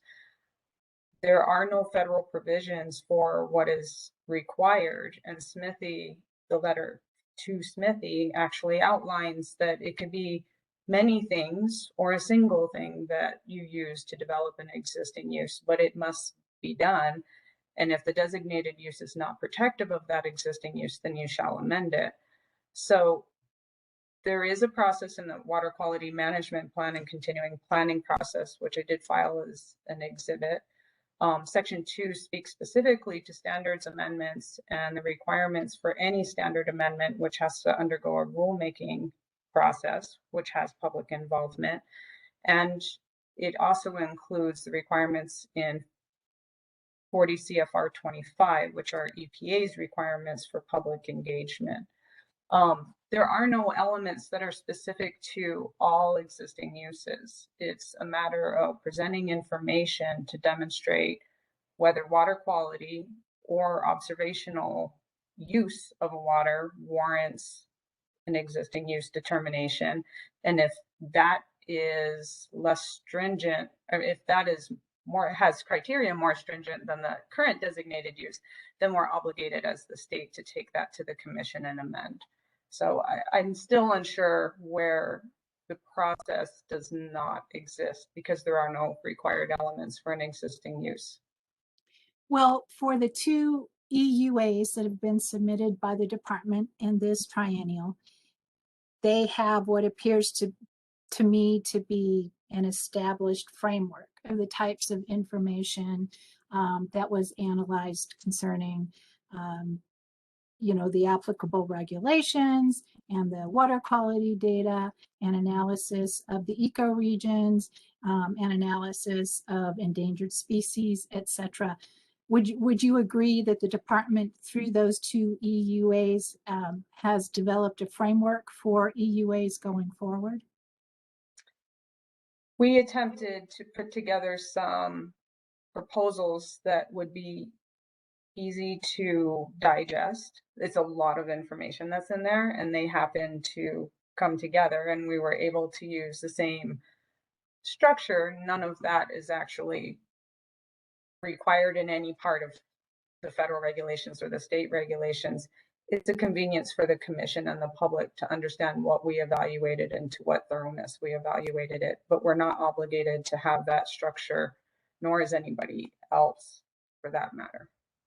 Would you agree it would be helpful to the public to have input into an EUA before it is used as the basis for a petition to the Water Quality Control Commission to amend a designated use? I guess that's assuming that the department is committed to the framework that we use for these particular proposals, which may not be appropriate for all existing use determination.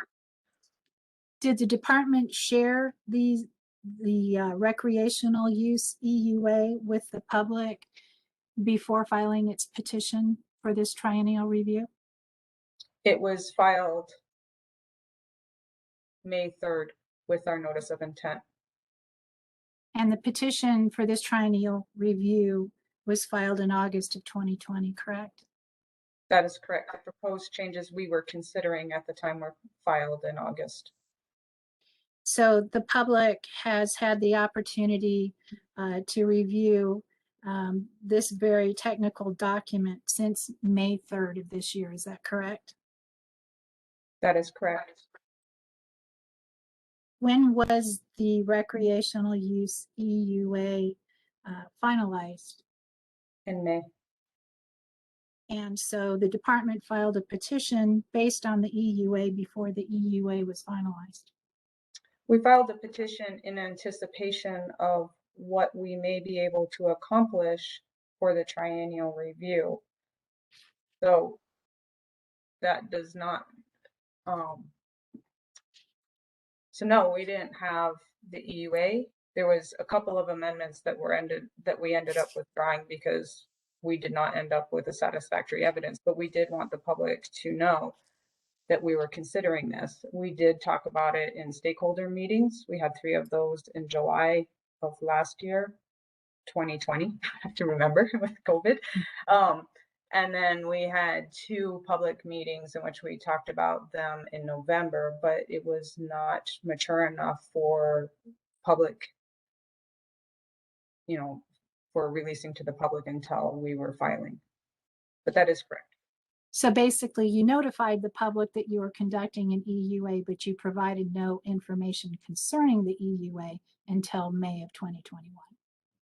We engaged with stakeholders to let them know that we were considering it, and we did reach out to the public and have public meetings regarding it, but we did not have all the technical language formalized until May. And in fact, Ms. DeRose Bamman, on behalf of the San Juan Water Commission, requested a copy of the EUA during one of those public meetings. Is that correct? From her testimony, I believe that is correct. You have no recollection of that request? Not specifically. Do you have any reason to believe? Do you have any reason to believe that her testimony is incorrect, that she was told the EUA was not available? No, I don't have any reason to object to her statement. Isn't it true that the department worked with Amigos Bravos and Los Alamos National Lab to develop a work plan for the Lanel EUA? The demonstration that ended up being an existing use analysis for the ephemeral and intermittent waters within Lanel is something that we will be discussing when we talk about topic 7. But that was actually initiated based on a 15 stipulated agreement between all 3 parties to determine appropriate designated uses. And so the department doesn't agree that a similar, oops, I believe we lost her. I can hear you. Can you hear me? Oh, okay. Yes, ma'am. I just can't see you anymore. I can't see anything either, but we'll keep going. Okay. Yes, ma'am.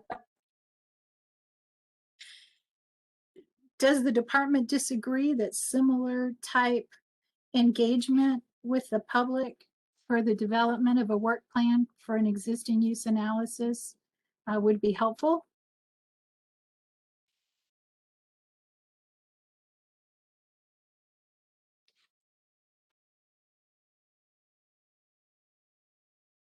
Ms. Fulham, can you hear me?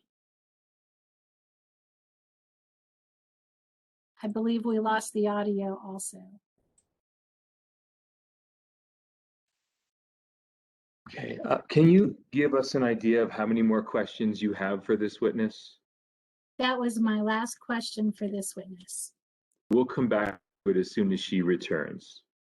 Do you have any more cross-examination for any of the other NMED witnesses? I do, Mr. Hearing Officer, for Ms. Aranda. And would that be it for today? Yes, and I believe that my cross of Ms. Aranda may take 10 or 15 minutes. Oh, okay. Okay, do we have Ms. Fulham back yet?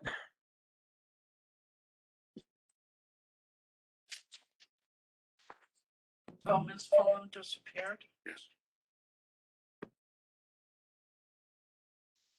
Mr. Rose, are you saying something? Only that it doesn't look like Ms. Fulham is back with us.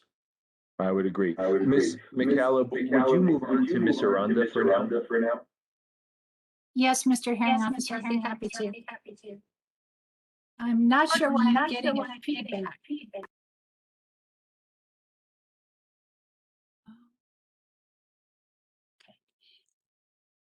Good afternoon, Ms. Aranda. Hello, can you hear me? Yes, ma'am, I can. Thank you. Can you hear me all right? Yes, without echo, and hopefully me too. Great.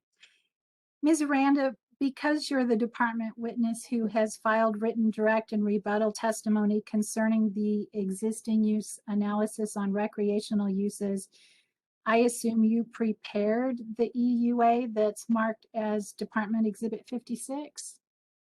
Yeah, in a collaboration with my colleagues. Who else at the department participated? Well, we have the field staff, the monitoring staff who took all the data. And we have Chris Barrios, Lemon, Ms. Shelley, and Ms. Fulham. And we all collaborated in the creation of this document. And myself.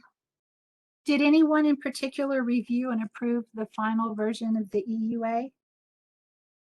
It was a collaboration of editing also. Okay. And it appears from your resume that you were not employed by the department during the last triennial review. Is that correct? That is correct. But based on your testimony this afternoon, You're aware that during the last triennial, the WQCC rejected the department's proposal to assign the primary contact use to the segments that are the subject of the EUA in Exhibit 56. That is correct. Before working on this EUA, did you review the evidence submitted by the department during the last triennial review in support of its petition to upgrade these segments to the primary contact use? Yes, I did. And did you review the hearing transcript? Yes, I did. And did you review the post-hearing briefs submitted by the parties? Yes. Is it fair to say that the department did not present any water quality data in support of its proposal to upgrade these segments during the last triennial review? That was my understanding. In fact, did anyone mention anything about water quality data during the last triennial review? It was mentioned in a memo, but not presented. Did the Water Quality Control Commission ask for water quality data during the last triennial review? That was my understanding. That was your understanding based on what? On their denial of the proposal at the end of the deliberations. Does the denial of the proposal mention a lack of water quality data? It mentions their exact words. I'm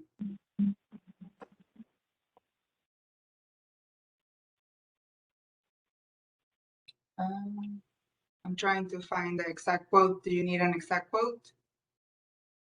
No, ma'am, just your recollection. They require technical data.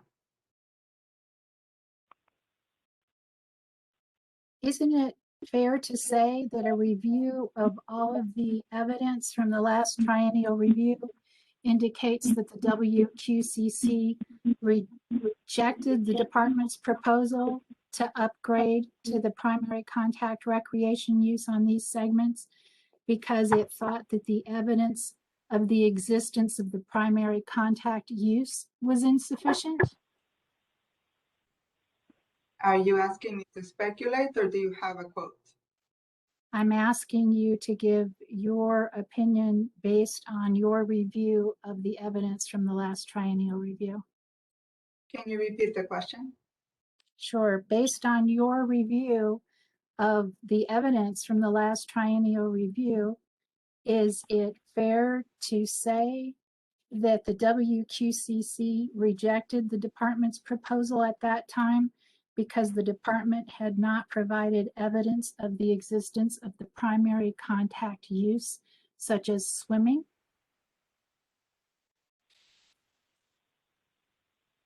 I think I would need a specific quote from the deliberations. But based on your review of the evidence from the last triennial review, you concluded that the Water Quality Control Commission was asking for water quality data. Is that correct? That was my understanding, that they needed technical data. Who formulated the format or outline of the topics to be addressed in the EUA that is Exhibit 56? It was a collaboration in my department. We all collaborated. And when did you or others at the department begin working on this EUA?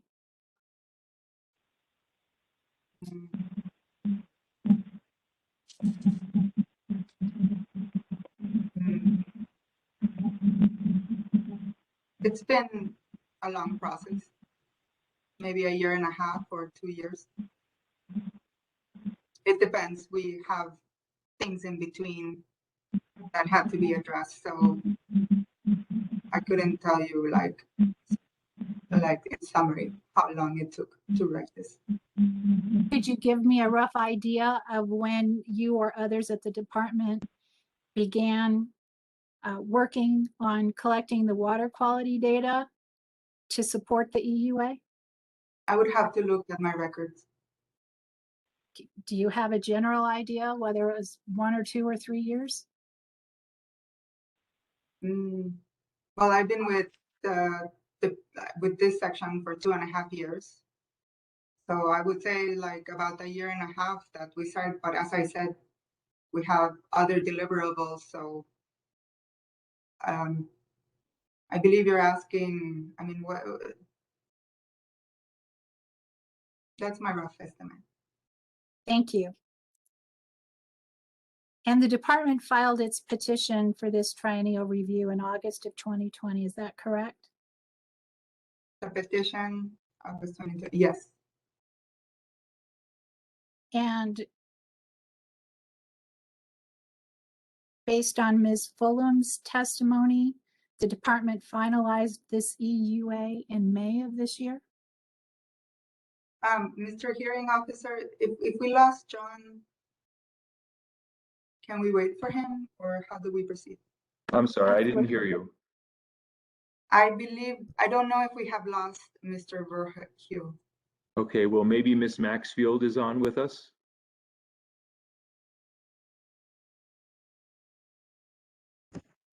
We're losing them. We're losing them. There's Miss Maxfield. Mr. Hearing Officer, I am here, and I see Mr. Verheugen's name there as well, but I don't see his picture. Okay. So I am here, and I'm listening to all the questions, even though Ms. Arata is not my witness. Right. While I am listening, I'm going to check in with Mr. Verheugen just to see if he's having some technical difficulties. Okay. Thank you, Miss Maxfield. Sorry about that. Okay, I please don't know please how to proceed. okay. Can you kindly repeat the question? Could I ask the court reporter to repeat the question, please? Of course. Okay, just a second. Thank you.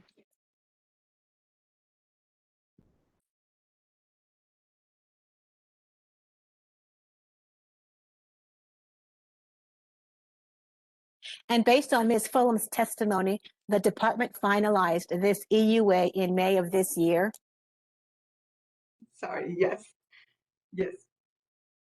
And in fact, based on the final results of the EUA, the department had to file an amended petition in March of 2021 because there was not sufficient evidence to upgrade all of the segments to the primary contact designated use as originally proposed.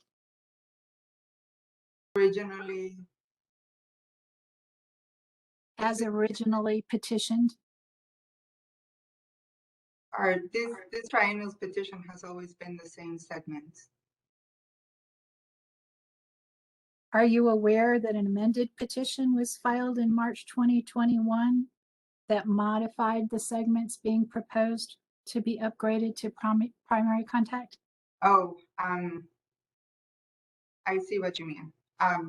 There was an amendment such that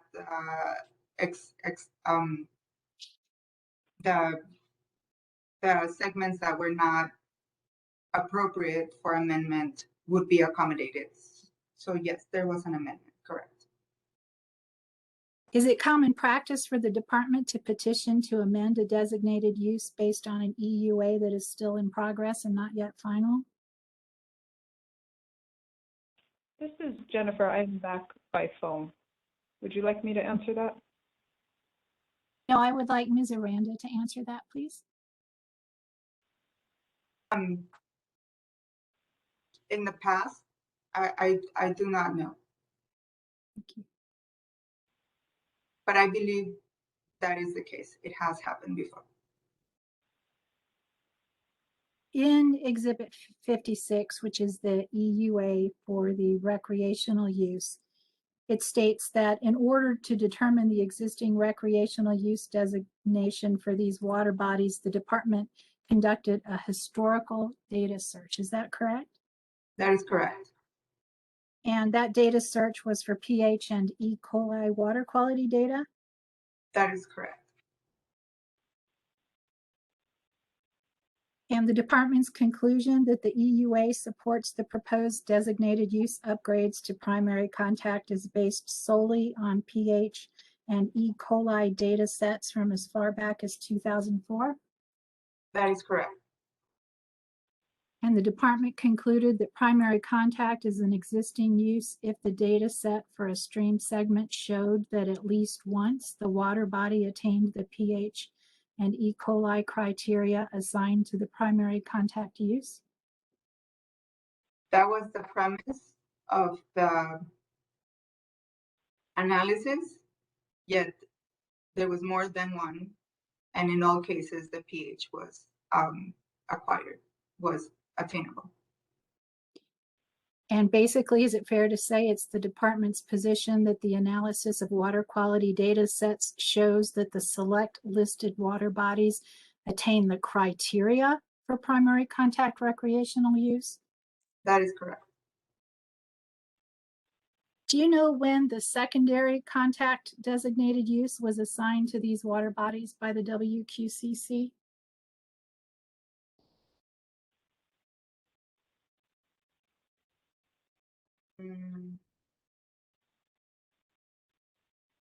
The initial date, it's been a while back, and it's been complicated with recreational uses because there was like well, it has been changed several times throughout history on different sections. Okay, fair enough.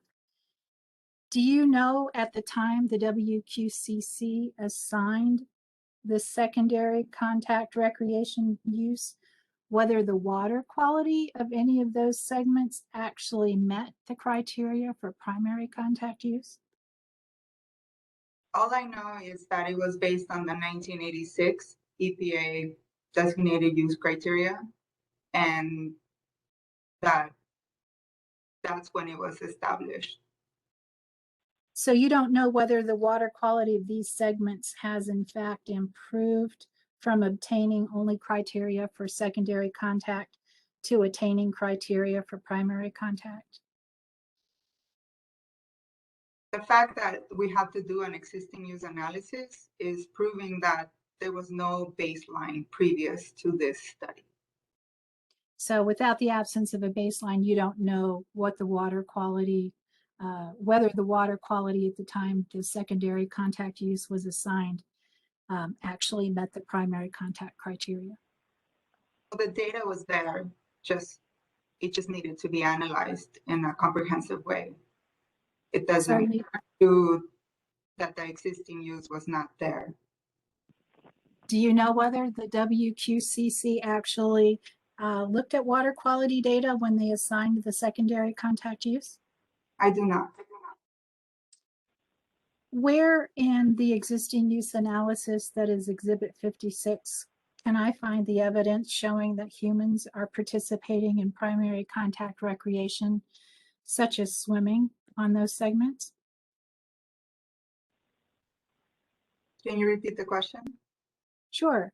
Where in the EUA that is Exhibit 56 can I find the evidence showing that humans are participating in primary contact recreation, such as swimming? For the specific segments? Yes, ma'am, for the specific segments. That would have to be analyzed in a different proposal with specific methodologies. What specific methodologies would be required to determine whether swimming or another primary contact activity is occurring in these segments? I believe if the requirement was a technical analysis, then it would have to have some kind of standardized operating procedure where field staff is, every time they go to the field, they would have to record in an appropriate fashion that they would have to identify what recreational uses are in effect on the site. And as we currently have it, field staff can make comments about any conditions of the field. It could be any conditions, and so for this site specific, I would, in my opinion, we would require a field plan and a standard operating procedure that would be approved by our quality officer, by our data quality officer. Are you aware that in the past, the WQCC has determined that primary contact is an existing use based on the submission of photos from the public showing that people are swimming? If that is based on 2005 hearing, again, my concern is how are we addressing the 2012 criteria that is protective towards human use? What does the 2012 criteria have to do with whether swimming is occurring? Oh, okay. And are you familiar with the WQCC's definition of primary contact? In the regulations? Yes, ma'am, in the water quality standards? Yes.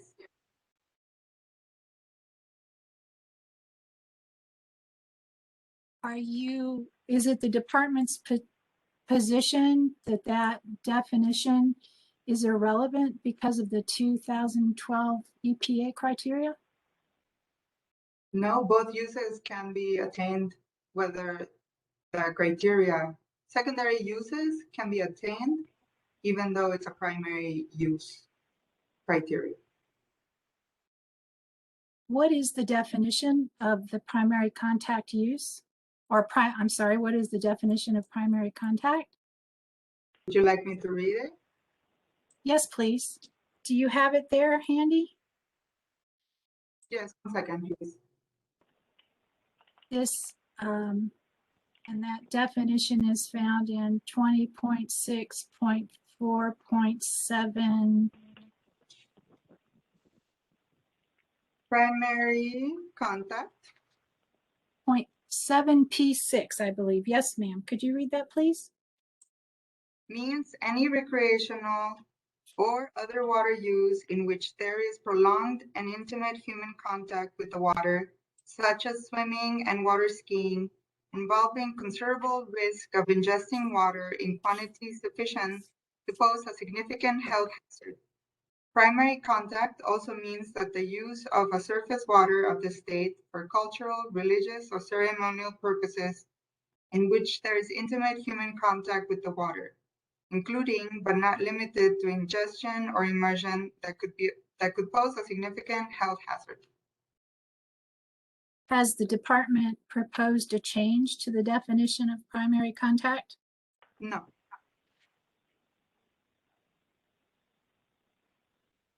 Where in the EUA that is Exhibit 56 can I find a description of the site-specific conditions showing that there are no access, stream flow, or other conditions preventing primary contact recreation such as swimming? That is not addressed. Would you agree that site-specific conditions are to be considered when conducting an existing use analysis? We did do a site analysis on general conditions. And can you describe that site analysis? It was based on the geography, spatial, the geographic location, the physiographic and ecological conditions, land use, ownership, and history, and the urban areas and national pollutant discharge elimination systems and general permits. Is it fair to say that the EUA's description of the site-specific conditions is basically a recitation of ecoregion descriptions? Not entirely. There is one section of that.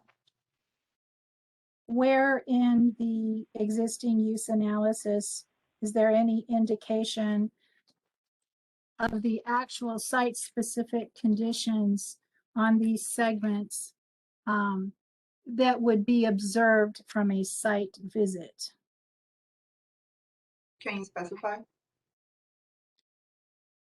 Did anyone from the department visit these sites and then describe the conditions of the sites in this EUA? In this EUA, Yes, ma'am. there was field staff that went to the site. And Field staff did go to the site to conduct this EUA? no, there was a the data was collected previous to us doing the analysis. And where is that data provided in Exhibit 56? The pH and E. coli data was provided. Can you point it out to me, please? Do you have Exhibit 56 there? It's in Appendix B, page 38. That's the E. coli and pH data. You're talking about water quality data. Is that right? You're talking about water quality data? That is correct. Okay. What data is there in the EUA that talks about site visits to see, for example, what level the flow of water was, or whether the canyon was too steep for accessibility by humans? Is there any such information? There's no SFP that requires specific narrative definition, like descriptions of the site visits. I only took data that had standard operating system procedures, and that is the data that I presented. So the only data supporting the EUA is water quality data that was available in the department's computer files. Is that correct? That is correct. But the rest of the data that they collected is in the computer files. But it's very clear that this EUA specifically made this proposal based on water quality data. And that was the analysis executed. Is it the department's position that an existing use can be established even if physical problems such as flow prevent the use from being attained? That would be a UIA, and that would be another factor. And we are basing this on 131.10I. Federal code, sorry. And it's your position that under 40 CFR 131.10I, it's appropriate to only analyze water quality data. Is that correct? It does not specify any methodologies. Have you reviewed the Smithy letter that is NMED Exhibit 62 that provides guidance on determining whether a use is an existing use? Yes. Would you agree or disagree that that guidance indicates that all relevant evidence of use and water quality should be considered? It gives several examples, and it does not specify that there's only one way that the state can address issues.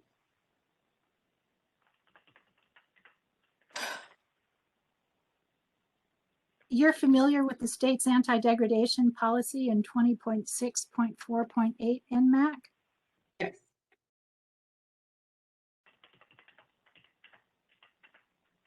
Could you please take a look at that? Or it's also quoted on page 13 of the existing use analysis in Exhibit 56. Ms. McCallum? Yes, Mr. Hearing Officer? Excuse me for the interruption. Where are you going with these questions from here on in? My intent is to establish the scope of the information that was considered by the department and whether the sole focus on water quality is appropriate under either EPA guidance or the New Mexico anti-degradation policy. Isn't there a simple way of asking those questions without having her refer to rules, regulations, letters, which are already in evidence and are open for interpretation by attorneys? Since this is a factual hearing, I have heard parties spend a lot of time today having witnesses read rules and then ask them whether they agree with them or not. And this is now 5 o'clock on Thursday, and I feel like this is a factual hearing, and that's not really a factual question. So I'm asking you to phrase your questions for Ms. Aranda to elicit factual information that you can make arguments with the rules as all the other parties will do as well. But we're running out of time quickly. And I know you have a question for the other witness, Ms. Fulham, who cut out on you. So I want to give you the time, but you said 10 minutes about half an hour ago. Mr. Hearing Officer, I'm happy to cut my examination short. I would like to state for the record that the Environment Department analyzes and applies federal regulations in determining the actions that they take, and they are testifying that based on various federal regulations, that is how they determined the appropriate scope of the EUA, and so I believe that's appropriate cross-examination. But Ms. McCaleb, I'm not arguing with that. I'm not arguing with you on that point. I agree with you. I'm just asking you to elicit factual information as opposed to what many parties have done today, which is to ask witnesses whether they agree with rules. Okay, I didn't realize that I was asking the witness to whether they agree with rules, but whether they would agree with a particular interpretation of a rule or what interpretation they made of the rule. But I will move on. If we could have the court reporter read the last question I had asked of Ms. Fulham, I will finish my cross-examination. I'm not rushing you, Ms. McCaleb. I want you to develop your case. But I am cautioning the parties that this tact of asking witnesses whether they agree and how they interpret rules, that's not fact.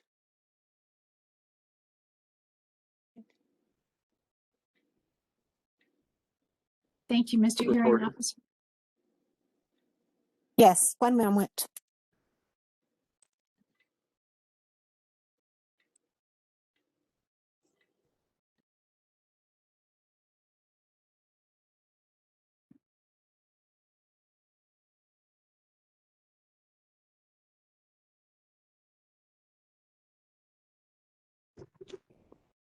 I'll read the last 2 questions. You're familiar with the state's anti-degradation policy in 20.6.4.8 Nmec? Answer, yes. Question, could you please take a look at that? Or it's also quoted on page 13 of the existing use analysis in Exhibit 56. Thank you, and I believe that's the question the hearing officer has indicated is inappropriate. Is it possible to go back to the last question I asked Ms. Fulham before we lost her connection? I know it's a ways back. If that's too difficult, let me see if I honestly don't recall where I was. Let me just take a look. Ms. McCaleb, why don't you take whatever time you need to look while we take a public comment. That would be And great, again, Mr. Hearing Officer. Thank you. Thank you. And Mr. Hearing Officer, we raised questions about the ability to take Mr. Fulton out of order, and it's now after 5. And if you're going to go to 6, he's not available tomorrow. So we have a timing problem. I thought we were going to allow us to get his testimony in out of order here this afternoon. That's right, Mr. Rose, and I agreed to that a while ago. And you said his testimony would take about 15 minutes. So it seems like we have plenty of time. Excuse me, Mr. Hearing. There's really bad feedback. I'll need people to mute and you to repeat. Ms. Adegin, did you ask me to repeat? Yes, I did. Thank you. What I said to Mr. Rose was, I agreed to take your witness out of order. You stated it would take 15 minutes of his testimony, and since it is 10 after 5, we have plenty of time. And Mr. Hearing Officer, I'd just note that that's what our direct will be. Not, I can't guarantee that the cross-examination is going to be that short. I would hope it would be, but I can't guarantee that. Okay, let's go to the members of the public who have signed up. Pam? Yes, Mr. Hearing Officer, we have Miss Brooke Zanatelli, pardon my butchering your name, but please unmute. I see you on the screen, and the court reporter will swear you in.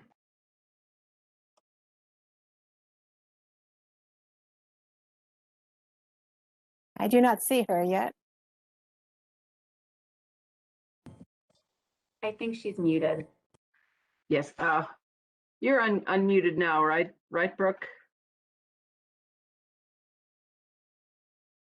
I don't hear anybody.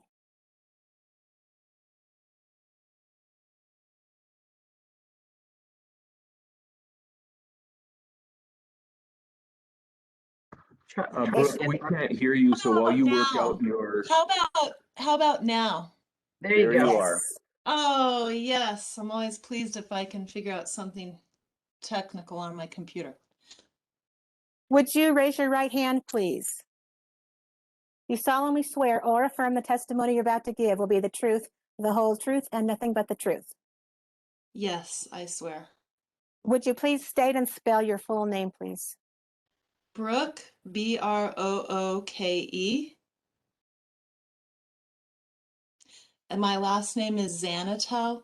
Z as in zebra, N as in, let me start again. Z as in zebra, N as in Nancy, T as in Tom, L as in Lisa. Thank you. Okay, Ms. Zanatel, you have up to 5 minutes. Okay, thank you. Just as an introduction, I have a PhD in natural resources management from Cornell University, and I grew up in the West, in Colorado, and I've been living in Taos, New Mexico since 2005. I teach water resources within the UNM system. I just wanted to make a few comments. And so a few of these are just pretty general, and then we'll see what happens. But I did want to make these comments. And first of all, I want to thank the Water Quality Control Commission for this opportunity to provide my input. I am opposed to a limited definition of climate change. So I think we all realize that climate change is something that to put our heads in the sand is not going to help anyone. And so limiting any definition of that puts us behind all of the momentum that's currently building in this country to acknowledge what the challenges are and to develop the solutions that we need and to face this crisis and develop it into an opportunity. We live in a fairly toxic world, and we're starting to understand that we have some new toxic chemicals that are becoming widespread that are of great concern. These weren't chemicals that were monitored in the past, but we know now that we need to include monitoring of Pfas, for example, and any other chemicals that arise that the EPA and other scientists realize that we need to start monitoring, we should do so. And we should have leadership that embraces monitoring of things that are toxic to us, our children, our grandchildren, and to the ecosystem. And we should not limit monitoring of any of those chemicals. I understand that there is discussion of weakening the criteria of measuring. I'm not sure how you measure it, but measuring the toxicity, for example, of fish for human consumption. And, you know, obviously those are our bioindicators. They're bioaccumulating those toxic substances.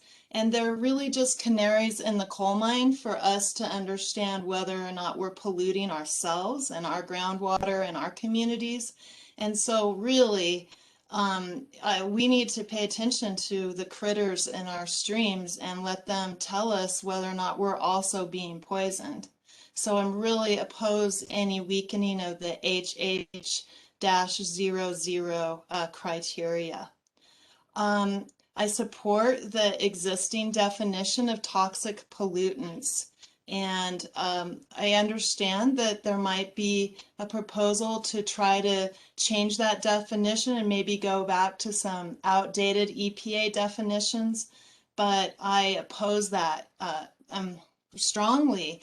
We have to keep evolving with the information that we learn about these chemicals, and that way we can protect each other. I oppose any limited monitoring of any site within the state of New Mexico.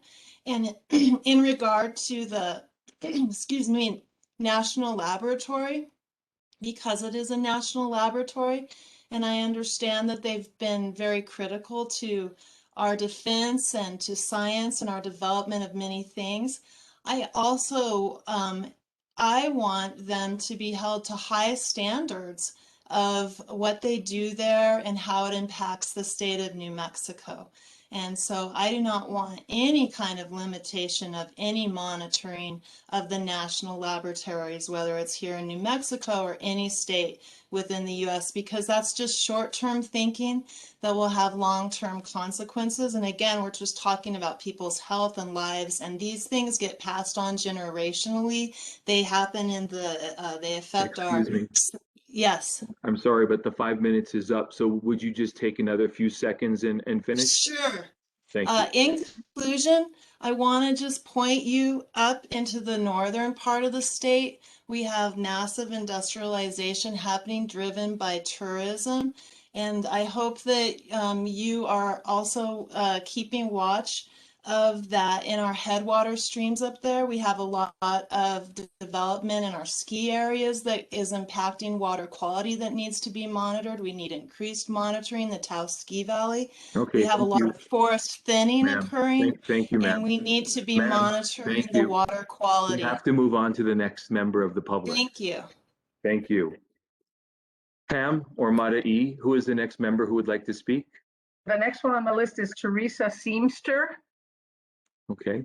I'm not Is sure she here? whether I see her on the list. Okay. Yes, Is I there just someone wanted- else? I'm sorry, I heard someone. I just unmuted. I'm on the phone. Okay. That Teresa? Yes. I am Mr. Hearing getting I'm getting kind of an echo from you, but I'll go ahead. So good afternoon. My name's Teresa Seamster. One moment, please. Would you raise your right hand? Yes, Do you solemnly swear or affirm the testimony you're about to give will be the truth, the whole truth, and nothing but the truth? I do. Would you state and spell your full name, please? My name's Teresa Seamster, Teresa, last name Seamster, S as in Sam, Eamster. Thank you. You're You welcome. have up to 5 minutes. Yes, thank you, and good afternoon. I'm a resident of Santa Fe County, and I've been a school administrator here for 26 years. I'm also a member of the Water Sentinels, which is a national water monitoring program administered by the Sierra Club and conducted by residents. This program annually samples water from multiple sites on 6 northern New Mexico rivers, and we report the results to the New Mexico Environment Department.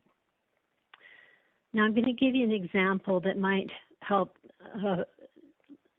look at some of our concerns. So 3 years ago, we responded to community concerns in Santa Fe about medical waste, pharmaceuticals, and other untested contaminants in the Santa Fe River. We sampled a site downstream of the Santa Fe wastewater treatment plant, and we tested for the presence of hormones, PCBs, and heavy metals. The samples were analyzed for 17 hormones and detected 2 of those at concentrations that were much higher than the reporting limit. One was androstenedione, which is an androgenic steroid hormone that regulates sexual development, and another androsterone, which is a metabolite of androstenedione. I hope I'm pronouncing that right, and testosterone, which is used as a hormone supplement. Now, greatest concern was the potential threat posed by the presence of these steroid androgens and synthetic estrogens, which can seriously toxify fish and impact their reproduction, their biomass, and have harmful effects on really all types of aquatic life at very low concentrations, as low as 0.1 parts per trillion. Now, the threats of these contaminants pose in aquatic environments is reflected in the decision of the European Commission to list highly estrogenic contaminants in their Water Framework Directive regulatory standard, which lists the extremely low concentration of 0.035 parts per trillion as the reporting limit. The reporting level in the U.S. is 5 parts per trillion. And the labs here that we sent our samples to, including one lab up in Sydney, British Columbia, to analyze our samples, were unable to detect the lower levels accurately. Therefore, our testing detected hormones at concentrations that were too low for the labs to provide a valid reporting, but if they had been able to, it would have probably shown the level at a significant toxifying level.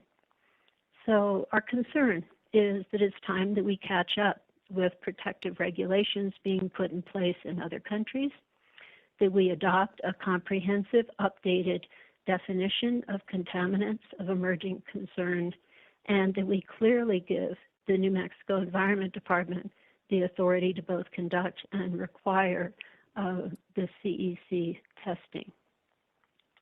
And thank you. I appreciate the opportunity. Thank you, ma'am. Pam, do we have anyone else? Yes, we do. We have Miss Beata Sotsi Pena, and I believe How many others do we have, Pam? At this point, one.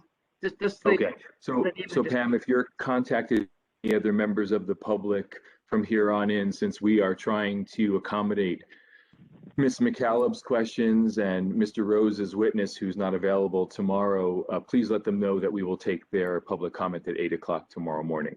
Yes, sir. Is it Ms. Sotsi? There you are.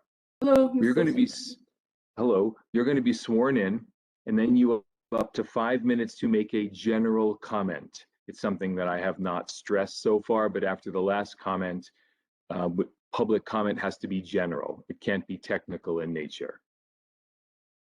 So, court reporter, would you please swear her in? Yes, would you please raise your right hand?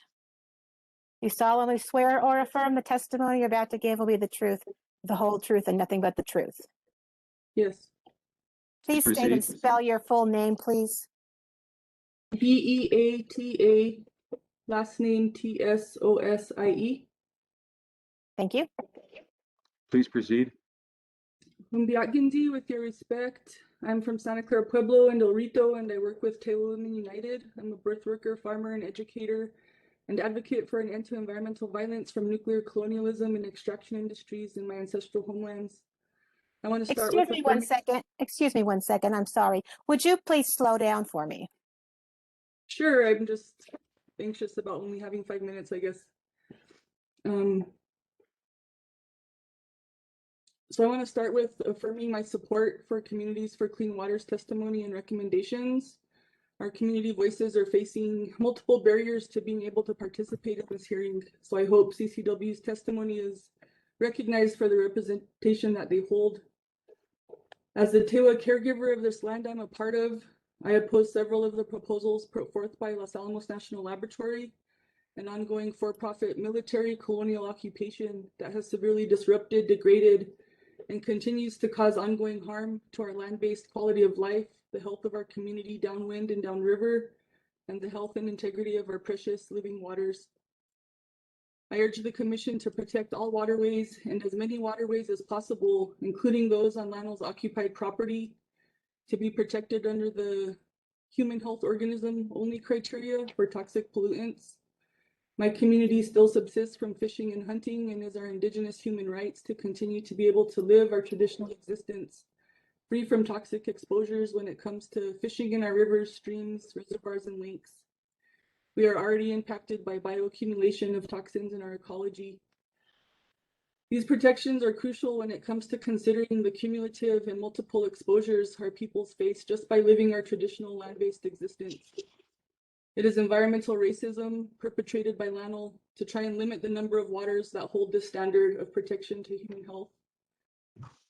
I want to also affirm that New Mexico should not weaken its authority to regulate and identify what are toxic pollutants when it comes to water quality. There are existing and yet to be discovered contaminated sites, and we must be able to respond to toxicity based on existing definitions of these pollutants. I also oppose Lano's proposal to limit monitoring methods for purposes of permit compliance and enforcement. It is not just radionuclides we're concerned with, it is PCBs and countless chemical combinations, including the Pfas, which are at extremely concerning levels at some sites. I'm often disheartened at the fact that all I can hope for when it comes to cleanup at Lano contaminated sites is oftentimes the bare minimum of monitoring. It angers me that DOE and Lano can use these platforms and waste resources to constantly try and fight efforts to protect waters from pollution and try and make water protections less stringent when it comes to these extremely harmful pollutants that we have to live with. So monitoring must remain pervasive. It is informing our community of what is happening. I'm also in support of the adoption of a contaminants of emerging concern definition that clearly gives the New Mexico Environment Department authority to require monitoring CECs. Again, these PFAS should be listed as an example of what those could be. The risk to our reproductive health, cancer, causing cancers, childhood development, other health impacts can't be understated when it comes to these substances. So we must center Indigenous pregnant families as the standard for protection, and this means monitoring CECs at a level that's local. And finally, I urge the Commission to adopt a definition of climate change that identifies human activities as the major cause of climate change, and to specify combating climate change as a purpose of the regulations. This is another attempt to limit accountability for polluters, and our children deserve better. Ask them what is causing climate change today. This is common sense. Thank you. Thank you. Ms. Ms. Sosi, McCaleb? excuse me, Ms. Sosi, may I ask you to send in that written comment? Sure. Who do I send it to? Thank you. To Pam Jones. Pam, would you give her the address in the chat? I will. Ms. McCaleb, are you ready to continue your cross-examination?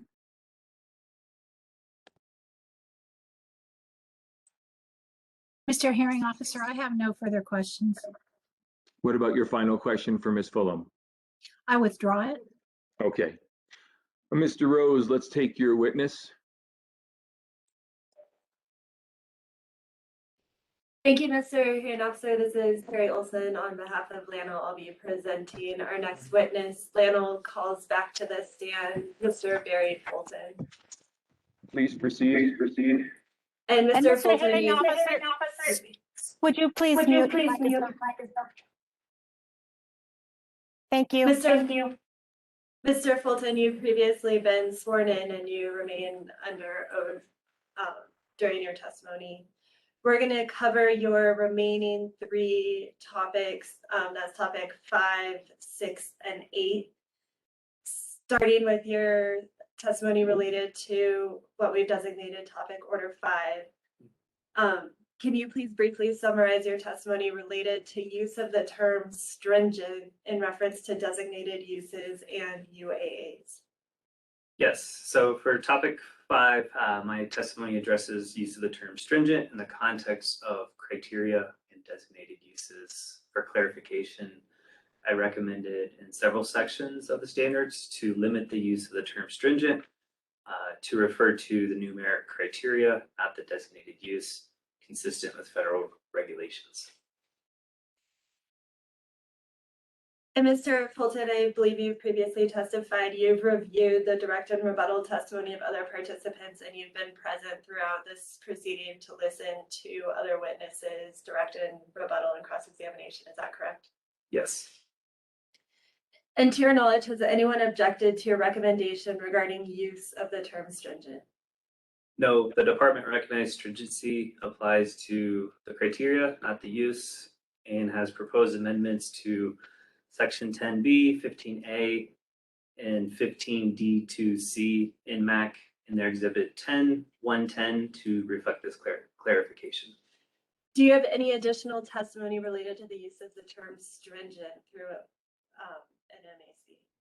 Yes, in NMED exhibit 110 in section 20.6.47A8, it states, quote, an attainable use may or may not be as stringent as the designated use, end quote.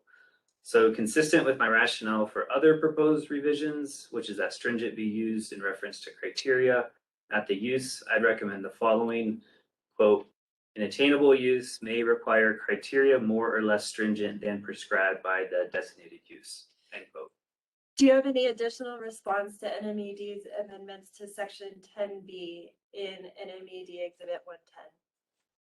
Yes, in exhibit 110, NMED proposed for section 10B, the following, quote, in accordance with 40 CFR 131.10I, when an existing use as defined under 20.6.4.7 Nmac is higher quality than prescribed by the designated use, and supporting evidence demonstrates the presence of that use, the designated use shall be amended accordingly to have criteria no less stringent than the existing use.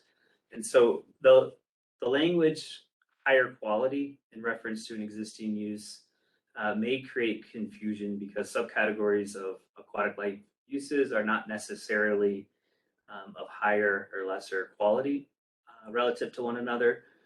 Therefore, for section 10B Nmac, it could be amended to something along the lines of, quote, in accordance with 40 CFR 131.10I, when an existing use as defined under 20.6.4.7 Nmac requires more stringent criteria than prescribed by the designated use, and supporting evidence demonstrates the presence of that use, the designated use shall be amended accordingly to have criteria no less stringent than prescribed by the existing use, end quote.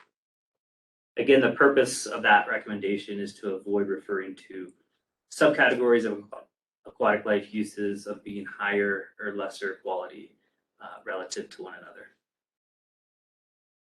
And Mr. Hearing Officer, my intention is to run through the 3 topics and then present Mr. Fulton for cross-examination on all 3.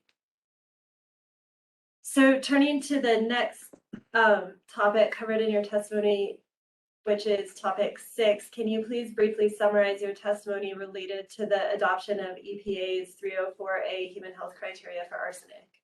Yeah, in my direct testimony, I recommended the commission not adopt the arsenic human health organism only criteria proposed by NMED in their original petition or pleading log entry number 1, because EPA is expected to update their recommended arsenic criteria based on updated scientific information.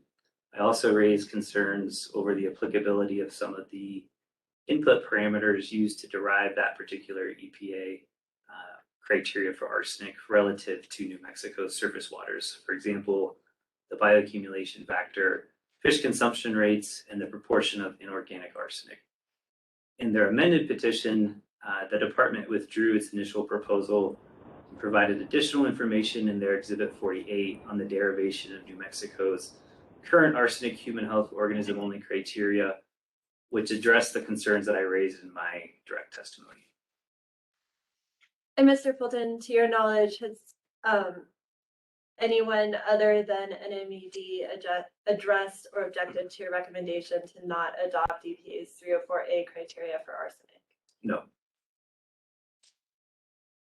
And finally, moving to what's been designated as topic 8, can you please briefly summarize your testimony related to natural background and site-specific criteria? Yes, my testimony addresses the potential modification of domestic water supply, primary or secondary contact, or human health organism only criteria in the context of natural background concentrations. Specifically, I support LANL's proposed amendments to Section 10F to recommend that, quote, domestic water supply, primary or secondary contact, or human health organism only criteria shall not be modified based on natural background unless it is demonstrated such uses would be protected at natural background concentrations or such uses are not attainable in accordance with Section 15, 20.6.4, 15 Nmac. And are you aware of any objections to this recommendation? Yes, Ms. Fulham objected to this proposal regarding natural background and human health criteria. And do you have a response to the objections raised by NMED? Yes, I'd like to reiterate that LANL's proposal would require these human health uses to be protected unless these uses are not attainable in accordance with Section 15 Nmac. And I'd also like to provide further clarification under what conditions these uses could be protected.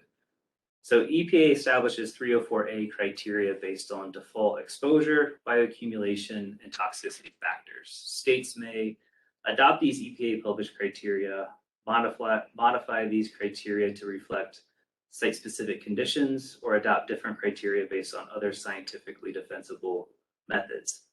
The basis of my proposed amendment was to recognize exposure and bioaccumulation factors may vary on a local basis compared to the default parameters used in EPA's criteria.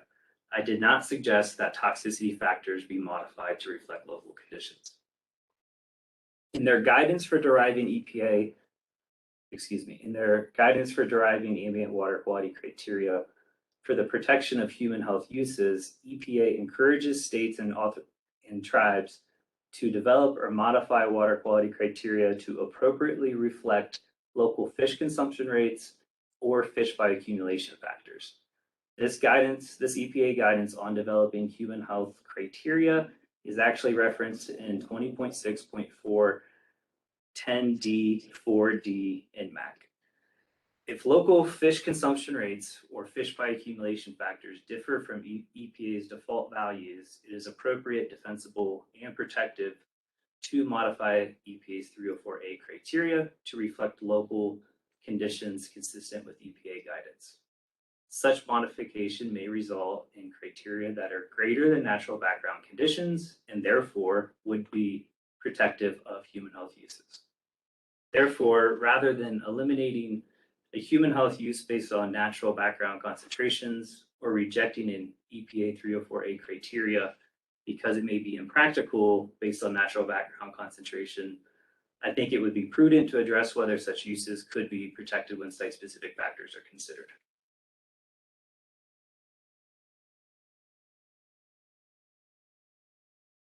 In my rebuttal testimony filed as LANL Exhibit 62, I also recommended the language or such uses are not attainable in accordance with 20.6.415 Nmac.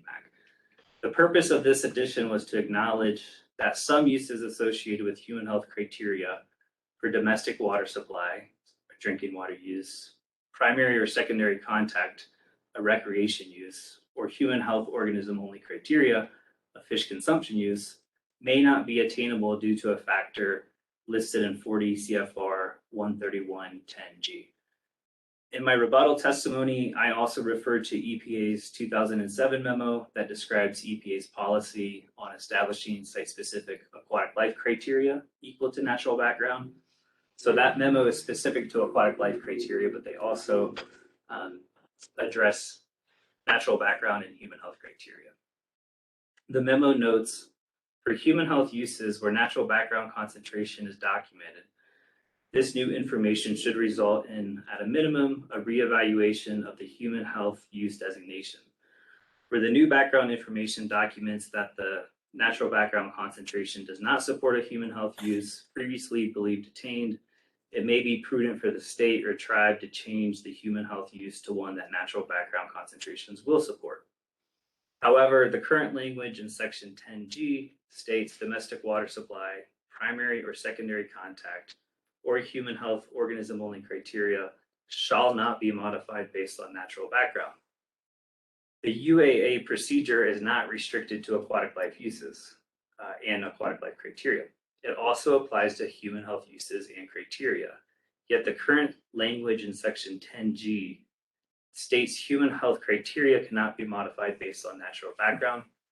In my opinion, this could be interpreted to mean that associated human health uses also cannot be modified based on natural background. So in summary, for these reasons, LANL recommends alternative language to section 10G along the lines of, quote, domestic water supply, primary or secondary contact, or human health organism only criteria shall not be modified based on natural background unless the Water Quality Control Commission determines such modification is appropriate on a site-specific basis. I'd just like to point out here that such demonstration, if conducted by a third party, would require either a UAA in accordance with section 15 Nmac, or the development of site-specific criteria in accordance with section 10D1 Nmac. And these demonstrations would be subject to review from the department and the public, and ultimately a decision by the commission. Thank you, Mr. Fulton. I have no further rebuttal questions. At this time, we would tender Mr. Fulton for cross-examination on these three topics. Are there any parties that wish cross-examination?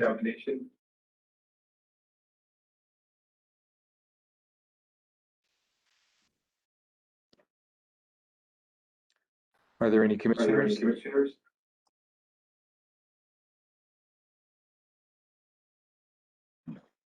Are there any members of the public?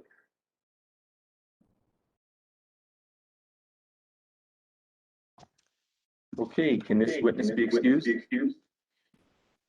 Yes, I apologize for the court reporter's reference. All of Mr. Fulton's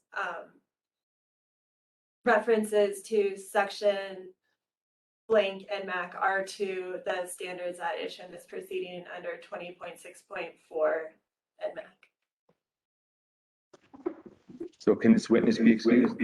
Yes. All right. And tomorrow, Ms. Fulton, are you going to be presenting the other witnesses for your client? No, Mr. Hearing Officer. Mr. Rose will be presenting Mr. Dale and Mr. Toll. And I believe Ms. McIntosh will be presenting the other two witnesses. So you have four witnesses for tomorrow on topic number 5? That's correct.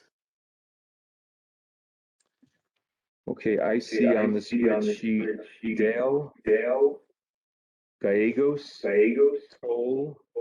Who is the fourth one? I believe it's Dr. Meyerhoff. I don't see his name on the spreadsheet for topic number 5. What am I missing?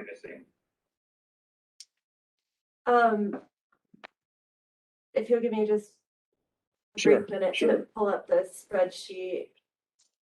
Mr. Hearing Officer, I believe he's in column M. M is in Michael. Thank you, Mr. Beaver. I don't have a color, but that's fine. Meyerhoff? That's correct.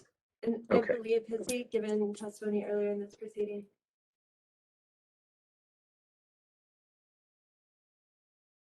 Okay. All right. And then it looks like we are going to be adjourning today at 5:45, unless there are any other housekeeping matters from any party. Mr. Hearing Officer, I have a question that might be proceeding. Let me turn my volume up, Chair Springer, so I can hear you. Excuse me, or Ms. Olson, would you please mute? Yes, Chair Stringer. So earlier in the day, you raised a question, perhaps a formal objection relating to Ms. Lemon's testimony on the public participation that was relating to Triad's proposal, and you were going to take that into consideration. So I'm just wondering, how do we resolve that matter? Is that something you'll rule on, or is the matter closed? While the testimony was going on today, I did some research into the term logical outgrowth. And it is my belief that logical outgrowth is a legal term. It is a term of art that can be argued to apply or not apply to certain hearing notices, and whether or not the public has received a proper notice if something is going to be considered by a board or commission. That's as far as I got with my research. Does that answer your question? Will you present a conclusion at a later time, or do you consider the matter closed?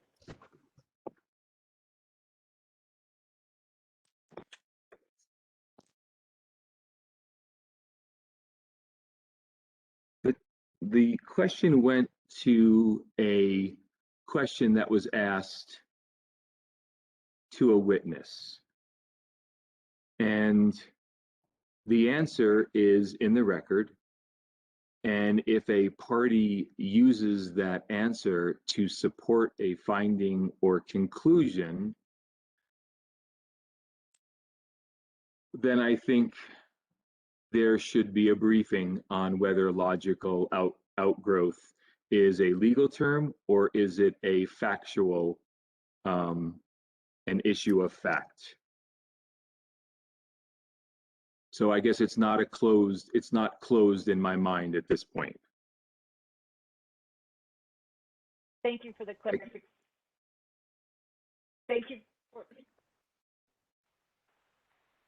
Just realized what was going on. Sorry about that. There we go. Okay. Thank you for the clarification, and we'll await your kind of final conclusion on the matter. I don't have a final conclusion at this point. Understood. Would the parties like to address it at this point?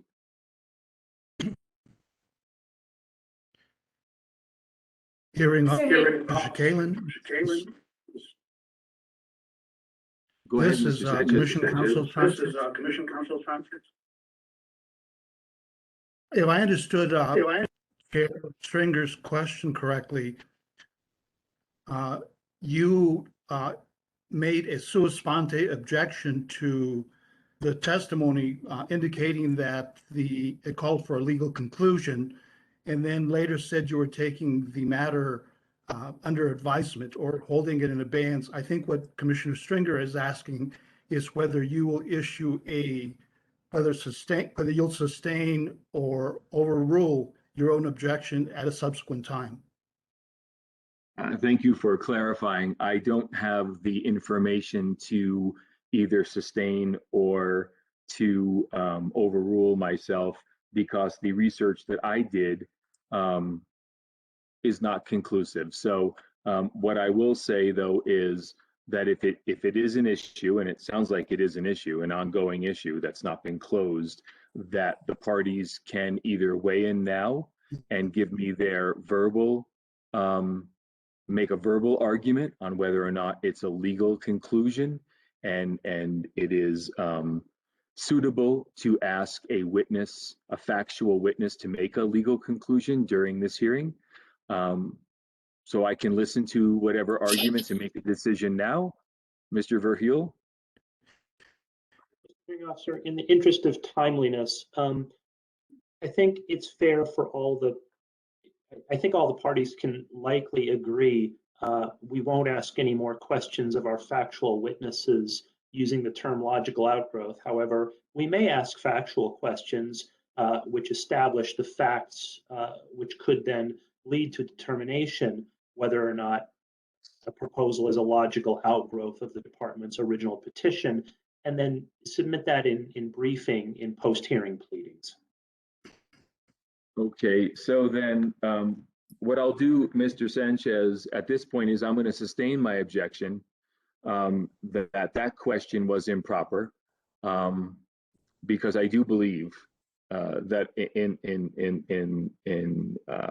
without hearing from a party to cite to some authority that says that the term logical outgrowth is a factual issue, I believe it's a legal conclusion. So I'm going to sustain my own objection. So we'll close this issue now. Obviously, if a party wants to rely on that, they can make a legal argument in their findings or a separate brief. Does that settle the matter? Hearing Officer Galen, again, Counsel Sanchez. Because the matter or the entire matter has not been submitted to the commission, I would not want to opine on the merits of the objection, but I will say that I wanted to be clear about the extent of you sustaining your objection would have on what it does to the record and whether you're directing that at least only that question be stricken or something further than that, because I think we have some tendrils of evidence that don't pertain to the objection that would be very difficult to extract if there was a striking beyond that immediate question. And then I'm also concerned, looking forward, that the sustaining of the objection may impact the exploration of issues that may pertain to the protective motion filed by DOE and LANL in 2116. So my concerns are only with respect to the commission's procedural obligations and substantive. Mr. Sanchez, that ruling that goes to that sua sponte objection and sustaining the objection is only for that one question that was asked and answered. Thank you. I think that's important for the record.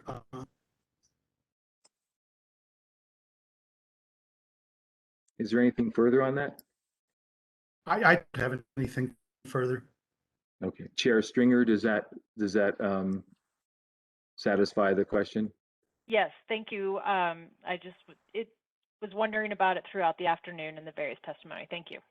I'm glad you brought it up.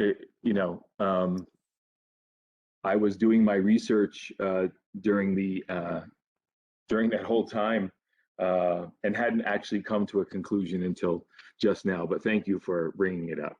Are there any other matters that we need to deal with this evening before we reconvene at 8 a.m. tomorrow? Mr. Hearing Officer? Yes. This is Commissioner Patton. I have a couple questions for, I believe it's Miss Aranda regarding bin 5. And are we going to have an opportunity to ask questions of those witnesses tomorrow? Because we jumped to a different witness for LANL, I just want to make sure I'll have an opportunity for that. Of course, that's what we'll start with tomorrow after we have our public comment. We'll see who wants to make a comment, and then we'll go right to the commission's questions for LANL's, the department's witnesses on number 5. So thank you for reminding me that I did not ask the commissioners if they had any cross-examination. Thank you. Thank you. And Mr. DeSalen? Yes, thank you, Mr. Hearing Officer. I just want to double check with you on the plans for Ms. Sanchez and when what order she will be testifying. And what issue, I forgot, what issue is she testifying on? I might have forgotten myself at this point, Mr. Hearing Officer, but I think it's issue number 4. She's testifying about the. I hope it's not 4, sir. We finished with 4 a while ago. Yes, but we took her out of order because she wasn't available today. And is that the only one she's down for is 4? Yes, that's correct. Okay. So we still have a witness named DeWitt. We have Sanchez. Are there any other witnesses from any parties that we still need to accommodate on the last day? I want to make a note of this. Mr. Hearing Officer, just to be clear, you're talking about issues that have already been heard and not issue 6 or 7 or 8, correct? Correct. That's correct. I think you're muted, Ms. Sheehan. Oh, thank you. I just wanted to be clear. But Ms. Sheehan, since you are speaking about out of order witnesses, please refresh my memory if there is one of yours that we need to deal with out of order tomorrow. We do not. He was unavailable today, so hopefully he will be able to testify tomorrow. Okay, all right. So I only have 2. I hope I didn't cut you off, Ms. Sheehan. So I have 2 witnesses that need to be accommodated out of order tomorrow. That is Sanchez from CCW and DeWitt. And that is for Amigos Bravos. Is that correct, Ms. Fox? That's correct, Mr. Hearing Officer, with respect to Dr. DeWitt. Right, okay. And you don't have any others, do you, Ms. Fox? Ms. Khan for a couple of the remaining bins. Okay. All right, so she's also going to be taken out of order tomorrow. Okay. No, Mr. Hearing Officer, Ms. Khan is in order. Oh, okay, that's what I was, you must have, okay, no worries, got it. Before we adjourn, since we have one day tomorrow set aside for issues, the rest of 5, 6, 7, and 8, I'm going to ask the parties to really limit their summaries. I understand that cross-examination may take a little longer than planned, but I'm really going to ask, since all of this evidence is already here in full written testimony, and it will be dealt with in findings, in my report, and in deliberations, in an effort to try to get through this tomorrow, please limit your summaries as much as you can, because I will be thinking about that tomorrow. Are there any other matters to deal with this afternoon? Then it is 5:56 p.m. on July 15th, and we are adjourned. Thank you very much.